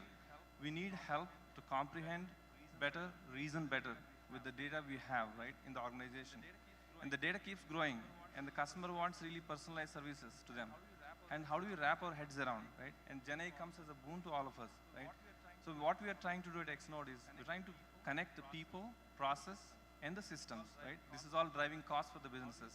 How do we bring the best ROI by trying to bring the best of the comprehension and reasoning so that you have a better draft on how to respond to your customer needs, or how to respond to your management, or how to respond to your stakeholders, right? You're able to wrap around, like, how do I get quickly to the source of the data and bring analytics to your use, right? Earlier, you need to deploy so much technology resources to build a report, right? A dashboard, how to understand what customer needs are. Right now, given customer is fragmented, right? All his needs are served by multiple institutions, multiple companies. There is no 360 available about the customer. And the fintechs are coming to disrupt this area where they are bringing, the institutions are, as support systems, right? For creating that seamless experience to the customer. So the future lies in human and AI collaboration. And we will see proliferation of custom agents helping different roles in the organization as their chief of staff, as their product manager, as their, the architect. So we see that, fine-tuned models will come, and organizations would like to protect the privacy of the customer data or the intellectual property of the data. They care about all of this. I know the enterprise adoption is slow, but we will get there. So what we are trying to do is, can we create a seamless user experience on the application layer so that businesses can really go fast at the speed of thought, right? Right now we are stymied by having to bring 10 engineers to the desk to build a product within 6 months. How can we do that, turn around in a week time? It is actually happening now as we speak. And we are at the forefront of innovation trying to do this, right? Open to speak with. Yeah, so thank you. I think where we have reached today, sometimes we always feel it's too much of banking, right? Where we are, because everything is available. You can do any type of transactions. You are happy to get on board now on the fly. Your data is there in Aadhaar. You can do KYC. Your account is there. You can do payment transactions. Everything is available now. Apps are becoming super apps, and super apps are becoming invisible with the metaverse. Union Bank, PNB. I think too much is happening. But at the end, whatever we do, right? There is a very, very important stakeholder in the bank. There are many rather, but this stakeholder always in demand. By internal CTO or internal delivery, and even fintechs, they want to say, they always ask whether the CISO is going to do sign off or not, right? But it's predominantly banks are sitting in a glass house, right? Something goes wrong, everything goes wrong. And a CISO or an internal auditor compliance, they need to take care of every other thing, because this is how RBI has laid down. And we have seen last 8 years are too much of work for CISO. So Divya, what is your view of the banking which is happening today and how your job is going to be more tougher. Yeah. Yeah, as a role of CISO, we are doing a lot of incident management and change management approvals every day. And everybody's complaint is the CISO department is not allowing me to do the business. The CISO is not allowing me to launch this particular app. Because of them, the things are getting delayed. We do accept the blame. So for the business team, it's always the availability and the convenience which matters. But when it comes to Reserve Bank of India, so since morning we have discussed, RBI is one of the best regulator when it comes to finance, and India is doing really well when it comes to cybersecurity compliance and the master policy. Everything is really great. And even for fintechs, there is a work group committee which happened, and now it's compulsory for everybody to go through the VAPT process, to go through the auditing very regularly. For the critical applications, it's very necessary to do a quarterly assessment, and for non-critical, it's like every 1 year it has to go through. So definitely there is a lot of consideration when we are exposing our web servers to the public IPs, and anybody can connect to us. And Reserve Bank of India through IDRBT is doing a great job. They are conducting every quarter cyber drills, and we do participate, and based on our capacity to identify the vulnerabilities or the attacks, we will be given A+ category, A category, and so on ranking. And we do have a platform, IB Cart, where we do share the threat intelligence among all the banks, and whatever is happening throughout the world, RBI through IDRBT and through certain computer emergency response team, they are informing all the banks to block the IPs, hashes, and all these things. So far the regulator is very strict, and complying with the RBI guidelines has taken us a very long way. And apart from that, there is also a need for awareness in the system. Right from the employees, they have to be trained on all the phishing attacks. I think not only the employees who are working, everybody, they can be the support staff or the housekeeping people, or even at the customer ends, because recently I've seen a lot of AEPS fraudulent transactions happening. And during Ayodhya thing also, there was a lot of fake links which were circulating.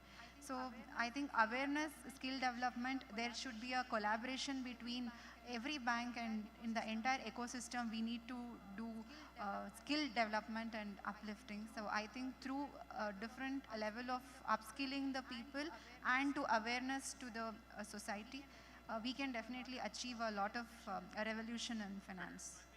So I think awareness is a key. That is why every employee in the bank or whoever is are the responsible for security. It's not only CISO is the responsible. What not if I am sharing my password or thumb? So obviously, so I think I divide into three. While awareness is important, whatever is we are doing, it has to be at a sanity to be checked at the end. But at the same time, challenge is that why are you doing this? Is there another way to really rectify this, to make it invisible password, right? That is why blockchain, AI, Gen AI will come into the picture in future. So Chirag, like you've been talking since morning, so one view from your end, which is that banking in a bank should be changed heavily, in a crisp, like we have seen retail banking, a lot of things are happening, but on corporate, I think, what are the challenges and how we should rectify? Yeah. So when we talk about the corporate banking, right, we should think about how businesses think about banking. So as a bank or as an institution, there are a lot of products that has been built, but we should think like a business in terms of what a business requires. For example, if we are moving funds, if there are assets being held in a custody with a bank, so what is exactly that customer getting? So ultimately, when we see about the financial ecosystem, money is money. We talk about retail banking, we talk about corporate banking, money is money for the bank. There might be several regulations around it in terms of how savings account is being managed, the current account is being managed, the salary account is being managed. So when we talk about the simple way of money, why the business money doesn't have interest on top of it? That is the biggest question. If we can get interest on the savings fund, why not on the current account fund?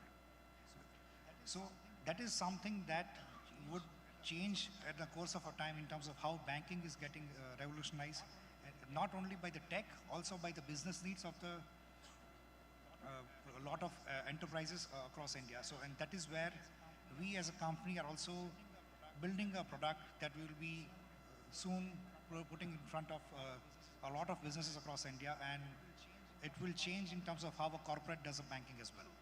So we have another 3 minutes or so. So quickly, all of you all, in 2030 banking, what is that will vanish and what is that will appear? Example, I will say, oh, cards or ATMs may not be there, but something else will be there. Maybe you can give a chance. I'm not going to say something is there for you or not if you don't answer. But let us give a try. Starting with Divya. Yeah, this product is going to vanish, but something else will come. For example, metaverse banking, or I don't know what will come. Yeah, metaverse is definitely going to gain a lot of importance with the next-gen banking, because none of us wants to visit the branch banking. But at the same point, I think voice banking also is going to become very popular, because the use of QR codes and this NPCI initiatives, villagers who are, or farmers, I can say, is underprivileged section of the society who are not very well versed with the English language, they can use the voice banking commands so that they can transact in their own native language and get an input. Okay, so I think this is going to be a disruptor. So Mr. Kumar, yeah, what product will be there, what product will not be there? I think the micro lending will increase through the blockchain type of technologies. Micro lending, yeah. Vipul. So, big fan of embedded finance. I think it has a great scope, multiple avenues at which it can be used. So I definitely see that as growing and scaling up really fast. So you would see generic banking will go away, wherein people would go to a branch, and it's not going to happen in next year, in next couple of years.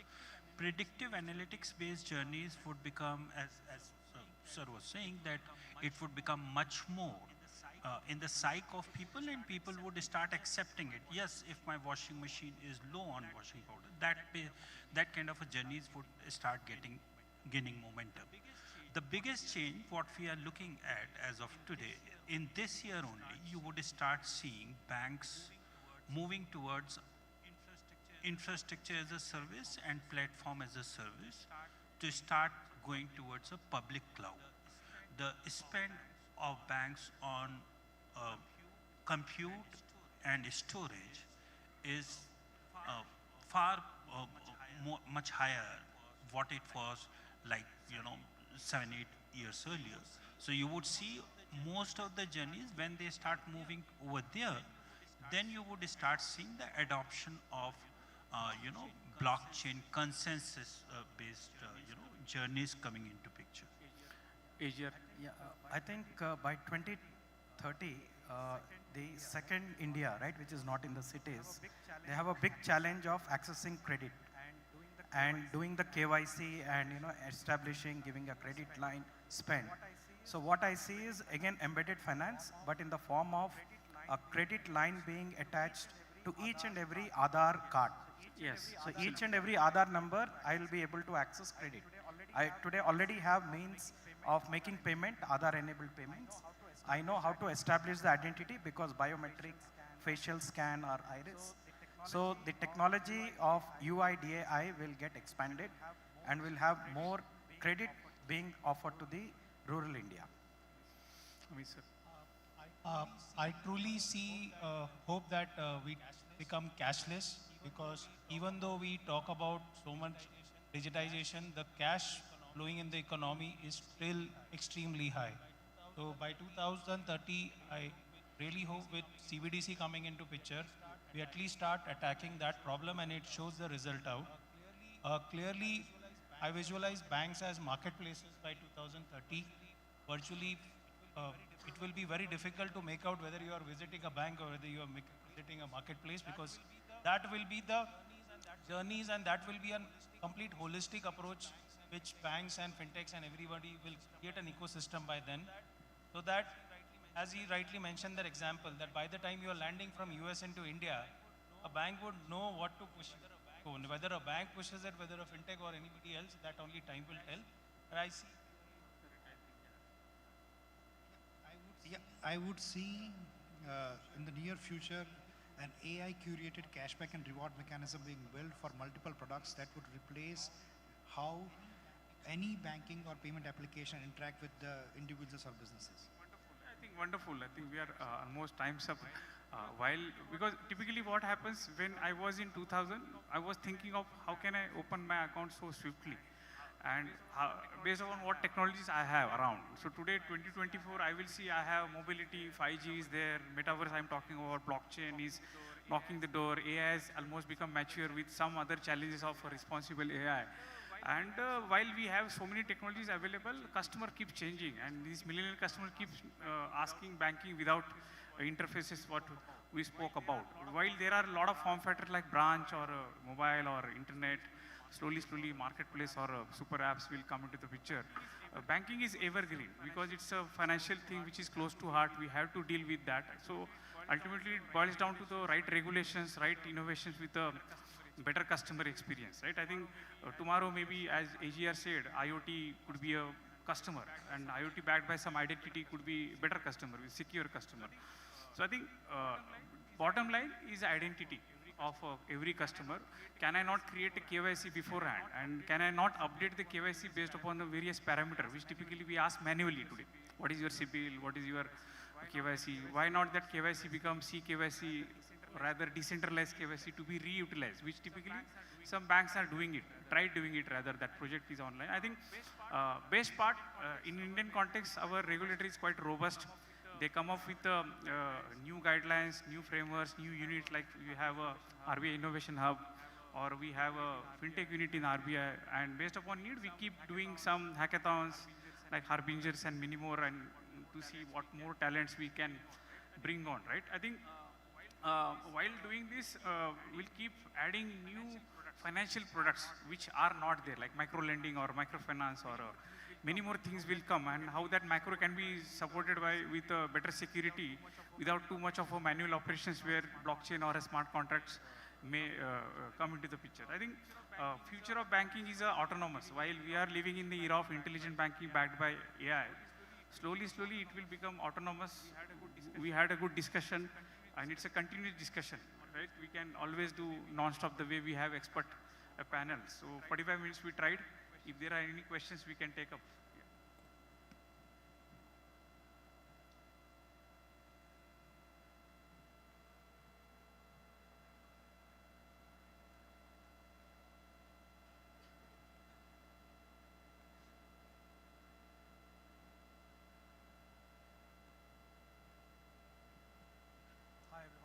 Hi everyone, I'm Dipendra.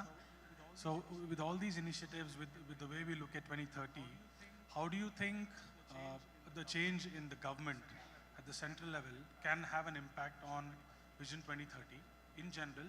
Maybe we don't want to get into specifics, but that is one part of the question. And the second part is, what efforts is this community taking in first increasing our comfort zone and then trying to address each state at its own level, so that the India within the cities and India which is not in the cities can also perhaps be at the same trajectory by 2030 I did not or 2035. understand the second part. Okay, so the second part was, what initiatives or what work is the community doing to ensure that each of the states within the country are traversing in the same direction, so that by 2030 or 2035, India within and outside of the cities can be in the same direction? So I'll try my best. There is a phenomena, or rather term, called as innovation index. So, and in this innovation index, every country has is calibrated based on how innovative they are. It's not only for finance, how they are innovative on transport, IT, healthcare, education, many more others.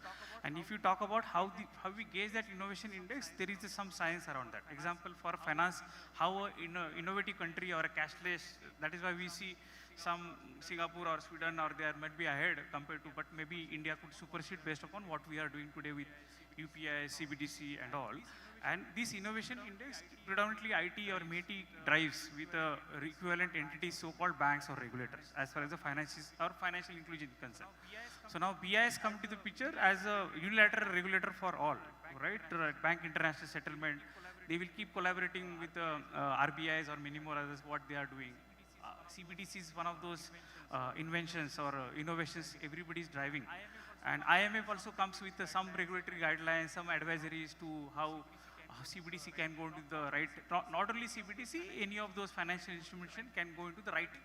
So I think it's not government thing, it's predominantly already driven. Many more things are coming up that way, and regulators keep innovating what more methods or more ways we can do better financial inclusion. Now if you go back in 2000, KYC was not there. We started with KYC, paper-based KYC has become KYC and so on. We have seen how NEFT has come into the picture from ETF, from 95 to NEFT came, RTGS came, right?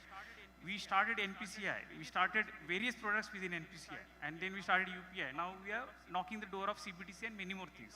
And it's all driven by finance minister will keep asking how much transactions you are doing. You don't know, maybe finance minister asks how much transaction Kotak Bank is doing or PNB is doing or State Bank of doing. Moreover, they ask, please learn from SBI Bank. This is how they drive it. So it's very vocal. We may not know as an end user, but the way RBI drives banking with banks, that is why from this KYC in 2000 to maybe financial inclusion program in 2011, so now we talk about digital, then UPI momentum. So I think more or less it's all driven. Now if you go back in 2013, there is an RBI vision statement. They announced many more innovations which they are going to do over a period of 4-5 years. It's not like they have stopped. Recently they announced another vision statement. And any fintech or you and me can sit, we'll see a lot of new products can come out of that. And ultimately it comes based upon the various committees at government and RBI level to see what we can achieve as a together. And they keep seeing what is happening outside of India, and maybe others are seeing what is happening in India. That's the momentum we are bringing. I think that's how we see CBDC is one of those phenomenal path-breaking innovation which will make inter-country cross-border seamless the way we have UPI in country. So that's the way I look at it, while it's a very long topic to be discussed. Yeah. So the question that you had, the second part, where you were talking about how how's the government looking at, doing it, building that whole awareness, technology and solution, across the nation. So very interestingly, what has happened is in the recent time, RBI, NPC, even organizations like METI have started having a very proactive discussion internally between them. They're working on a lot of use cases, they're working on a lot of new ideas. If I club them into long-term and short-term, in the long-term ones, they're also collaborating with institutes like IISc on quantum computing, on other factors like that, cybersecurity. So they're predominantly building solutions there. And in the short-term goals, they're working with banks who have leveraged a particular set of technology, done well in that. Fintech that has done well in that. So they are keeping a close eye on it. The idea that RBI wants to do right now is they want to create a level playing field for all the banks, which internally means it'll percolate down to all the other consumers across. That's one way of doing it. And secondly, what they've also done is they've taken out the agenda for this year and for the next year. So for this year, they're looking at financial inclusion, they're looking at a women-led economy, they're looking at agro community. So they're driving that with all the banks and all the internal stakeholders together.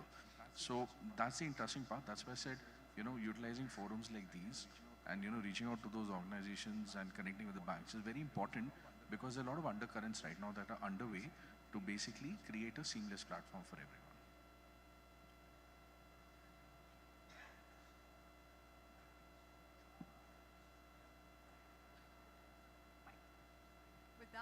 With that, this was a very insightful session. Put your hands together. Let's thank the panelists and the moderator for moderating this session so well. Thank you. Requesting Mr. Chirag Chitani to present the memento and say thanks to all the panelists and the moderator. Can we have the memento, please? Let's thank Shri Ahmed Pansare. So please step forward, sir.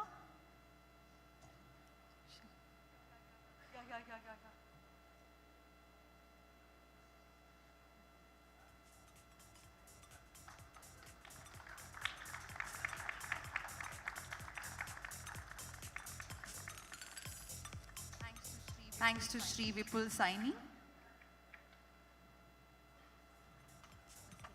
Mr. Vipul, please come forward, sir.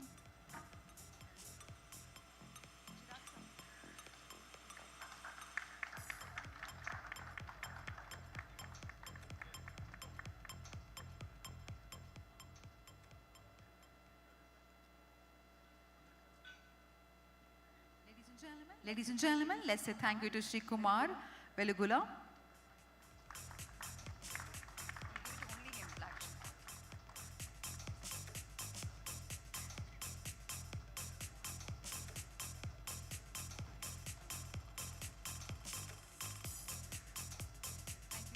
Thank you, Sri Ahmed Saxena. Put your hands together. If the panel discussion was insightful, we'll give them a round of applause. Sri A.G. Ramakrishna.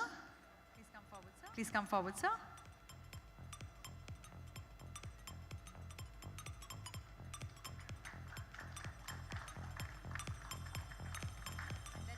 And let's say thank you to Ms. Divya K. Divya, thank you, ma'am. Also requesting Mr. Ajay Ranjan, country head from S Bank, to please come on stage. Mr. Ajay Ranjan.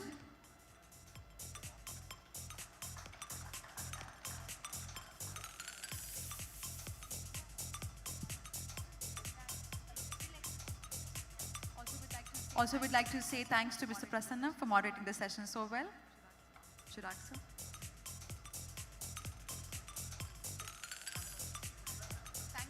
Thanks to the moderator, Mr. Prasanna Lohar. Thank you once again.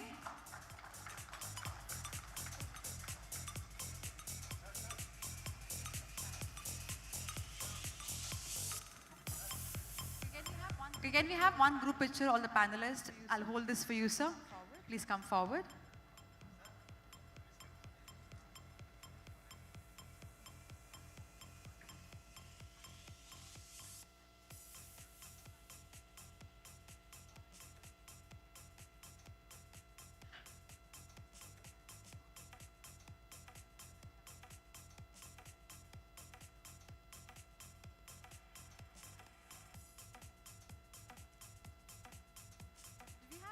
Do we have Mr. Ajay Ranjan from S Bank in the audience?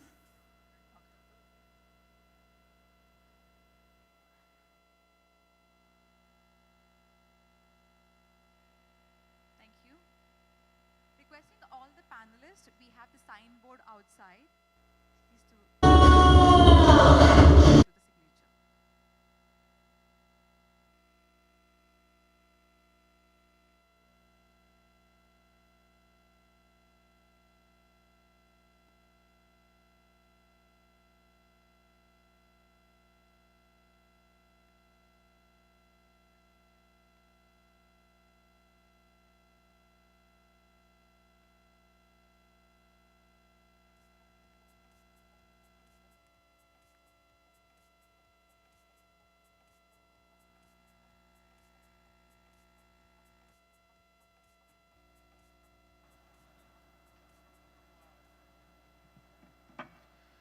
Very good afternoon. I think now lunch is getting over. Like we had, as per our schedule, we have awards tomorrow at 4:30.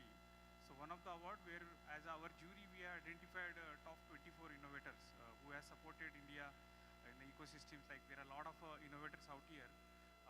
So I'll call upon Chirag.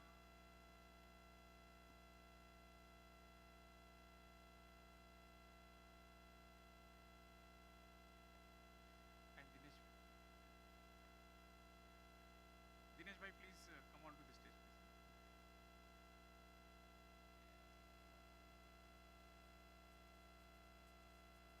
So out of these 24 influencers which we had judged, so Mr. Ajay Rajan, who is leading S Bank as the president of S Bank for many more, is a national head.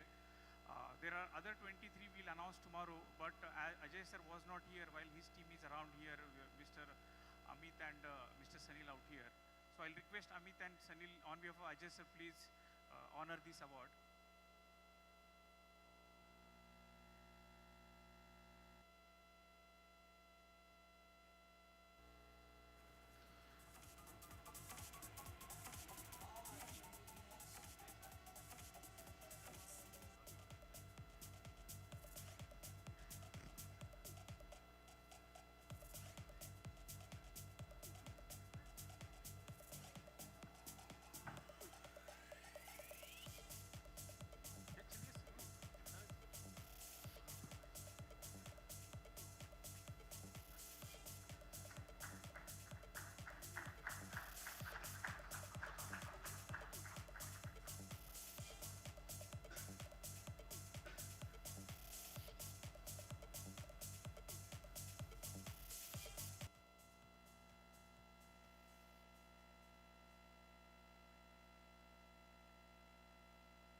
With that, let's move on to the next panel discussion. The topic is Navigating Disruption, the Role of Tech Startups in Shaping Industry and Government. Put your hands together while I invite the moderator, Shri Sharat Chandra, co-founder India Blockchain Forum on stage. A very, very warm welcome to you, sir. We have the moderator on stage. Warm welcome to you, sir. Up next, requesting the panelists to join the moderator on stage, we have Shri Yashwant V. Gurukar, Executive Director, Center for Smart Governance, Bangalore. Shri Yashwant V. Gurukar, Executive Director, Center for Smart Governance, Bengaluru. Also requesting Shri Sanjeev Gupta, CEO, KDEM to come on stage. Shri Abhay Tandon, TVS Motor Company, Digital Innovation and Partnership Officer Global to join us on stage.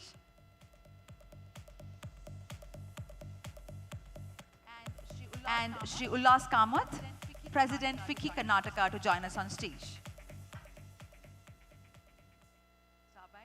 Sabai, take your seat, sir.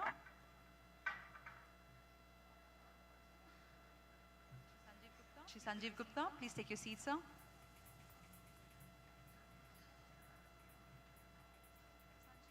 Sanjeev Gupta is not.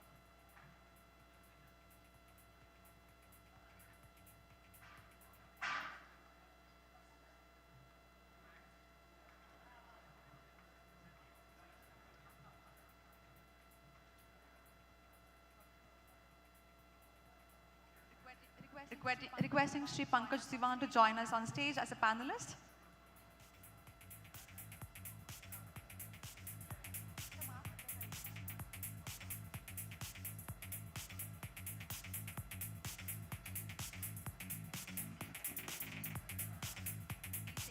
Please take your seat, sir.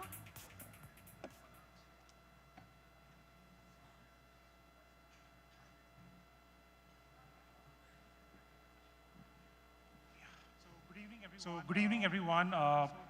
So today's topic or today's conversation is about navigating disruption, the role of technology startups. So I would like to begin by quoting the theme from the Karnataka Pavilion, which was at World Economic Forum Davos. And the theme was Innovation Will Impact. And I will tell you why this resonates with the wider startup and tech ecosystem in the state, because Karnataka happens to be the leading contributor to India's growth story. And as the state has a vision of achieving 1 trillion GDP by 2032, the role of startups becomes all the more important, right? And that's where a significant contribution has to come from industry bodies and academia as well, upskilling, so that even startups have the right talent to effect the change which they want to. So I would like to kickstart the discussion by inviting Kamath sir into this conversation where, sir, if you can shed light on the role of industry bodies like FICCI, right, in terms of effecting those changes and how industry bodies is kind of acting as a platform for enabling those changes by opening up avenues for startups to engage with traditional industries and companies. Yeah, thank you. Good afternoon, everyone. The industry bodies, I represent FICCI, Karnataka State, like that we have various Chamber of Commerces across the country. All of us, we are doing absolutely, I would say that amazing job at a startup level. We do have a startup committee for FICCI, entire country we cover. We do have the offices across the country. And we become a bridge between the government and the industry. FICCI is, our tagline is voice of the industry to the government. Like if the government of Karnataka is hosting a startup event, most likely that it would be shared between the FICCI and the NASCOM and the TAI and maybe CII. So we work as a bridge between the industry and also the government. Coming to your specific question, what are we doing at a startup level? Most of our corporate members do have their own startup initiatives. Earlier, they used to do R&D on their own. Now, while they continue to do that, they also encourage the small tech companies to help them to do their R&D so that they can incubate them in their own companies, and thereafter, if it is commercially viable, they can launch it. So instead of investing the money, they also invest beyond money by giving them some capabilities in their research and development department, and also to do the market fit analysis. They will be able to do that. So I can go on like that many, but the fact remains that industry body is a very responsible organization, bridging the gap between the startups and the ecosystem and also with the government. And yes, it's a small baby steps which all of us we are putting, and over a period of time it will get matured, like the way how in the past industries have benefited by the industry bodies. That's my take. Thank you, sir. Now let me come to Pankaj. Pankaj, since you have been engaging with various government bodies as part of Telangana government initiatives, what do you think? What is the role of startups when it comes to bringing efficiencies to government processes? And maybe if you can quote some of the examples where you have contributed or startups have affected that change. Sorry, Sharath, can you just repeat the last? So what I'm saying is, how do you see the role of startups in contributing to government processes or bringing efficiencies to government operations in general? Sure, I'll probably continue where Sir left and also answer your question, because I'm also the co-chair at FTCCI, Federation of Telangana Chamber of Commerce and Industries. And it's a very strange thing that it has taken so much time for the industry bodies and everyone to realize that the industry bodies can add so much value, because they are a association of end user industries and if startups are solving problems, for whom are they solving the problem? Ultimately, it's for the end user industries. And if the end user industry can give their feedback, it does a lot of good for the startups. Coming to your point in terms of how they are working with governments, I think there is an intent for sure from governments, and Telangana government has also been very proactive in the last 10 years in trying to encourage startups. Similarly, at national level, we see the national government very encouraging towards startups. But, to be honest, all said and done, there are, I think, still simmering problems, processes, issues. It's like how they say in Hindi, "Hathi nikal jata hai, dum bach jati hai." So out of 100 steps, 98 probably are clear, but I think things get stuck at 2 small problems, 2 small steps, and the bureaucracy is tuned in a way that they have to follow the rule book. That is where the role of champions comes in. There have been some champions in the government ecosystem of late, across states, across the country. I think they are doing a phenomenal job. So I think they are, in a way, taking the risk of overriding some of those processes, or trying to bridge that, or trying to look at it from a point of view of facilitation. But wherever those champions are not available, I think there are still issues. That's my reading of the system. Let me come back to Abhay. So Abhay, you have been an angel investor and one of the leading innovation evangelists in the state and in the country as well. What are the white spaces you see in some of the sectors like, say, sustainability, clean tech, and what kind of innovation do you see happening in the coming months or coming years, which is going to change the landscape of innovation in the country?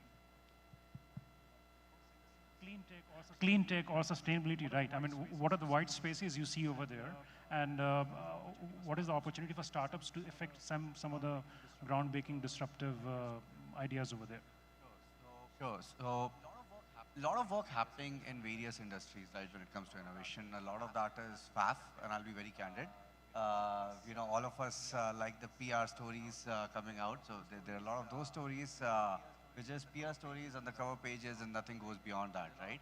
But there are a lot of those innovations, grassroots level innovations as well, which see the light of the day, right, across different industries.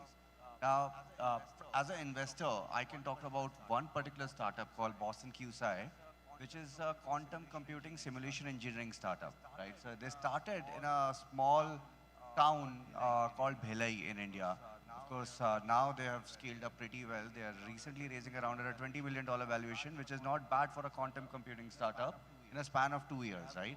They have global clients. They've just signed on board Airbus, which is one of the 2 largest aerospace companies, and Stryker, which is one of the top 5 in the medical engineering space as well, right? And this is happening with the primary intent of them solving for simulation engineering happening at a much faster pace than what is operating today. And two of these founders, they are PhDs from US. They came back to India and set up the shop here, right? And one of the industries that they're also targeting is auto. Now, I'll give you an auto industry example because I work for TVS, so I can give you a little bit of a perspective on that, right? You see the effort to go towards EV as a space, right, as an industry. And the numbers are picking up year on year in terms of adoption of EV, right, which is contributing towards the betterment of the society. But one of the things that we have also seen is that, there are battery fires. Issues where people have had accidents while riding those vehicles because of not having tested those vehicles out effectively enough in a country like India, in our environment, right? They may work in some other countries which are better placed in terms of temperature than us, but here we have a bigger range, temperature range. There are other issues like potholes sometimes that can also create pressure on your bike, on a product, and that can break. So that means the GTM, before you talk about go-to-market, you have to do enough testing. Now, typically an organization, an automotive organization would probably spend 1 year on testing through various simulations. And I'm not saying they're not doing that, but maybe to fasten the GTM, they release the products, which can then put people to risk, right? They're family's riding on a bike and the bike goes on flames. Not safe for the family, right? Or the fork breaks and they fall down completely in the middle of a highway. That's not right. So this technology is getting done that 1 year long of simulations to probably about 20 days, right? And that is the disruption I'm talking about. So there are lots of other companies which may directly or indirectly contribute towards sustainability, clean tech, and various other initiatives which are transforming the way we are leading our lives today. So lots of them. I wanted to just share this example to start with. Right. So since sustainability is one of the themes of the event, and Karnataka being one of the pioneers in this particular space, and recently the Karnataka Electricity Regulatory Commission, they released a draft paper on enabling P2P transfer of solar energy. Right. So this is another area where there's a lot of opportunity for startups to come in and build solutions which can enable the transition from traditional energies to renewable energy. So, sir, coming back to you, Kamath, sir, how do you see some of the initiatives which the state government is doing and some of the industry bodies like yours can enable some of the push towards sustainability in general? Yeah, sustainability is something, like it's a core for every government and more so of the government of Karnataka. And in the energy, almost 63% of energy consumed in Karnataka is renewable energy. So there are a lot of effort has gone in to make it as a 63% of the power what we have used is from the renewable energy. Idea is to go to 100% as quickly as possible. So Karnataka was the first one to get into the real policy making in the renewable energy space and the EV space, and a lot of things have happened there. So if you were to say that what is that startup can do and compare, when it comes to industry and government, I think most of the initiatives taken here by the government has started always from the startup.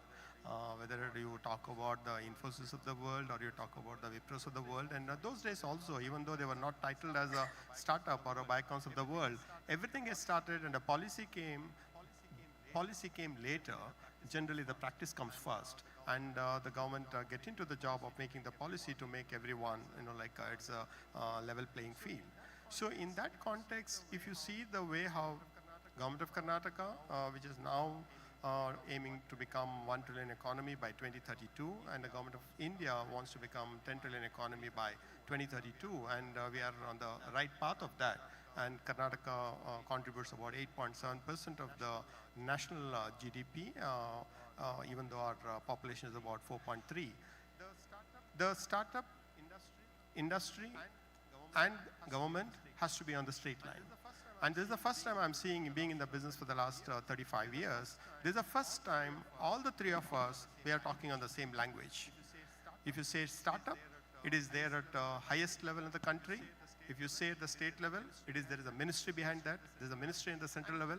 And today, the fact that the Innovation Summit is happening in the partnership with the government of Karnataka, with the planning department, with the private family office of overseas country, and talking to the people on innovation itself is the ecosystem which I'm seeing after many decades. It was not there at all. Industry in its own way, and startup we recognized them very late, and government had different policies because government always wants to take care of the people who are underprivileged in the past. But now they know that you can take care of the underprivileged in a much better way by getting into technology in farming, or getting into technology in the logistics, getting into the technology of fintech, or getting into technology of lending, recovering, a lot of things. And that's the change which I feel that it's sustainable. And the kind of work what we are doing at FICCI, we run the programs for the startup, we run the program for the ministries, we run the programs at a national level, and wherever there is a competition to invest the money, we help them. And at a personal level, it's not just at a national level or a state level or an individual level also, it should percolate. Today, you are seeing many like us are putting the money directly into the startup, which was not there about 10 years back. HNIs have become a buzzword wherein we get at least 10 or 20 every month. Do you want to invest here? Do you want to invest there? And all of the startup. And we do invest in the startup in personal capacity. Second, the venture capital is a matured market now. It was not there about 10 years back. Today, it's a matured venture capital, and most of them are operating in a very, very, I would say, transparent way. And then there are SIDBs who are investing in the venture capital, that they raise 100 crore, SIDB invest 50 crore. Now this ecosystem that you identify the startup, you recognize the disruption, see how it helps the industry, how it helps the government, how it helps the common man, and raise the money and get it executed. I mean, that's the new thing which I feel that it is wonderful to have it, and especially the blessings of the central government and the state government is there in all respect, and which is sustainable according to me. And the last but not the least is the job creation. Today, the job creation which is happening at the startup level is unprecedented. It is unprecedented. You can see the number of kids there who are wearing the t-shirts, and you can see how many jobs they have created, just 1 or 2 companies, just to participate here. So that is unprecedented, the jobs created by the startups. If you see, just one number I can give you, that 1.24 million jobs has been created only by the startup in Karnataka alone.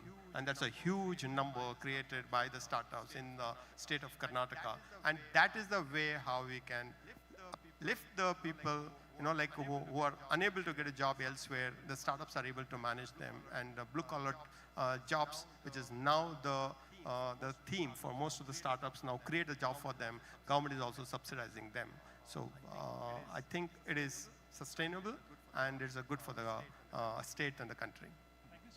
Thank you, sir. In fact, your statement about job creation and startups fits very much in line with the SDG #1 goal, removing poverty, because with more than 15,000 DPIT registered startups in Karnataka, I think they are on the path to creating more jobs. Now, coming back to another sustainable development goal about innovation, industry, and infrastructure, where Karnataka scores 64, and this question is to Pankaj. So how do you see education and skilling creating the right ground for startups to come up with new ideas? Because you also need the right talent to come up with any innovative solution and also bring those ideas into practice. So how do you see the role of startups through hackathons or through open challenges in coming up with new ideas? I think that's the way things should go, and I'm glad I've been hearing this word about open innovation and challenges right from the morning, right from Mr. Rajiv Gowda in the morning, and then Ms. Rajneesh in a session later. And now I was also listening to Sir, he was also kind of alluding the same kind of thing. I think there's a huge potential in our country, and my only submission here is that it should probably not be an event, it should be a culture. Right? We announce open innovation, hackathons and all that, and in fact, incidentally, we are going to announce something today also.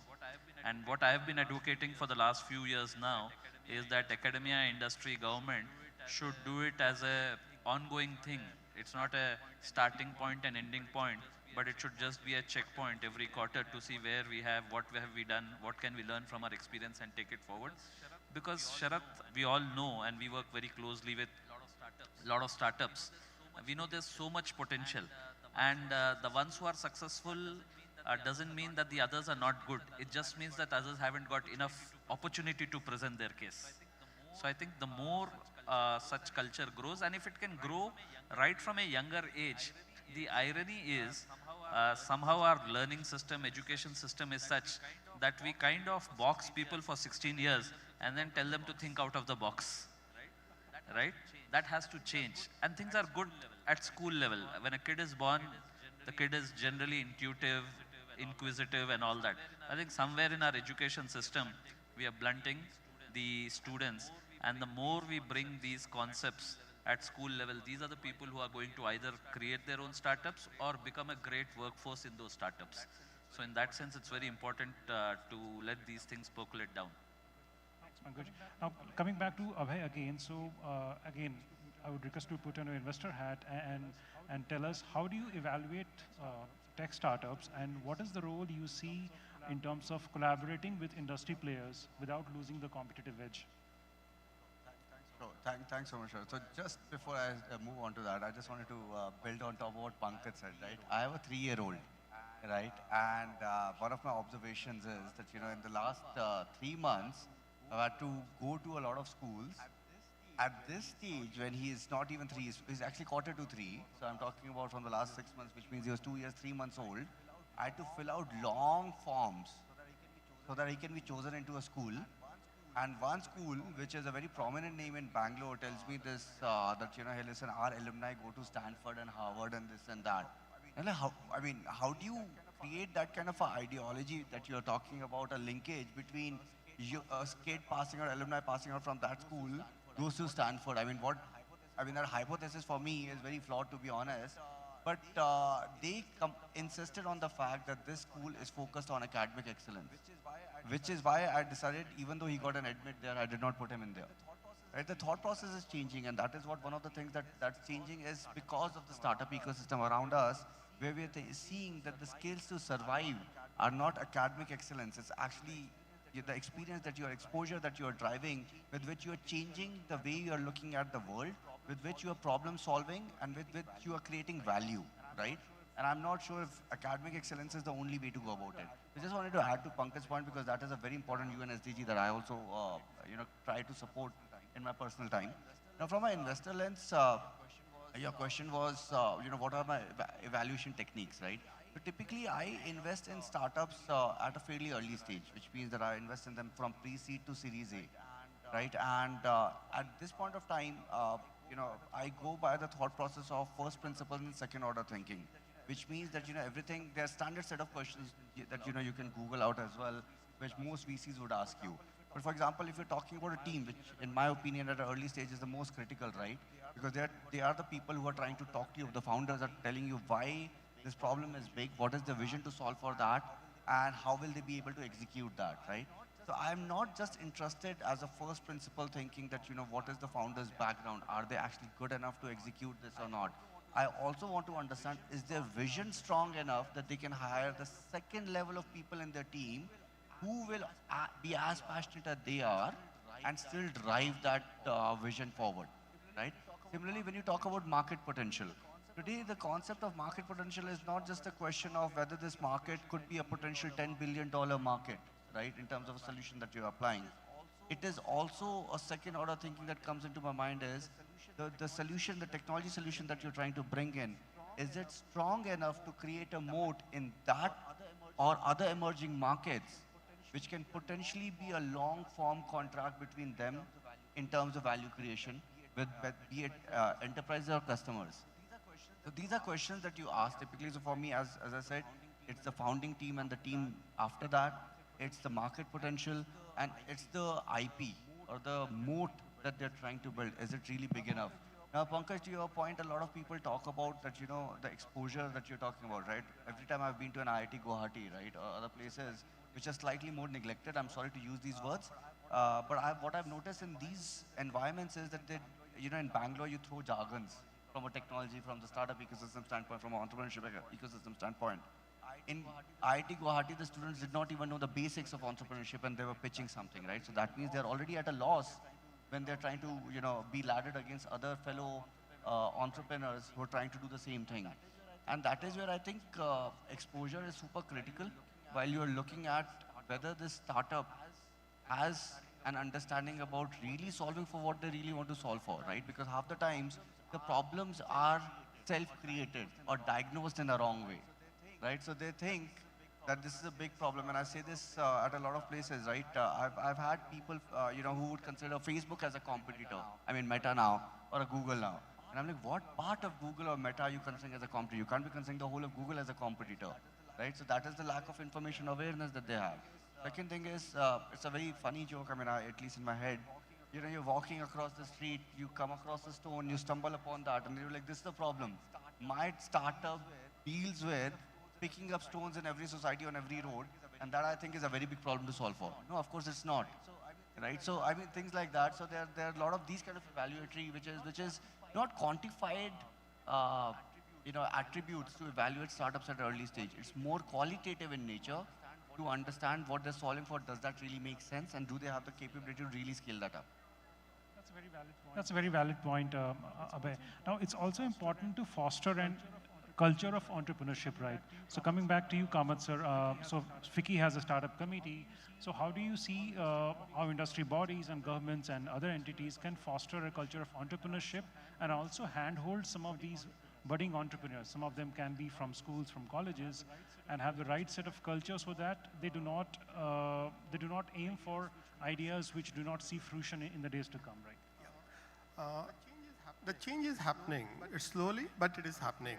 I was there in Delhi last week talking to the vice chancellors. It is again an initiative of Government of India, and I was representing the industry. And it is to make the vice chancellors to understand what kind of syllabus is required, which is with the students who come out of the college, they become more employable.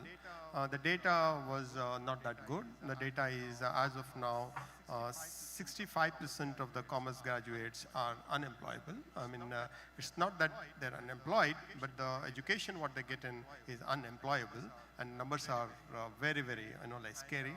And 80% of the engineers who are presently coming out, probably they'll also get into, there's a data to say that some of these disciplines may not get a job at all. So how do we make our syllabus as employable? And that 2 days workshop, and I was there from the industry perspective. So that means to say that the government is aware of this, that we need to make the changes.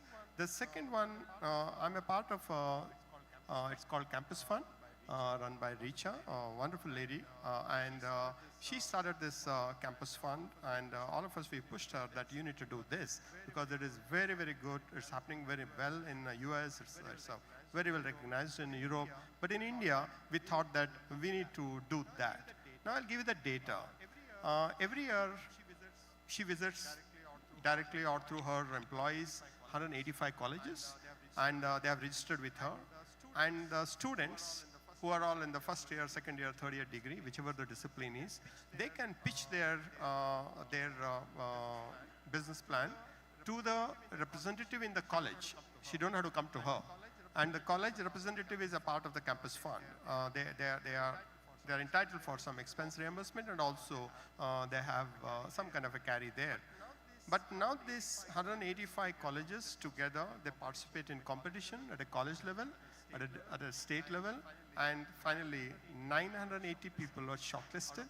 Out of that, 50 came for the All India ranking, and from there they came down to 10, and we were there in the IC to see that what kind of business they are all doing. You'll be surprised. Far, far better than a mature startup, the kind of ideas they come up with. And this is the third fund what she's running, and the first fund success rate is 60%, and second fund success rate is almost the same, 65. And now third fund, the 10 companies which you have seen, feel like investing all the 10. They're very innocent, they mean what the business is, and they're very transparent, and you can see that extra passion in them. So our recommendation to the government, both to the state and the center, that you need to create this campus fund as a part of the academia. And in that program, I did tell the vice chancellors saying that when we say industry academia partnership, I really don't know which is industry, which is academia at this point in time, places like Bangalore. Because industry has become like an academia, and sometimes academia behaves like an industry.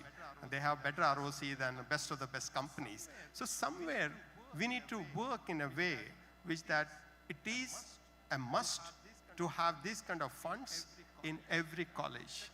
Second, there has to be internship compulsory for every industry to adopt. Like all of us, we are aware that it's not that the CSR was not there in the past, but after CSR coming in, now everybody knows that I need to write an annual report. How do I invest that 2% in which CSR? It's more like a guidance, but it is taken up very seriously, the CSR. And my request to the government was that why not we make 2% of our employees should be interns. 2% of our employees. Suppose a company is having 1,000 employees, make at least 2% of them as interns, then they will get the hand-holding. It's like chicken and egg. Unless they get the experience, they don't get the job. Unless they get a job, they don't get the experience. What do we do? Somewhere the government has to intervene, and in the past, Tatas have done that. In the past, there used to be an apprentice act used to be there, that people had to take the apprentice. If we can bring back campus fund seriously, if we can bring back the internship seriously, if we can bring in the syllabus, like if somebody wants to do a 3-year program, imagine a situation, he gets some ideas after 1 year, he goes out and he does it, success, failure, but he should be able to come back and start from the 2nd, 3rd year.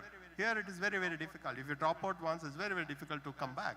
Whereas in developed countries, you can just take a break for a year, try something, if it works, works, if it doesn't work, come back and get going with your education. So this is something which government is looking at very seriously, and I'm very, very confident and positive that the fact that the government of India conducts such kind of a program at a national level with the vice chancellors itself makes me to believe that we are going in the right direction, but the pace has to pick up. Hopefully, yeah, please. Just one or two points I wanted to add because this is a subject very close to my heart also. One, I don't know if this Apprentice Act is at a state level or national level, but at least out there in Hyderabad now, the companies can actually use the CSR fund to give salaries to interns. So that has helped in taking more interns. A lot of IT companies have now started taking interns because they can show the remuneration paid to interns as part of the CSR. So I don't know if it's a state-specific thing or national level. So that way, government is trying a lot from the Apprentice Act. Earlier, there used to be a lot of stringent rules in terms of maintaining registers and all that. That was the reason companies would not encourage interns or apprentices because the statutory processes around that were very complicated. Now I think they have eased. So that's a positive step. The other point which I just wanted to kind of say is, well, looking at the social structure of India, to be very honest, not everyone would be able to start up. So there will always be 5 out of 1,000 who would probably look for doing a startup after their education. But what I've always been telling is that while everyone cannot start up, everyone can be an entrepreneur. In the sense, developing that entrepreneurial mindset is very important. They may end up working in a TVS, they may end up working in some other company, they may end up working in a startup. If they have that ownership and entrepreneurial mindset, I think they would do a lot good to the company where they are working because the social fabric is such that not everyone can take risk, and it'll take one more generation before people are more risk-taking in that sense. But I think it's not just startup, it's also that mindset which is very important, which is where industry can play an important role. Imagine having a Viva by an industry mentor like Mr. Kamath instead of that another faculty from a college coming. That will make all the difference. So as you rightly said, building that ownership mindset is also important. And Pankaj, since you work with FTCCI and also engage with a couple of Center of Excellences, how do you see we can build this mindset as part of academia, right? I mean, starting from colleges, and so that if someone wants to take that leap of faith, he can still do that within the confines of, let's say, curriculum or otherwise. Honestly, it's a work in progress. Every year we are very excited. We start new initiatives, and end of the year, it's like glass half full or half empty, right? You feel happy about some of the things you've tried, and you also feel that a lot more could have been done. But I'll just share a couple of initiatives, Sharath, that we are now trying at FTCCI. One, we call it as the Academia Connect. FTCCI is now sourcing industry problem statements from its member companies, and we are calling the colleges, the deans, the vice chancellors, the principals of the colleges, and encouraging their students to participate in solving these problem statements. And we are not leaving it there. We are also calling companies and recruitment partners, startups, to dip into this pool for talent. So there's a end-to-end circle of activities. That's one. Second, similarly, we are also trying to work with a lot of governments, industry bodies in trying to get this whole culture of problem solving that Abhay was also telling earlier and Kamath sir was telling. It should not be a side activity. To me, that should be the main activity. Because our students in general are very good at studying subjects and passing exams. College has to come out of this notion that they are passing because of them. And I'm also kind of advisor to a lot of institutes, colleges and universities, and that's what is discussed threadbare, that let's not worry about syllabus completion and all these things. Students are good at learning on their own and passing exams. We all have mastered the art of passing exams. The focus has to be on such activities. The focus has to be on taking up industry challenges. Forget the solutions.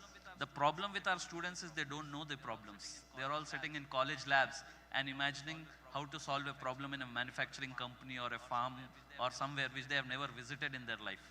So it is very important for them to start understanding problem statements in the first case. Solutions are there and they're good at probably building solutions, but a focus has to be on identifying those problems, and industry has a great role to play in that. I think industry, government, academia, all of them have to sit together. There's a lot of talk about it. When I was a student 22 years back, that time also there was a discussion and probably a similar panel on industry, academia, collaboration. Today also we see the same thing. We have to walk that path now. I think it's high time because we can't afford to stay away from that. That's what I feel very strongly. Abhay, coming to you, since you are also a mentor to NASSCOM Deep Tech Club, how do you see the deep tech space evolving, especially generative AI? And what are some of the companies or examples which you can share with us where you see a lot of potential in affecting some of the changes? Sure. One more point again, sorry if I can, to Pankaj, right? So I'm also a visiting faculty at SP Jain, Mumbai. SP Jain is amongst the top 10 business schools in the country. And to my surprise, I'm also an alumni of SP Jain, right, years ago, of course. But to my surprise, Sharad, what I noticed was that they asked me to come in and take a session on, a course on entrepreneurship and innovation. I had to consolidate that course to a 4-day course, right? And you have to teach entrepreneurship and innovation to B school grads in 4 days, which seemed like crazy to me, right? I, of course, did that. But I was probably the first professor of visiting faculty at SP Jain who brought in 8 more people to come in for the course, right? I realized that this subject is so diverse, and I don't want to be a generalist who's talking about every specialization within that. For example, if you're talking about startup financials, I brought in someone from a very large financial firm, investment banking firm, who came in and spoke about the different financial valuation techniques and so on and so forth. So I brought in 8 different people, including venture capitalists, to their classroom in those 4 days. And the dean comes to me and then he tells me, man, we should do this for all the courses across SP Jain. And I was like, I'll be happy to, as a visiting faculty, of course. But a top 10 B school in the country also has had this experience, is what I'm talking about, right? So when you see a lot of the schools at grassroots levels also, the mindset change that Pankaj was talking about is super important, right? It's not that, most of these B school grads, I think only 5% of them will actually turn into entrepreneurs and then just after passing out, right? Because they have all taken education loans and whatnot. But it's the entrepreneurial or entrepreneurial mindset which converts into entrepreneurial mindset when you join a TVS or any other organization at large, right? Or even if you join a startup, how are you contributing towards the growth of that startup? Now, in terms of NASSCOM Deep Tech Club, I think NASSCOM has finally reached a place through Deep Tech Club DTC, which has got a lot of very interesting mentors who are working across VCs, enterprises, academia, and they're actually helping a lot of startups out in terms of a lot of compliance-based issues that they're facing, a lot of technology-based issues that they're facing, and a lot of scale-up-based issues that they're facing. Right? Scale-up issues could be again compliance related as well, right? So for example, we were in a roundtable with our Union Minister, Mr. Rajiv Chandrasekharan, and he was talking about policies around drone, quantum, and IoT. At the back of his, on his fingertips, he had this information available, right? And to my surprise, I was not anticipating him to talk about quantum at that depth that he did in a 1 hour round table, right, with 10 of us. So a lot of these policy changes that are happening, they're policymakers also in Deep Tech Club, which is what is enabling a lot of these startups to move forward very quickly. There are enterprises which are through Enterprise Connects. A lot of these startups are now getting playgrounds to try and experiment, run small experiments, see the quick wins if they do so, or iterate very, very quickly and move on to more mature products. And the way it's structured, some of the programs of DTC is the enterprises can do POCs, right? And of course, they're not free POCs. About 8 years back, if you would have spoken to me, I would have said all enterprises think that they're doing startups a favor. Today, it's not the case, right? If they want the startup to solve some problem for them, then they're paying them for that. But it's not just a small payment of $20, $50, $100,000 today. You're talking about this converting into large multi-million-dollar contracts, right? And they're solid tech experts. There are times that I go to some of these other peers of mine who are solid tech experts on various new technologies, and I take gyan from them. Come to Gen AI, I ran an experiment on NLP, NLG in 2016. The Gen AI has become a very big buzzword, at least as per me. Generative AI has been there in the predecessor form called natural language generation, right? Because that was language generation. Now it's image generation, so on and so forth. But that technology has been around. It's just advanced to a level where LLMs are much more capable than what they were earlier, right? That time, the experiment that I ran was allowing a piece of code to construct a whole legal contract for you, or go through a contract and tell you what those red flags, yellow flags on the clauses were like, and how to autocorrect it by writing the new clause as per the enterprise's requirement, right? But that was 2016. 2024, this technology has advanced so much today that I think most people don't use Google anymore. I mean, a lot of people have shifted from using Google to Perplexity.ai. A wrapper using ChatGPT, right? So the mindset is shifting in terms of how you're harnessing that same knowledge in a more personalized way. I mean, a lot of my presentations, when I'm giving it on the screen, it talks about the source as Mid-Journey, Discord Mid-Journey, or I don't know, Image AI, and so on and so forth, right? Or DALL-E 2, right?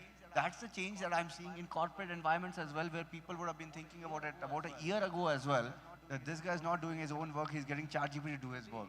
Today, I'm telling them that I can do 10x that work in 1x that time by using some of these tools which are made available. Our coding engines are supported by 70% of the code that is generated by ChatGPT, or I mean generative AI tools, right?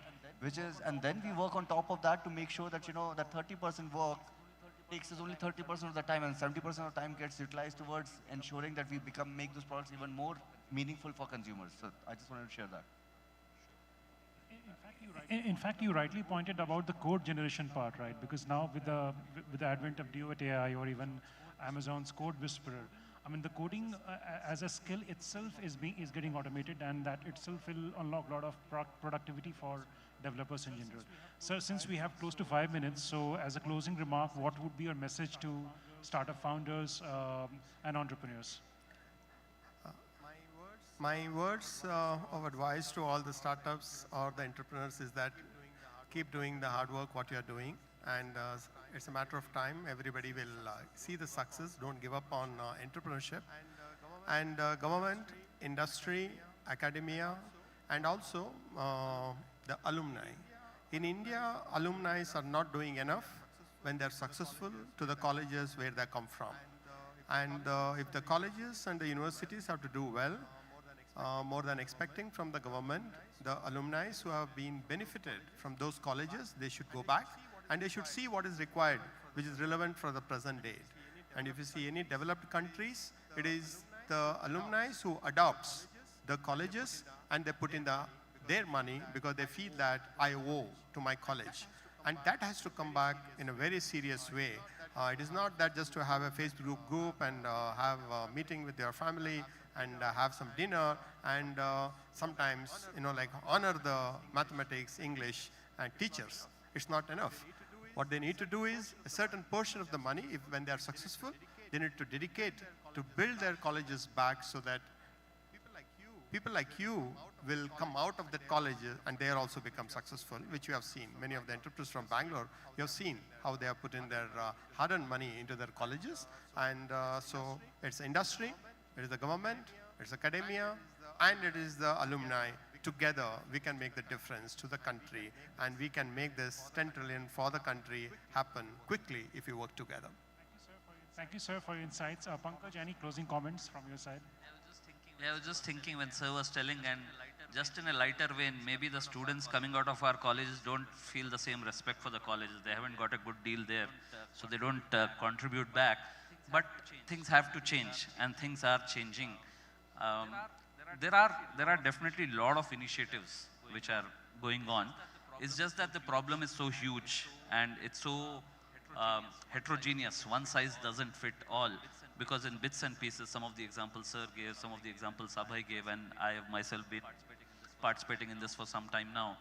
I think there is light at the end of the tunnel, and we Indians are very good when pushed to the wall without options. I think we've all reached a stage where we can't afford to be complacent, and I'm sure we'll win this also, like we do everything else. Last ball. So that's how I feel. Yeah, great points, Pankaj. So we can't afford to be complacent, and we have to be perseverance. So before wrapping today's session, I'll be opening up for Q&A. So if anyone has any question, please speak up.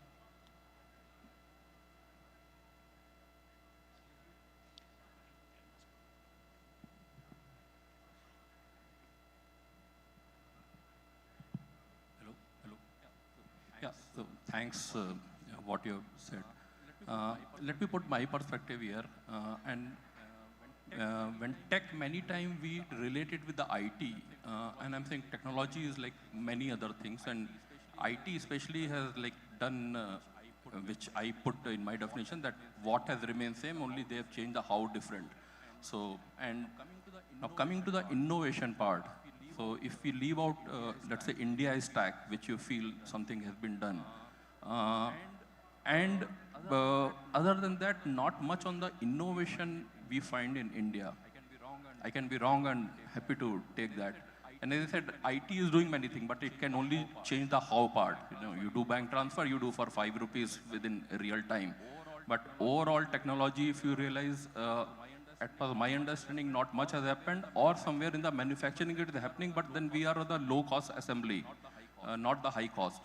And maybe the worry is that we may become older as a country, demographic-wise. Then we become, really developed country, because if you are talking of 2047, and if we really go on the low-cost assembly, which some other countries have done, maybe they have done successfully, but unless you value it at the higher end, it doesn't work. So your take on that, and as I said, I don't want to limit tech to the IT only, the overall technology. So how do we go about it? Very valid point, but like what you have done in the last 75 years, in any country where we got our independence and where we are today, we should be very, very, very proud of. I'll just give you the numbers, probably you'll be able to connect. When we got the independence, at 35 crore population, we were food shortage country. And I have eaten the rava which has come from America, and dalda from there, and we have eaten in our schools, we have eaten upma, which is called as an American upma. And that was when I was going to the school. So when we got the independence, at 35 crore population, we were food shortage country. And today at 140 crore population, we are giving almost 60% of the population free food grains. We have been giving for the last 24 months. We'll continue for another 1 year as far as the central government is concerned. And we are also supplying to the whole world. Whoever wants, we are able to give that. So that is a one big number. 35, your shortage. At 140, your surplus. Second, life expectancy, when we got the independence, is 32 years old, 32, average in the country. Now at 140, we are at 70-year life expectancy for male and 69 for female. And it's a huge jump in the last 77 years. But for the health, even though the spend on the health is lowest, but the way how the population manage themselves with whichever the conditions that they are, health care is there, otherwise you would not have achieved this 70 as like life expectancy. Now on the R&D, I'll tell you, it's we who brought that and nobody else in the world. Best of the engineers have left the country in the search of their own career growth to the West. Best of the doctors left the country when we needed them most in search of their personal growth. best of the brains have left in 70s, 80s, and 90s. The same brain is coming with the wealth back. What we used to call as a brain drain, it's not that R&D has not happened by Indians, it has captured in somebody else's patents, it is captured in somebody else's companies. And that's how you see today, on the top 500 Fortune 500 companies, 20% of the CEOs are Indians. If they are not that good, they would not have become the CEOs, including the Starbucks CEO is from Chennai, the Starbucks CEO. So he knows how to make the coffee, right? So to that extent, I'm saying that the brain drain was, we don't know the reason, but we know it's for the personal reason. IIT, 90% is a brain drain. IISc, 92% is a brain drain. Government of India spent the money on IISc. Government of India spent the money on IIT. But we let go, and they're gone. Now they're coming back. Good news. But now, brain drain is not happening. Reverse brain drain is happening. And the people in Bangalore do not want to go and work elsewhere in US because there's no difference between the Silicon Valley there and Koramangala here. So that is the difference what we are seeing now. And that is something we should recognize, we should appreciate, and we should tell them that this is India's story for next 25 years. And just to tell you a number, for 2047, our average age in India, median age, will be 37. And we will be still young at that point in time because the birth rate has come down drastically. As of now, it is 27. And we feel that we will be able to maintain that because of the birth rate coming down across. It's scary for Karnataka. We'll be the oldest state soon here because birth rate has come down to 1.7 is very scary as far as Karnataka is concerned, but other states compensate for that. So to that extent, we'll be still young, may not be as young as we are. Now the question to be answered is, while 65% of the population is a working age, do they have a job? Working age is different, working is different. So that is where all of us are putting our effort to see that how do they get a job worthy of their education and experience. But I'm very optimistic, sir. It's always half full for me. Thank you. Any more questions? Any more questions? Sheikh. Yeah. So we can wrap up today's session, and let me thank Pankaj, Thank you. Kamath, sir, I would and request Ahmed. the moderator and the panelists to stay back on stage. Just step forward for one group photo before we present the memento. The photographers, sir.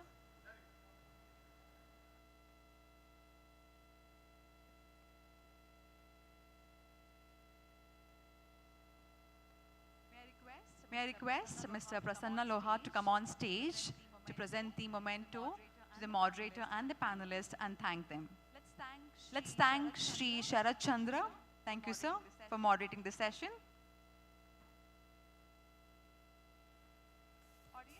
Audience, put your hands together.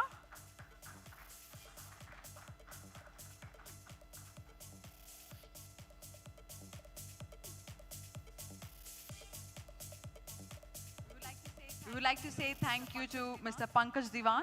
Thank you, sir.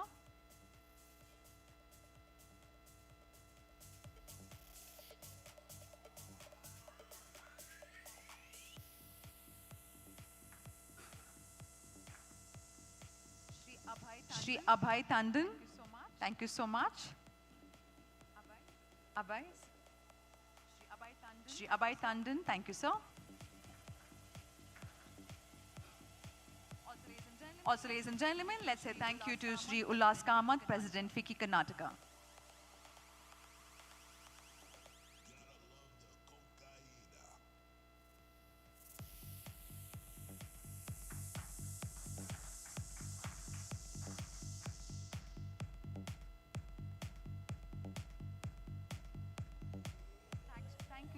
Thank you to Shri Abhay Tandon. I would request you to take your seat, sir.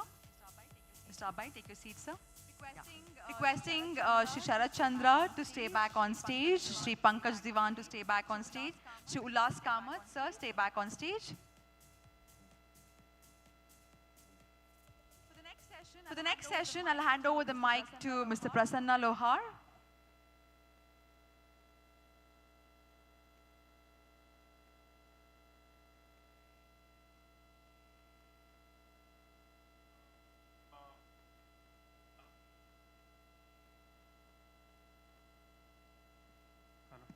Hello. Yeah, so good evening once again. So I think the last session for the day at India Blockchain Forum, which is a Section 8 company, we do a lot of handholding around many agendas. One of the agenda we drive it at chapter wise. We have a Kerala chapter. There are other chapters are coming up. So in Bengaluru, we want to do official launch. We thought this is the best day to do the official launch. So as a part of a process, the process is quite clean and very transparent. We take a vote of all the existing IBF members who could be the chapter lead and who will be the co-lead. While we have identified both of them, today we have a chapter lead present today. IBF looks at how India can become a blockchain hub with the partner members, as well as it helps to do some kind of a center of excellences in corporate, like we have done with GMR. Soon we are going it for a large mobile company. We are advisory to some of the state governments, Telangana, and soon we will be around a couple of more states. Looking at national strategy, we are the contributor for a national strategy of India for a blockchain. And the story continues, right? So to do that, it's not only job of the 5 founders, where we have primary founders Pankaj Diwan and Saraj Chandra. Today we are here. So as a part of this momentum, we look at Bengaluru as a prominent sector, and we are going to launch Bengaluru chapter today out here. So I request some of our friends who are, Kamlesh is there, Mr. Arjun. Yeah, please come on the dais. We have Honorable Mr. Ullas Kamaji, who will inaugurate the Bengaluru chapter along with Arjun.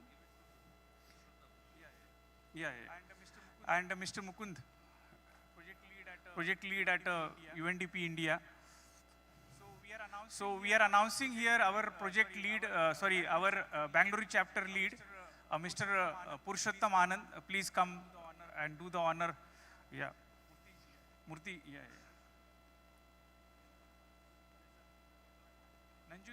Nanjunda, are you around? Darshan.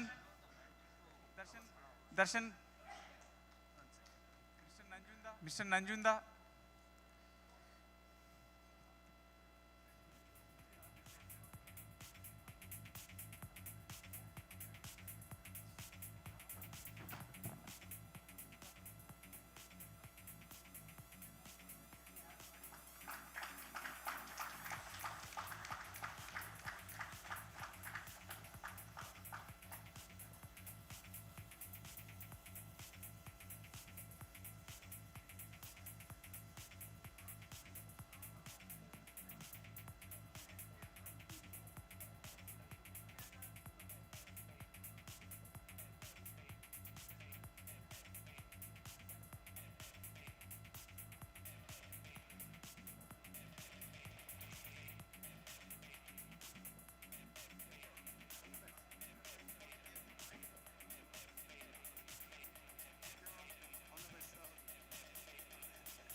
With that, we come to the end of day 1 to propose the vote of thanks. I'll once again hand over the mic to Mr. Prasanna Lohar.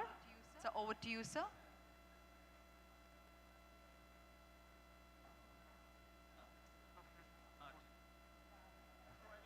So I think thank you so much.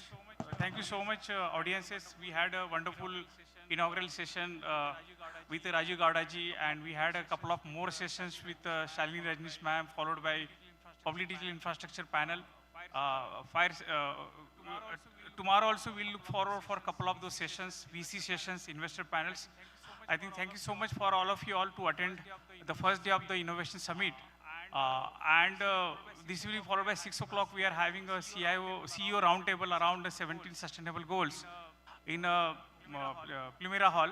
So who are all registered, please join in there, and this will be followed by networking dinner at around 7 o'clock onwards. So thank you guys, friends, mentors, experts, speakers for being a part of this wonderful day one of Innovation Summit.